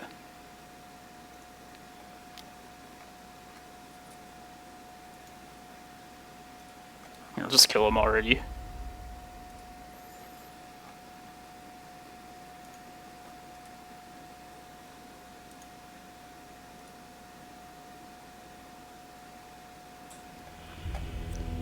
The old Mono concede lag. Figure that as a concession. I wonder if I want forces at all here. Like on the draw, maybe.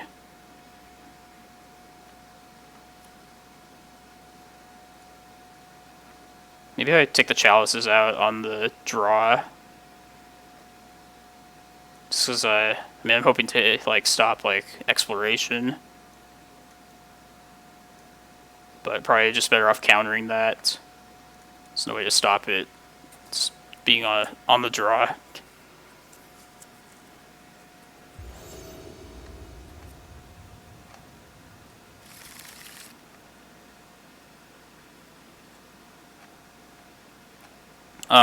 I want to stop like that Valakut exploration card if they get that out.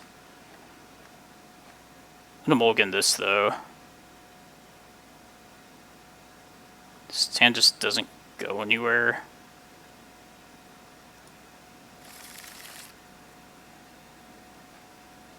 This is probably worth, yeah, let's keep this. Let's work our way towards this Karn. Could just do a turn 1 Karn and also have force backup, kind of like that. Put the seat back. The seat. Yeah, let's do that.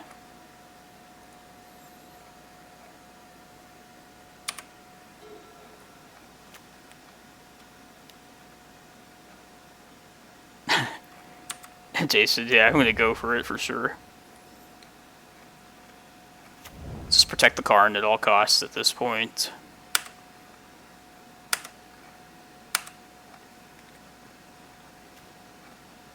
Ooh. That doesn't give me any extra mana though. I just like Karn here.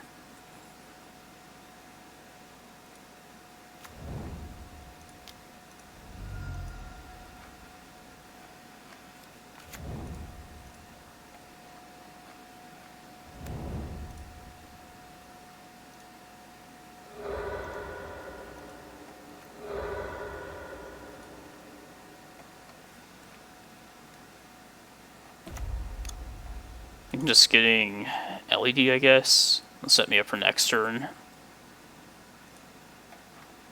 See, they wasteland this. If they do that and they loam, I can get Crypt. Yeah, I like LED here.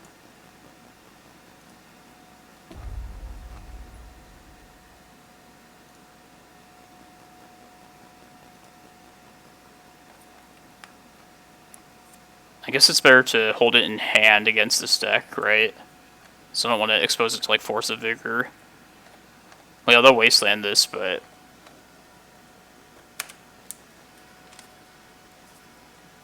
kind of banking on this Force of Will to stop some key card. Oh, they might also play like a Sphere of Resistance and punish us for this.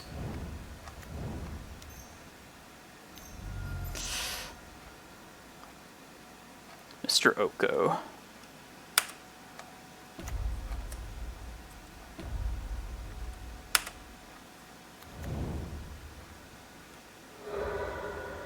Yep. It's pretty rough. Almost need the Spyglass now.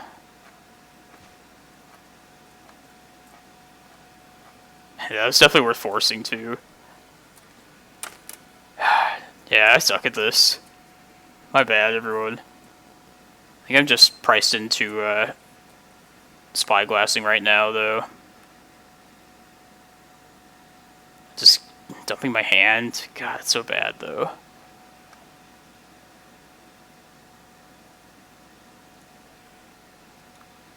Yeah, I definitely punted that there. Yeah, there's no reason to not force that, considering I'm doing this now, for sure.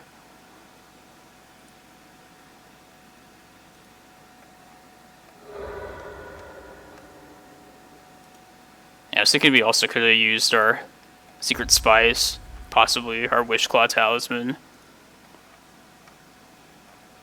I don't know what we would have got there, so...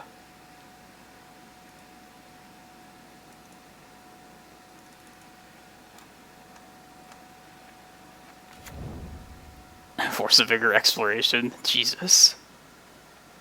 Yeah, we're screwed. Yeah, it's been a long stream, Lynn Chalice. I was wide awake earlier, starting that challenge earlier. I've been planning on some long streams too, tomorrow as well. So, I hope everyone enjoyed that got a chance to watch this today. Came so close to winning that challenge, so looking to try and run it back tomorrow. Definitely taking advantage of my access to any deck I want via this Eternal Weekend thing right now. So even if I played this poorly, hope you still had fun. I enjoyed playing it still. Definitely interested in possibly playing it some more, trying to get better at it. Because, yeah, the power of this just carried me this first couple of rounds.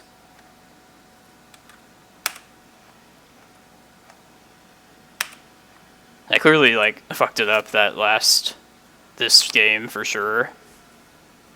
Several times, I'm sure, during the stream.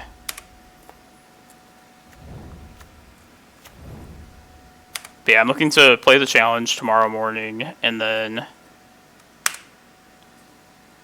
Yeah, I'll definitely play in the Eternal Weekend thing. Not sure if I'm going to stream that, though.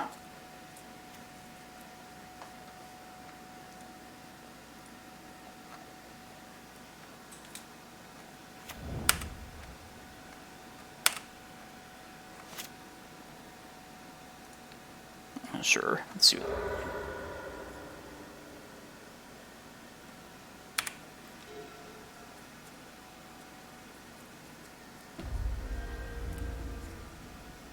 Yeah, this deck is something else, though.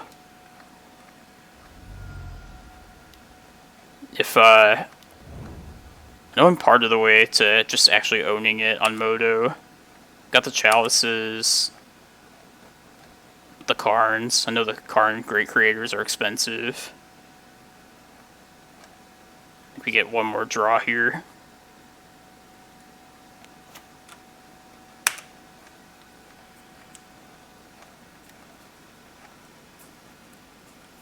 But yeah, definitely tune in tomorrow. Be up for the challenge, and then definitely a league or so then, too.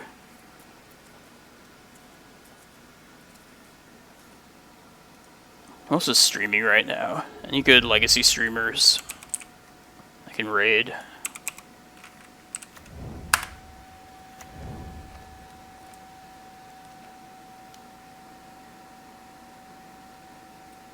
Achilles is playing Vintage, but I think that's fine.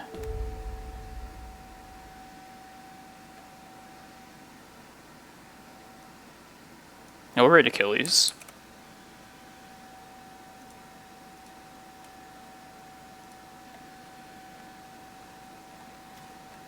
Oh, I was hoping for Echo there.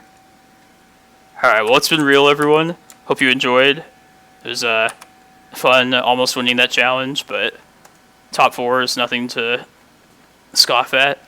So yeah, see you tomorrow. Hope you join me for the challenge tomorrow morning.